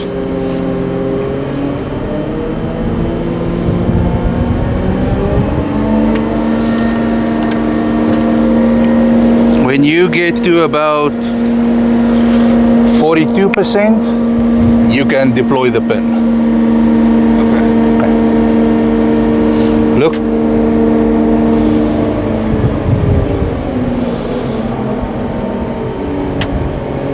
Okay, so now deploy the pin. This one? No. You cannot do both at the same time. Okay. Mechanically, you cannot. It's a safety feature. Okay. So you cannot fuck it up. Okay, so yeah. deploy the pin. So now what happened is the hole is here. We came, you've deployed the pin, it's rubbing on the boom, and you're just going to scope it out so it finds the hole. Go for it.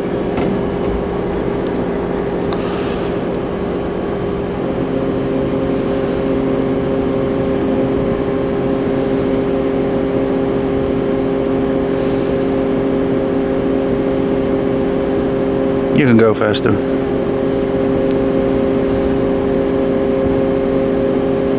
You feel it rubbing on the boom. Yeah. This is normal.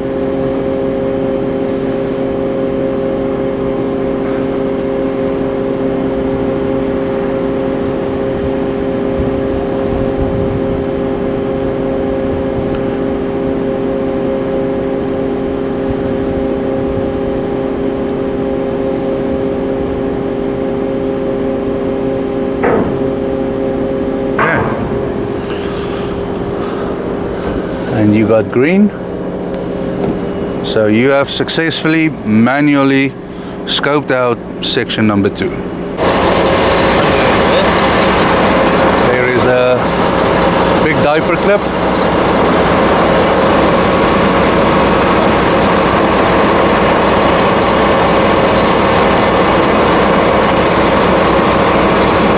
Yep. Don't scratch the paint.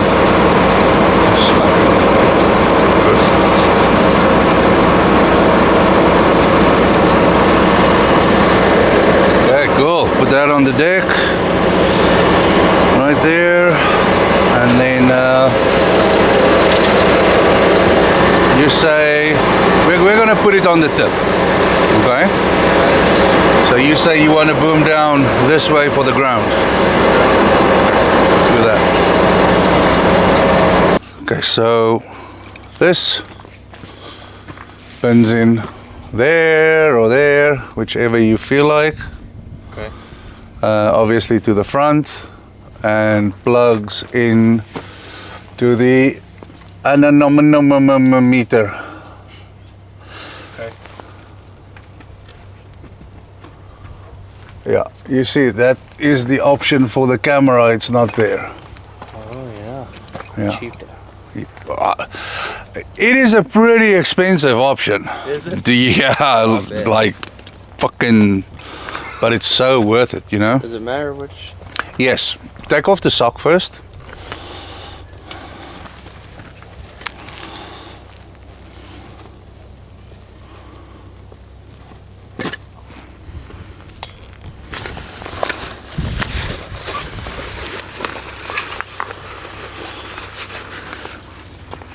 Whoa. A wind turbine. We're making power, baby. Okay, undo the clip.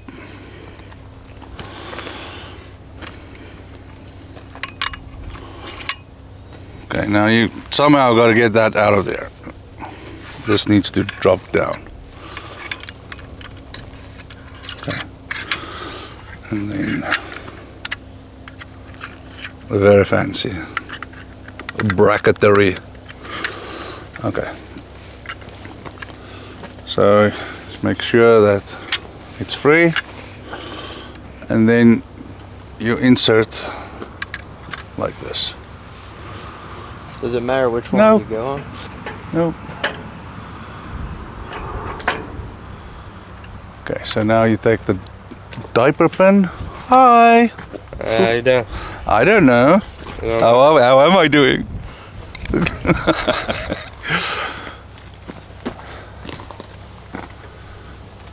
What's that thing? Okay, It's a wind turbine. let's put it in this one just so you can find the hole. Seems like we need hair.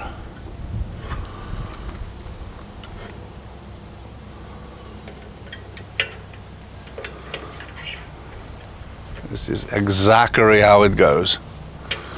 Let me go get some cutters. Get this ladder for us, please. We're going to use it at some point. We need the keys. No, this one. Oh, this one? Get that one.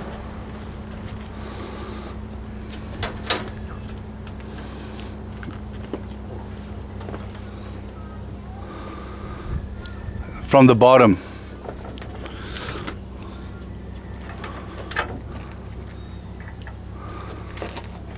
From down here? Yeah. The one at the back.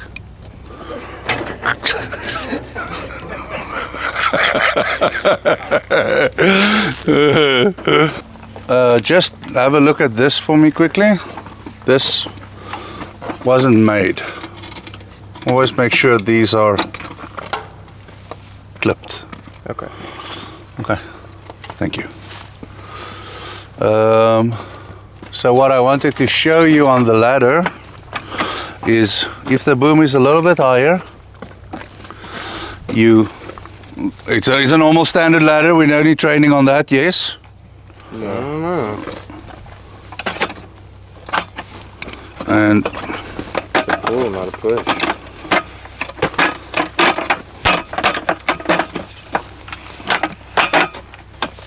Looks like y'all might be training. and the legs fold out, blah de blah blah blah. This is the pole to stand it against. Okay, if the boom is a little bit higher, we're going to use it with the fly jib. Lean it against here, then you can get to the box. Okay. Okay, cool. So connect that for us, please. You want me to undo this?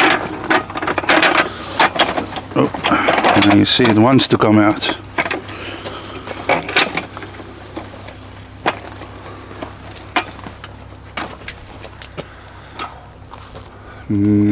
That is, yes. Does it go above or under? Because the jib's gonna go right there, right? So you can run it.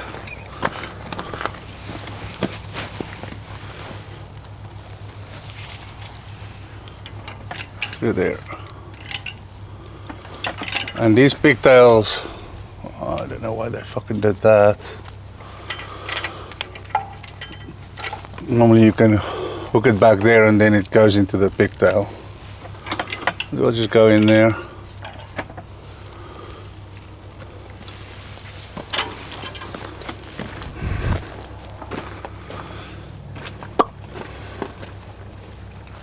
What, does that just pop out? And nope, it unscrews.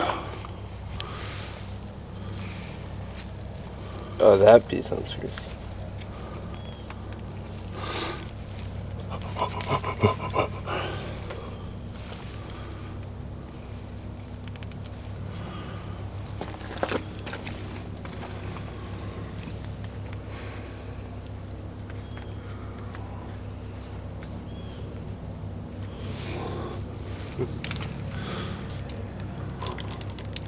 Make sure you line it up.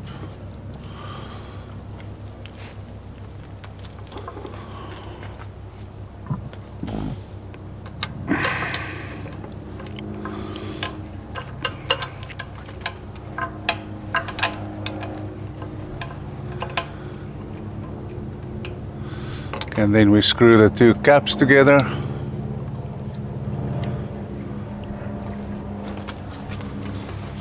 And now it's very sexy. Okay, while we're here, put it in the cab.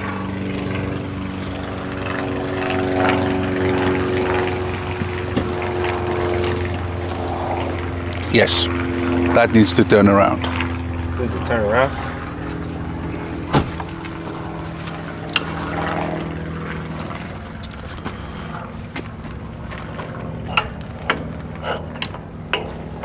This needs to turn around? Yes.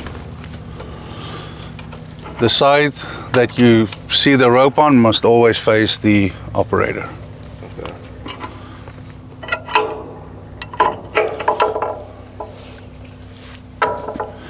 And that pin out. Yes. Most pins inside out.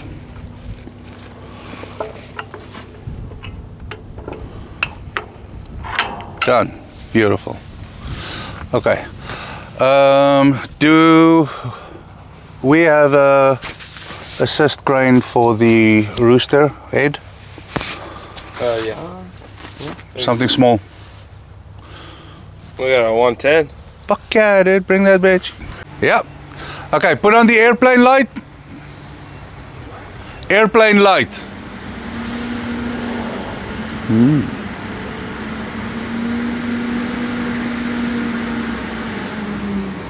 Press it again. Now we are blinking. Good. Thank you. Easy peasy. Just undo it so it's held by the tension. So you just unscrew it a little bit. Up. You undo all of them and you slide this in. After you've undone it there, help him, please. And then once it's in there, you just close and lock. Alright, say everything you just said one more time.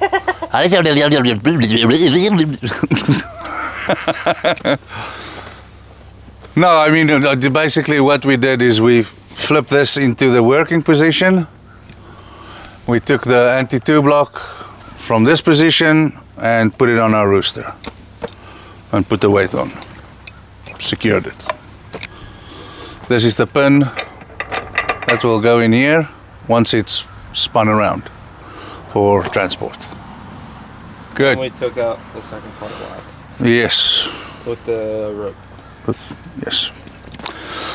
Absolutely. And make sure you leave that top pin out. Yes. Pull it out. Otherwise it will screw it up. Right. Yeah. Spare parts. Okay, that's it. Let's boom up, and I guess we can drag the rope just to get the pull. Yeah. Should we leave that Yeah. rope on her? Yeah, we can do that. Okay, while we are on the ground with our anti-2 blocks made, we got 1 and 4. Okay, 1 being the right hand side of the boom, 4 the left hand side. Anti-2 blocks. So we moved 4 to the runner.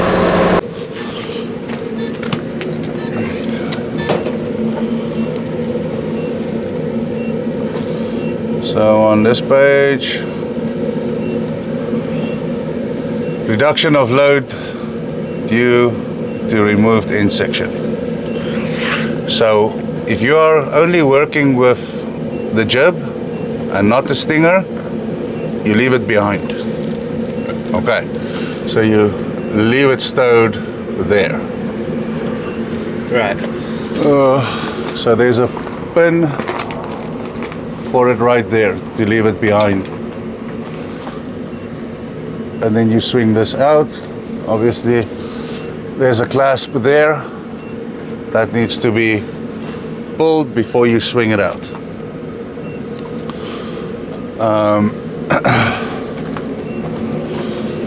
Take out those 2 pins. Yeah. Yes, at the back you take the 2 pins out. You leave this one in,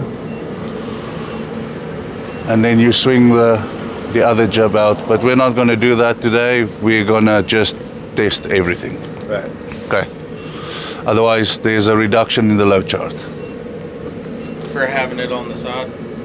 Not all, if you only use the lattice, you leave the needle behind.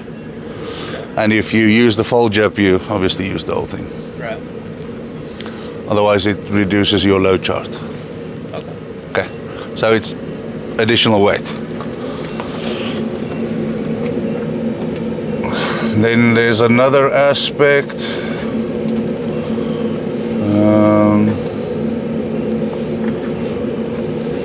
So the rigging points, you got a hydraulic jib, so you lift it where it says hydraulic. Okay. Both holes hydraulic, for if you want to take it off one day. Okay. And then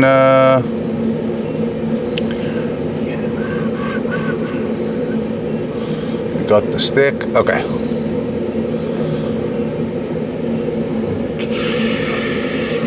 44. Okay. Let me show you on here. This is super important. There's a gauge. You see exactly what it reads now, yeah? Right. No. No, you can't. Yeah, you got it. Okay, so you got to make sure that there is pressure on there, and here in the book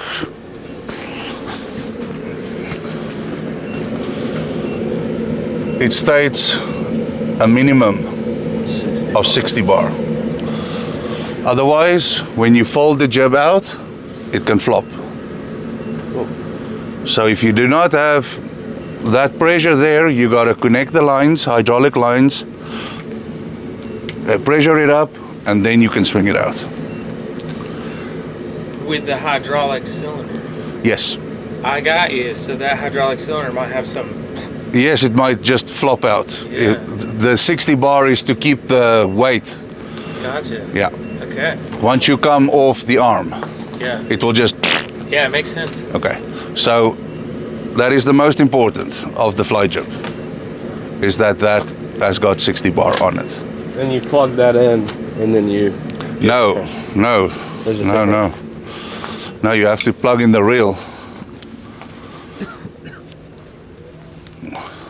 You have to get those hoses to connect here. So it's a little bit of a faff. Oh. So you can either pull it out and connect it, pressure it up, put it back, or whichever way you want to do it. Okay. Above 60 bar. We good? Yeah? I think we're at 80 bar right now.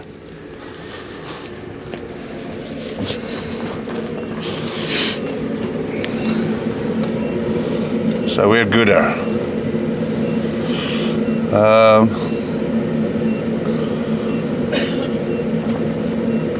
So there's a couple of prerequisites. Please read through that.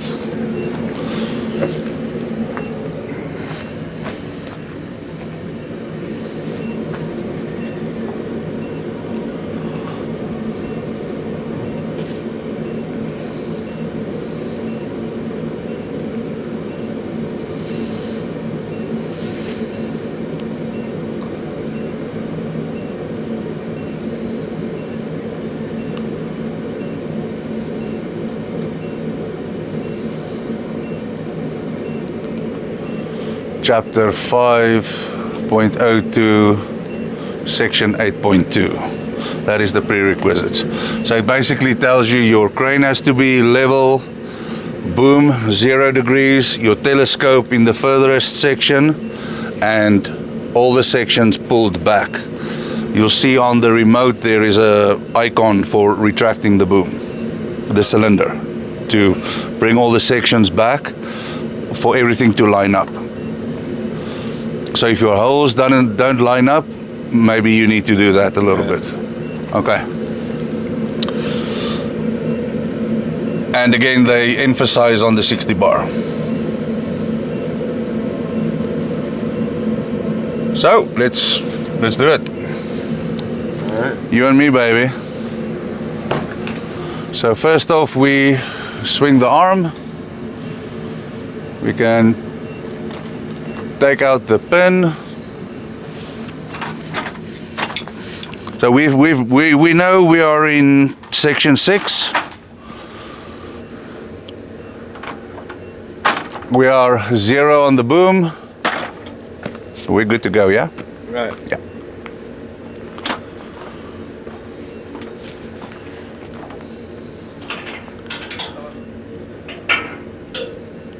There is a stow position for it, just below it. Yep.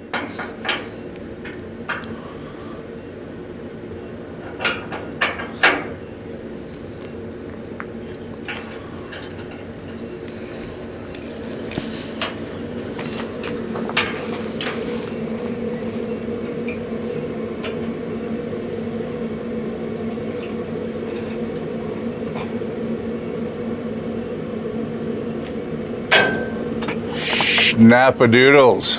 Good. We need to undo that hydraulic line. Yep, then the hydraulic line. If not, it will come out, but with force. Okay. We will avoid it at all costs.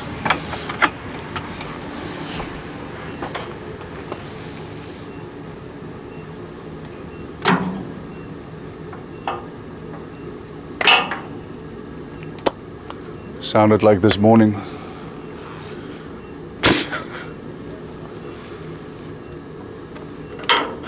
That's good in its stow spot. Okay, that's good. Just make 100% sure we got the 60 bar while you're up there.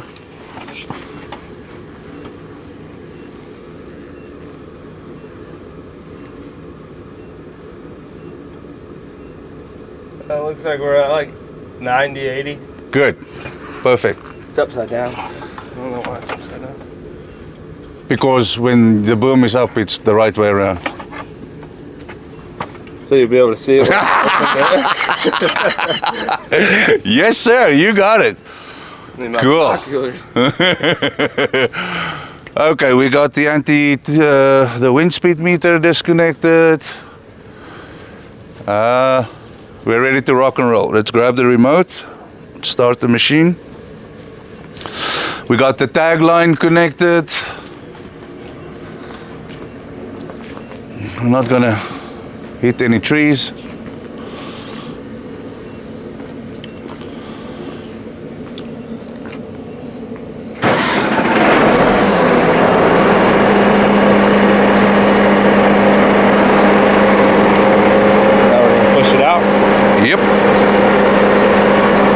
So you see the button for the boom retract. Right. So let's retract it just to make sure we're fully back.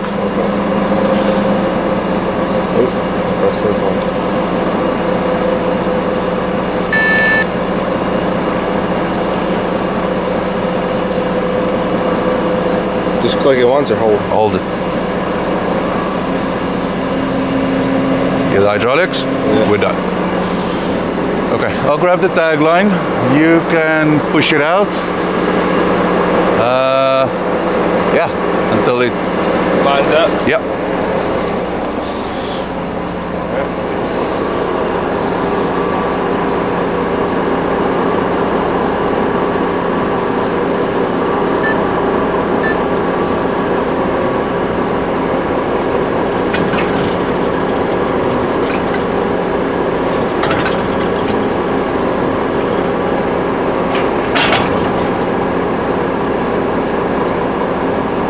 Yes, sir.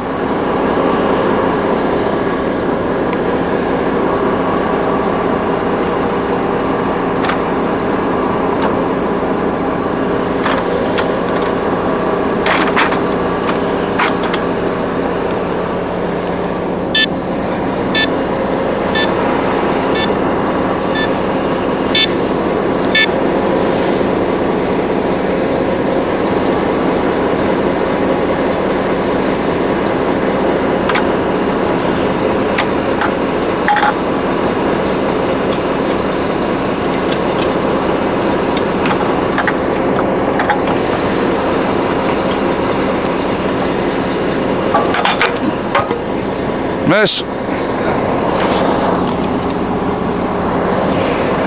about that. You're good, dude.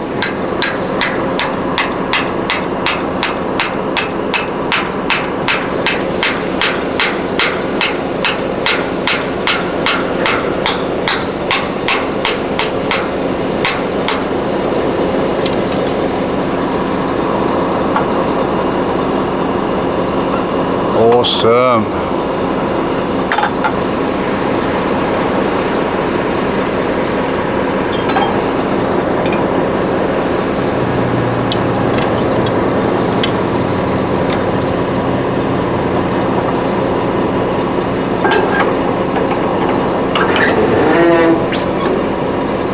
That's how it's supposed to go, yeah.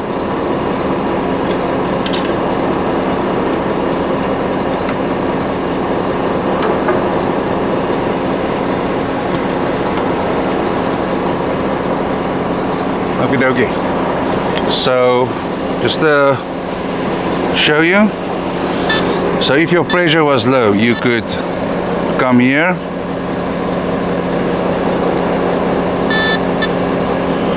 Shoot down there.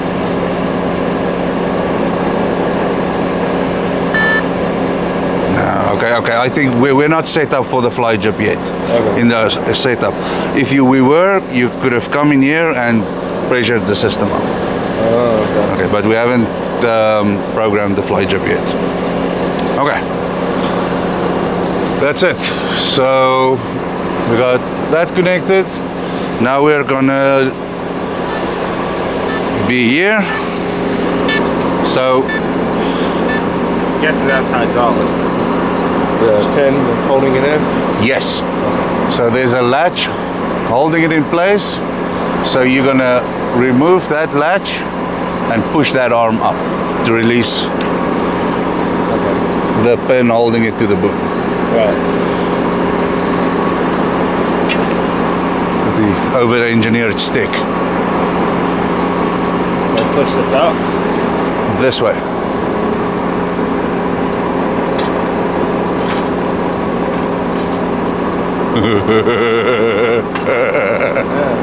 Rocket science! That's it. You see the bracket? What it does? It just keeps that arm from going up. So let go. Now you're going to push the other one up.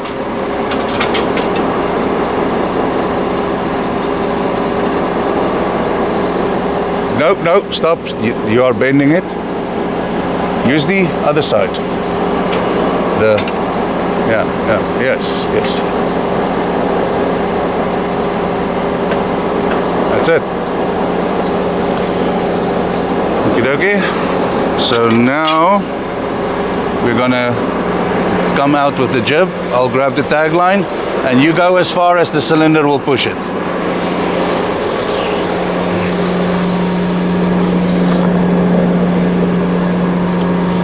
Because now we're safe, we're pinned to the boom.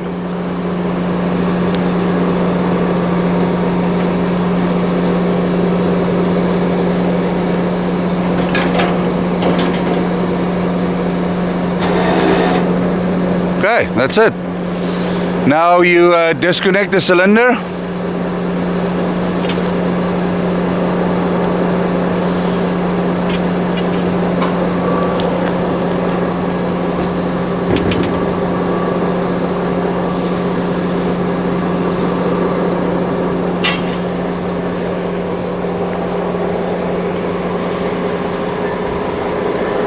Suck the cylinder back in. Yeah.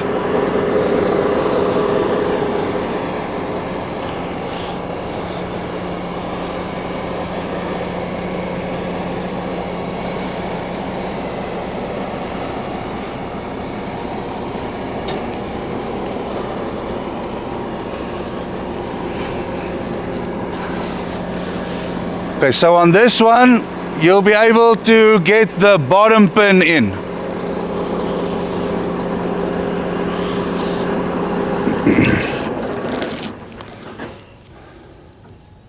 Dude, leave it, it's fine. Let it turn off.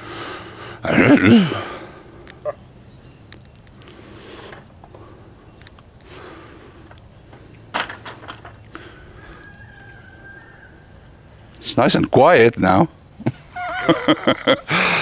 Okay, am I good to swing it in? Yeah, you're good. Everything out of the way. Yes, sir. Thank you.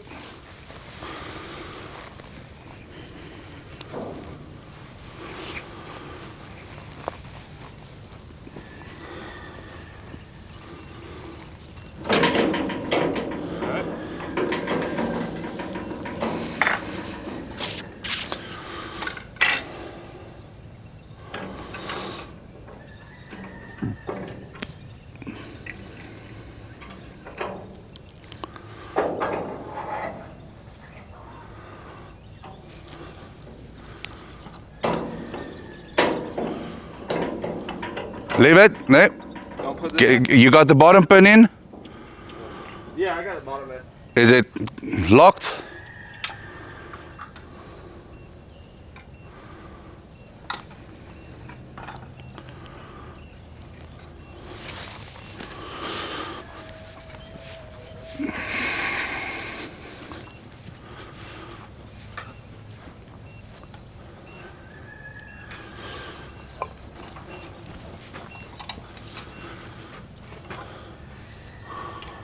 Oh yes.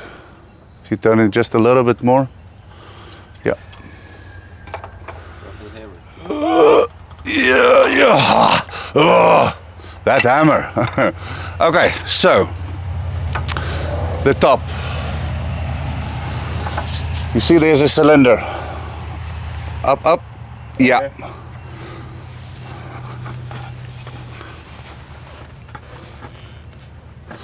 You need to take that pin out, and you see there's another spot for the pin on the boom side. Yeah. Okay. Connect those two.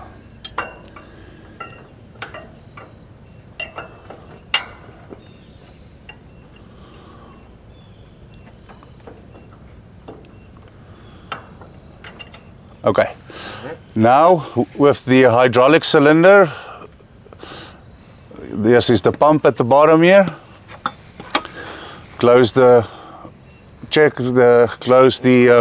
pump valve. Yep. Yeah. Is it closed? Yep. Okay.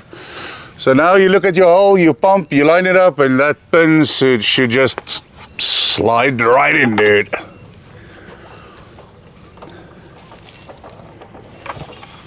Get it from the bottom here.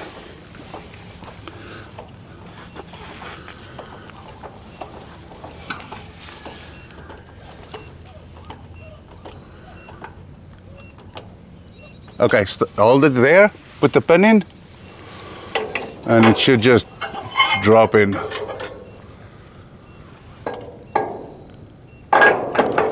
Okay, keep on pumping.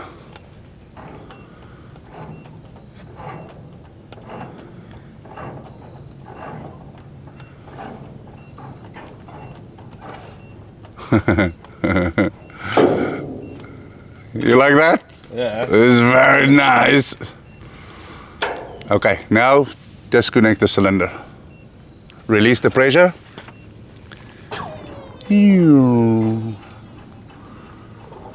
Okay.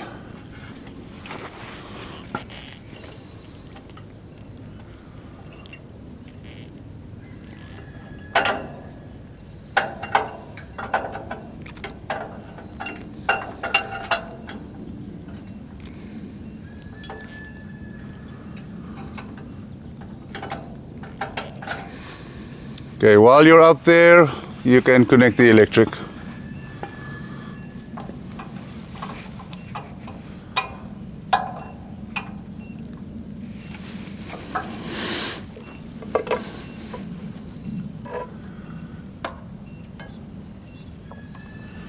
This one? Yep.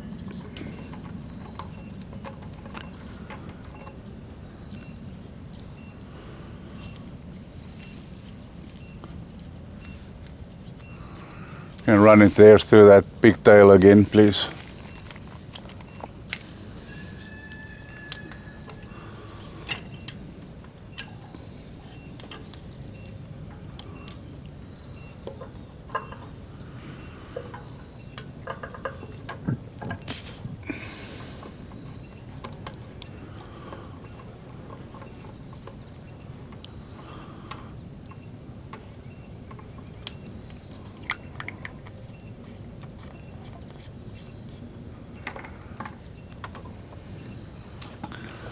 Very sweet.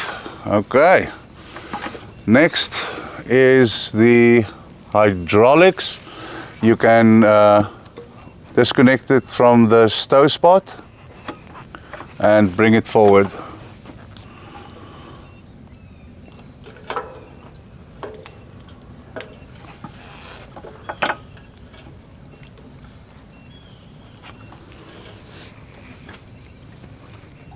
Bring it this way? Yeah. Just let it run just where it makes sense, you know? You can come off the side or wherever you think is the best spot for it. Maybe come around this pole. This pole? Yeah.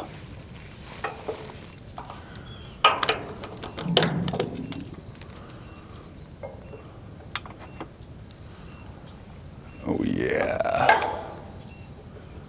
Oh yeah.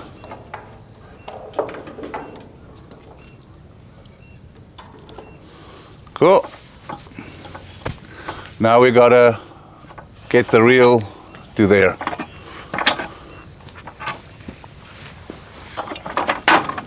Oh, I scratched the bait. Let me move it like this a little bit. So first, undo all the little roller latches. Where your hand is, where your hand is, where your hand, yeah. Oh, these?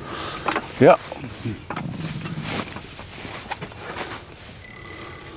Yeah, good old paint.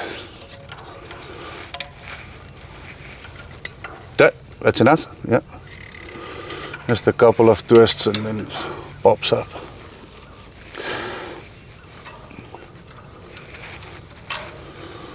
Okay, so yeah, I'll hold the reel.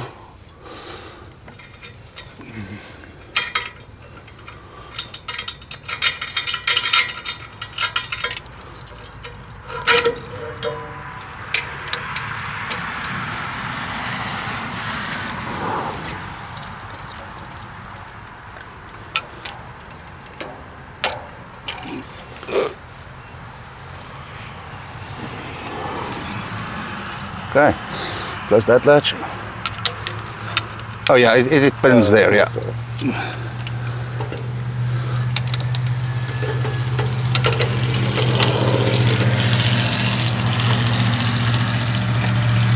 Nice.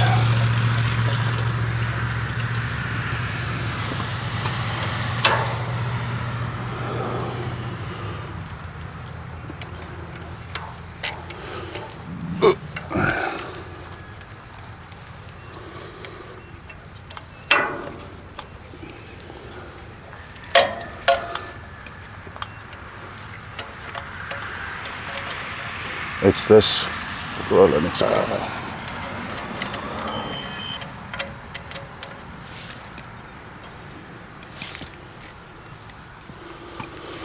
Make sure they're all nice and secure. Good. And then connect the hoses.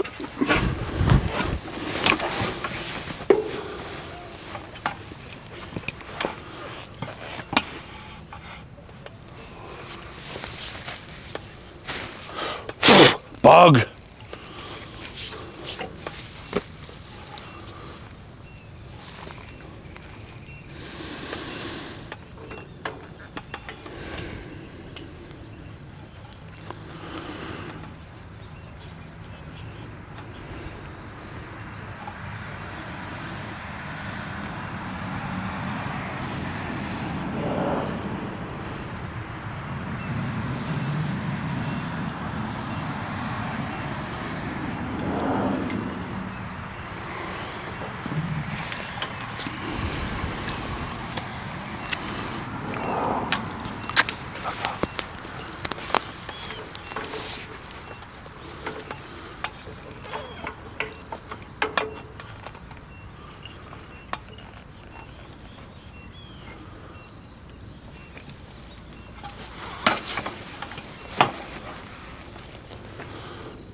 A little pressure on it.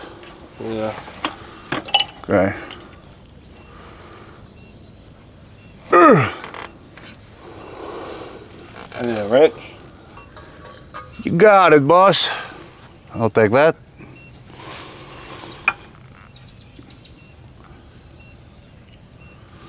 Nice and snugly.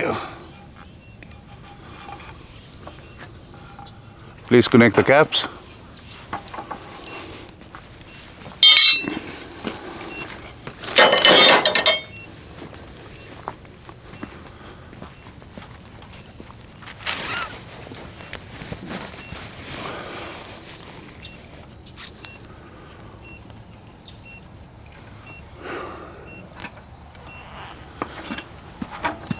That's a job well done, dude.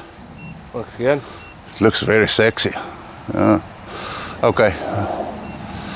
So the next step is to raise the roller. Right. There's no point for us to raise the roller because we're not going to run the whip line. Okay. Is that hydraulic? No, it's got an assist gas shock, but You Yeah. just lift it up with your hands, put the pin in? yes, yeah, it's easy peasy. Same thing as the other Same thing, and it's got that roller. You just obviously before you run the rope over, open the roller, put the rope in, close the roller, the keeper, right there. one. Yeah. Okay. And it just swings to the side. Yeah. Alright.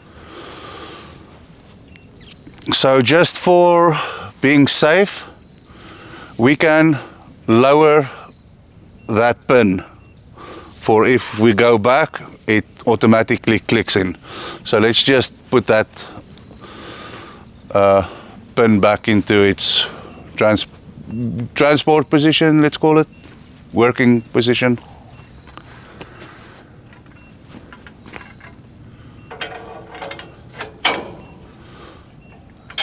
Okay, done. Leave it latched open, yeah. Okay, so yeah. So the next step is raise the roller, run your cable, done. Okay. Let's go program the computer. We don't need to swing this out? I mean, I guess we don't have to. It's one pin, one stowing pin here, and 2 bolts. Yeah, we can do it. Let's do it. Why not? Let's do it. Then we got the whole jib. Okay. So one pin here, we need to put the tag line on. Yeah, on that side. You can take out the split pinning so long. I'll just pull it. You see there's a zip tie on that we need to cut at some point. Alright.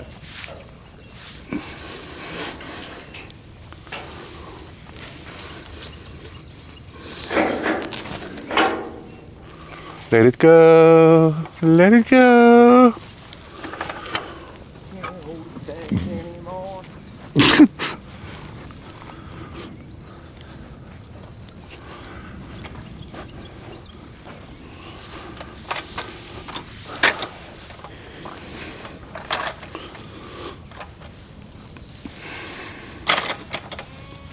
Okay, no wires or anything in the way?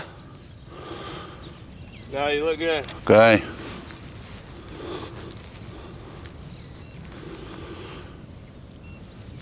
You will need the hammer for these ones.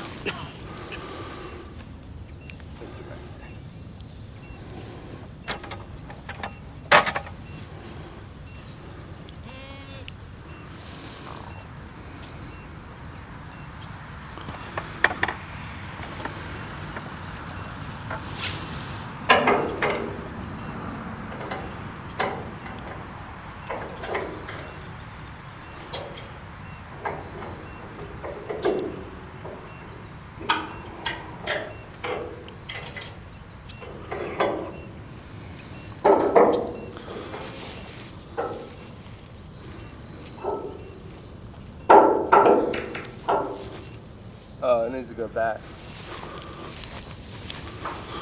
I see.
Sweet. Okay, so when you're using only that jib, you have to make sure the electric is connected for this anti-2 block. Okay. If you are using the long jib, there's a wire stowed inside the jib there Yeah. that you need to swap out. Oh, okay. I see it. Okay. We need to do that. We need to do it? We need to do that. Okay. Yeah.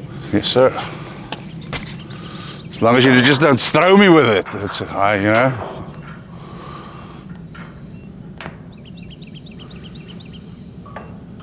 Chitty, chitty, chitty, chitty.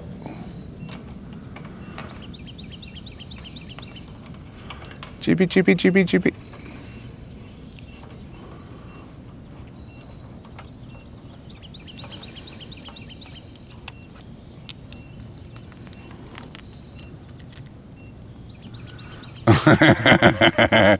They do a number on you. They do. Uh-huh.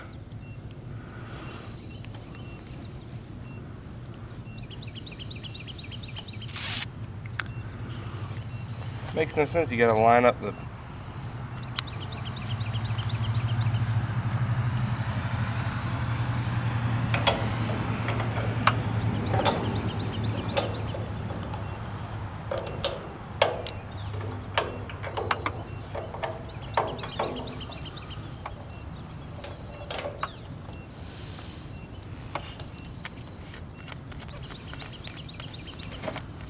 So much paint's coming off. Yeah. It's only the first 3 times. And it will be very gooder.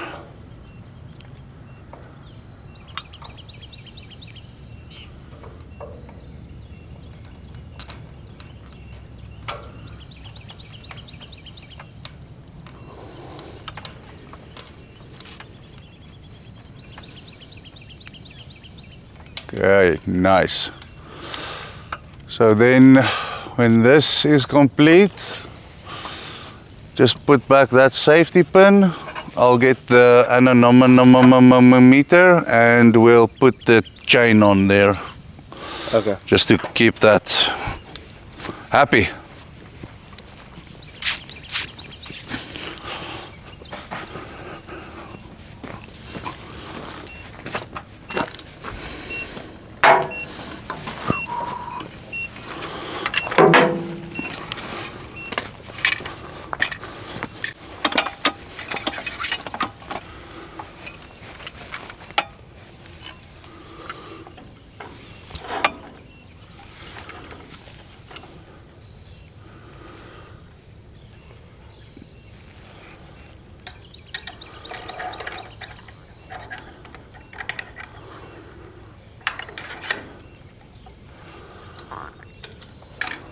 Okay, so with this connected, you connect this plug to that plug and that plug to the one on the stick. This one? Yeah.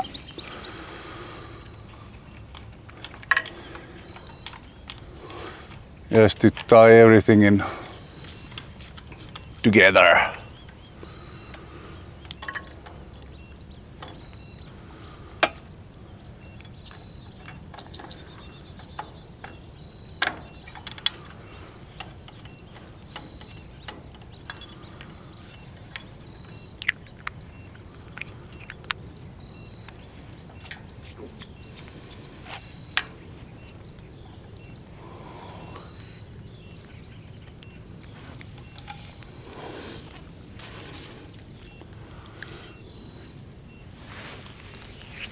Do me a favor, loop it 1 or 2 times through the keeper, the hole of the keeper, the ring of the keeper. This? Up, the keeper for the anemometer. This? Up. Oh, Yes, this, yes, the yes. keeper. Just. I'm pretty sure that's what I said. Yeah, I'm tripping. It's been a long morning, man. Oh yeah. Stop. Oh yeah, yeah. Gosh. Really long morning. Yes.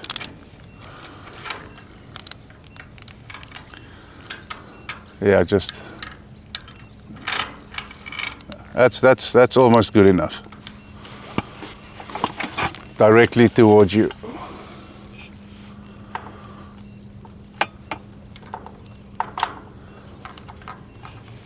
Okay.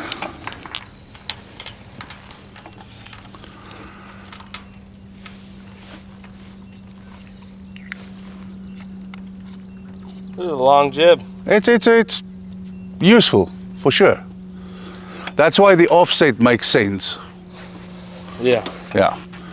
Okay, let's get the chain, put that on there, and rock and roll.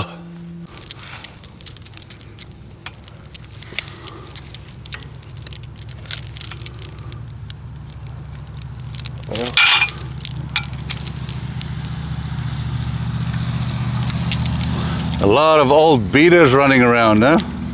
Yeah. There's Georgia, baby. Cool. I can get with that. Done. Good stuff, dude. Okay, so checks. We got electrics hooked up correctly. We got that. If you put the cable on, make sure your pins for the sheaves are in. Yeah. We got that keeper in. We got 4 pins in. 4 pins, all with keepers. We got Electrical switch. yes sir, from the tip to there. That's good. What is that? Oh, did we?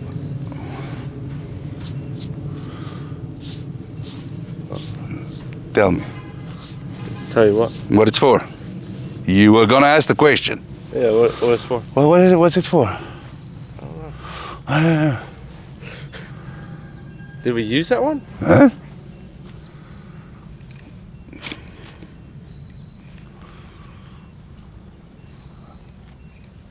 It's for your Beckett. Beckett? Yeah.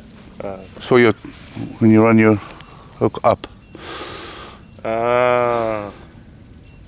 That makes sense. Sure hope so. Yeah. If we got 2 parts of line. Yeah. Okay.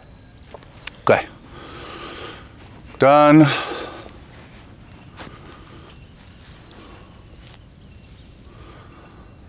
That's it, man. Let's go and make sure everything here is correct. Got all 4 pins in with the keepers. Electrics connected, hydraulics connected, the cylinder is disconnected. The sheave was put up. Hydraulic lines are connected. Yep. Okay, done. No angle.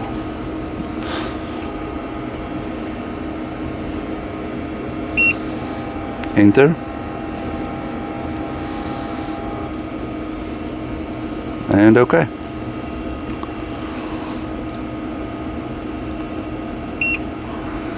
Now she's very happy. There we go. Okie dokie. Kill that buzzer. Kill it? Oh yeah. What's buzzer? Okay, let's fire up.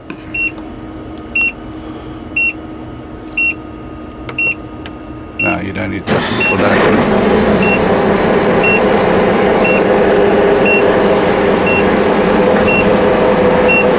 Okay, so first step, what did we do before we started this? What do we do? What did we undo? We undid the cable too. Yes, take it away.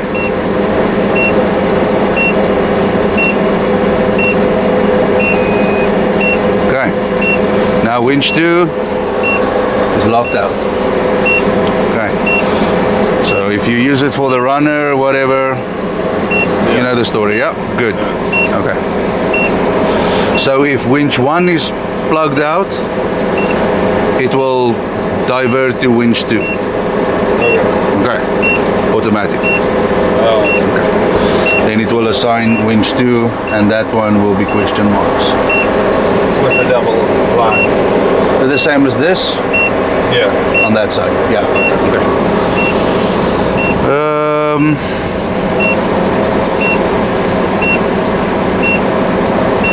let's boom up.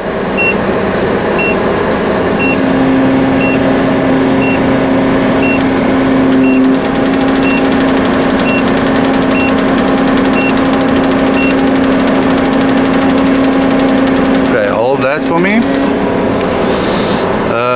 Let's luff the luffer up. Luff it up. Yes. Just to make sure we got pressure to it. Okay.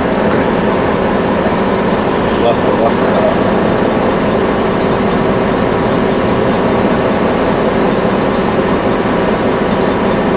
Where's your setup change button? The setup change button. Yeah. Which button do you press to change the configurations? This one.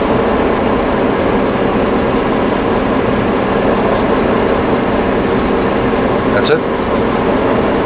Press it. Press it once again. Again. Okay, long press.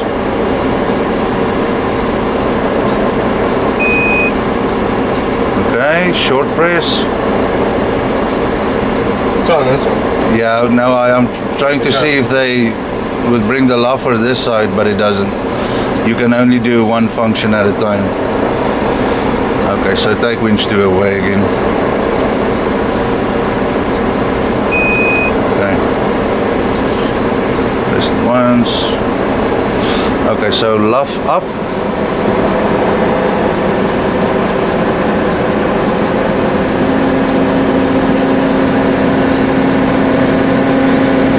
Okay, cool.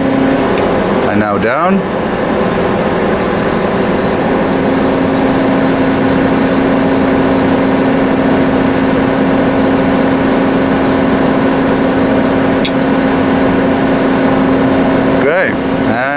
You can see your angle right there.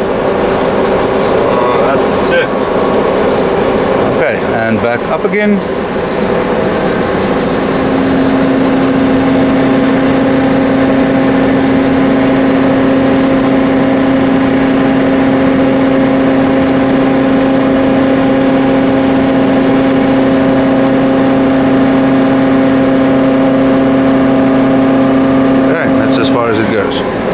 So it gives you an offset to the main boom. So it's 0 to the main boom, and then that's where you get your load chart for 0, 20, 40. You have to be close to this when in operation. It's not a variable luffing. It's variable obviously, but your load charts are on 20, 0, 20, 40. So you can't be in between. But your load chart's gonna suck once again. Yeah. Yeah, okay.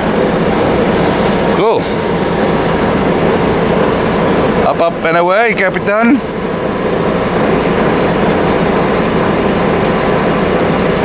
That's why it only lets you do luffing or luff the jib.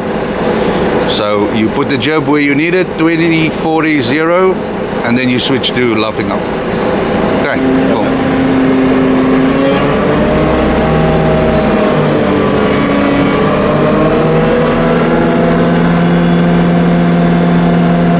Okay, spin over the rear.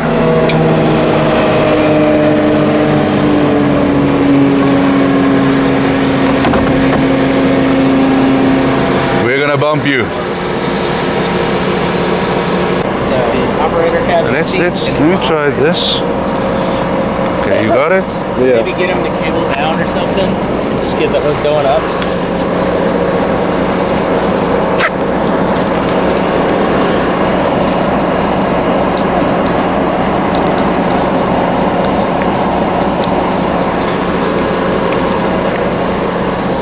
It's a little better, huh?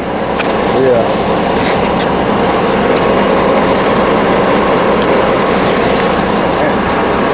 I feel safe. Yeah. Looks good, dude. Okay.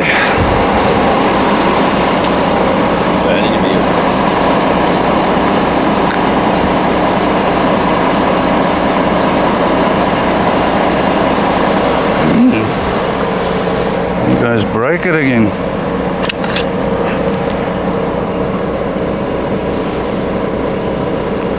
Is it dead? It's dead. What?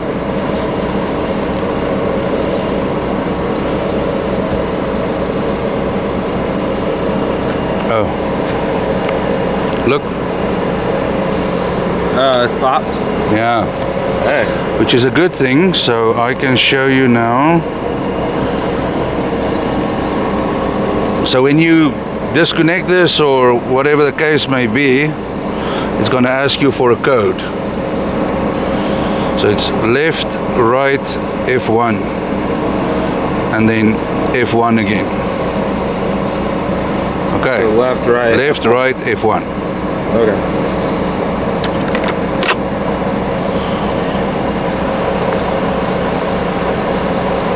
Activating. Okay, so F7 to acknowledge you want to use it in this. Oh man. And then you see it's orange. F7 again.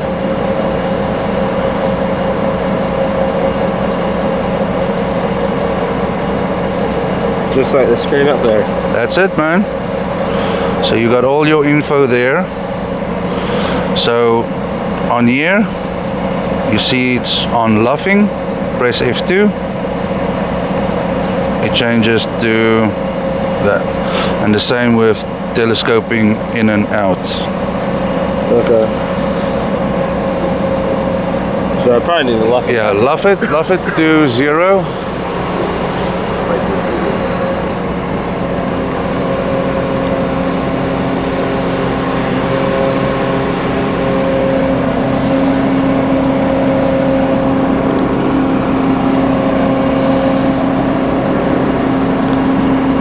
Your angle there, same information as the top.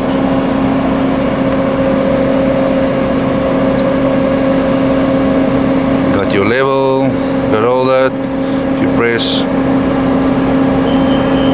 this button, it changes. You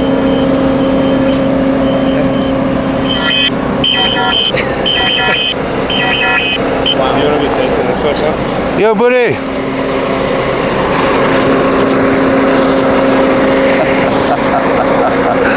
Thanks, dude. What are you doing?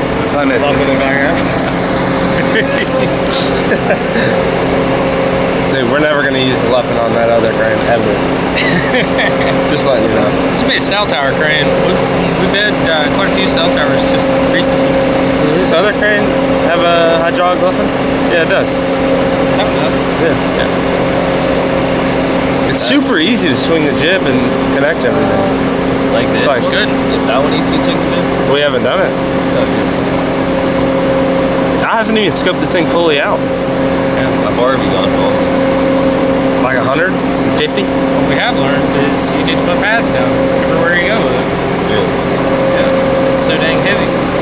Yeah. That makes sense. Look at that. She's straight back up. So it stays at 0.8. You know, cable down. Can you hit the ground? You got enough cable to hit the ground? Before it's along? I should. Got a third graph drum? Think it'll stop? Our cranes will stop. The 110 will stop even at override. Even if you override it and you cable down and you go to run out of cable, it'll stop you on the third route. It won't just abruptly stop. It'll just stop and you'll wonder why. And you know, when you look at those parts of line, you know, like, I'm out of cable. Yeah. Special. What is it? Does it stop when you run out of cable? Yes, we got a 3 wrap. Normally it's 4. Okay. Will it touch the ground with 4 parts of line? I'm not 100% sure. Every machine is different. Yeah. Can I get to the camera from here to look at the... No. No?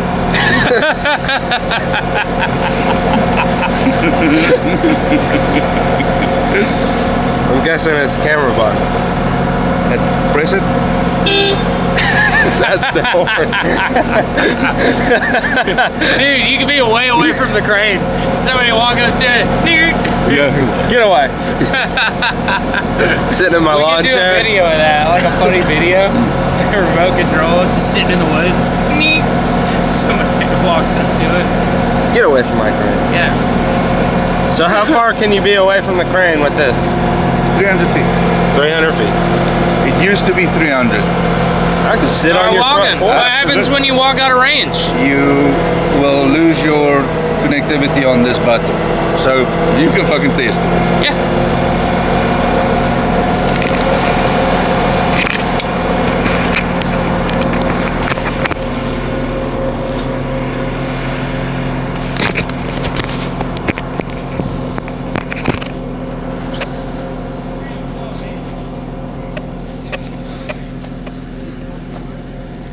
Dude, that's sick.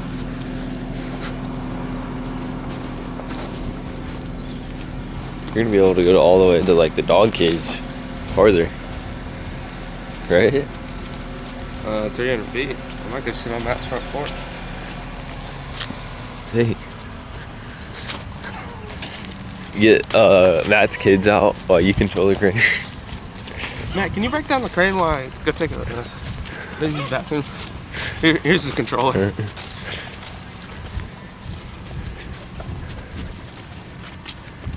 300 feet. I feel like we've walked 300 feet. No, bro. Like only, dude. Think about golf. Yeah, true. Even though it's in yards, it's like about the same. Dude. How will you know? It'll turn off. Let's go sit on his back porch. Just look over the roof. Jump on the trampoline. We're way past 300 feet, dude. Come on. Holy freak! Why would you even need to go this far? So you can get on rooftops and operate Oh, and yeah. you know where to go. Yeah.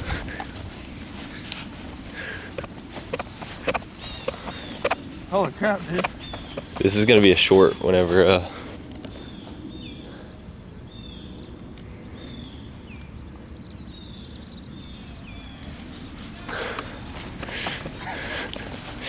This is gonna be a short whenever. Dude, this is insane. I don't even have enough yard.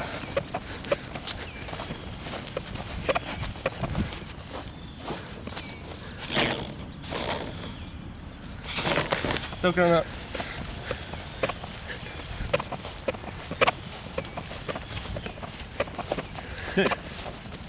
This is way more than 300 feet. This has to be more than 300 feet, right? It's probably 300. I can't even see the crane.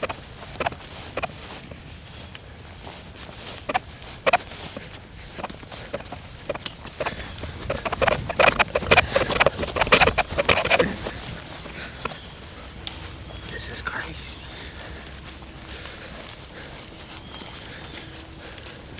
There's not enough yard.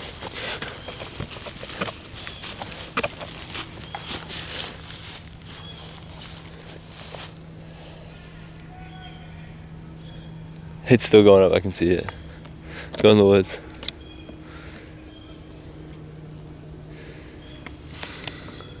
Huh. Let's go in the woods. In the woods? Yeah, for the video. In the woods? What do you mean in the woods? Just walk in the woods for like a second.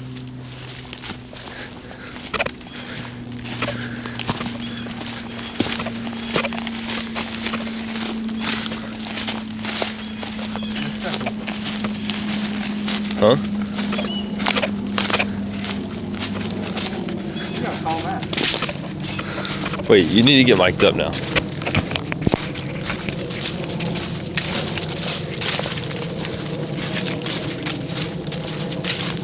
Oh, I'm out of reach. Holy frick.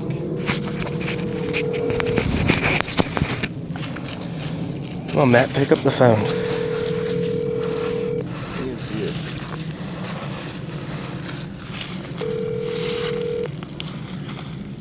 Hey, you've reached that.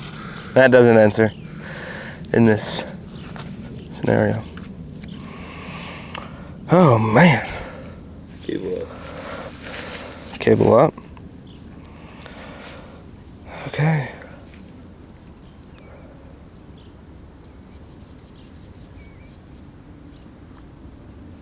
Alright, let's go. Just go up a little bit because you can't see it. Something happens while we're way back here and we can't see the crane, dude. Oh my gosh. We're sitting on Matt's front porch, operating this thing. Look, Zach's controlling Look, it. I'm controlling the crane right now. Cool. That's pretty cool. Really cool. Not much, yeah. Not much. So the only thing that changes is, It's this button. yeah, that button changes Changes that. this. Yep. And then this changes this, or this. Yep. This one, what does that mean? So it changes. It's just between scoping in and out. Yep. And You want to bring the then boom back or out. O and B doesn't do it. If you run into overload. Oh, yeah, that's right.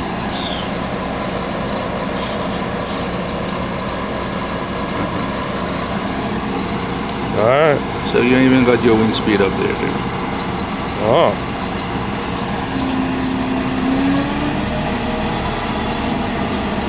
And then this. I didn't know anything about that. This will just be your error codes if any come up. Okay. The error codes will come up there. But I am going to change this to English for you guys. Okay, cool. It's not English? You couldn't see it.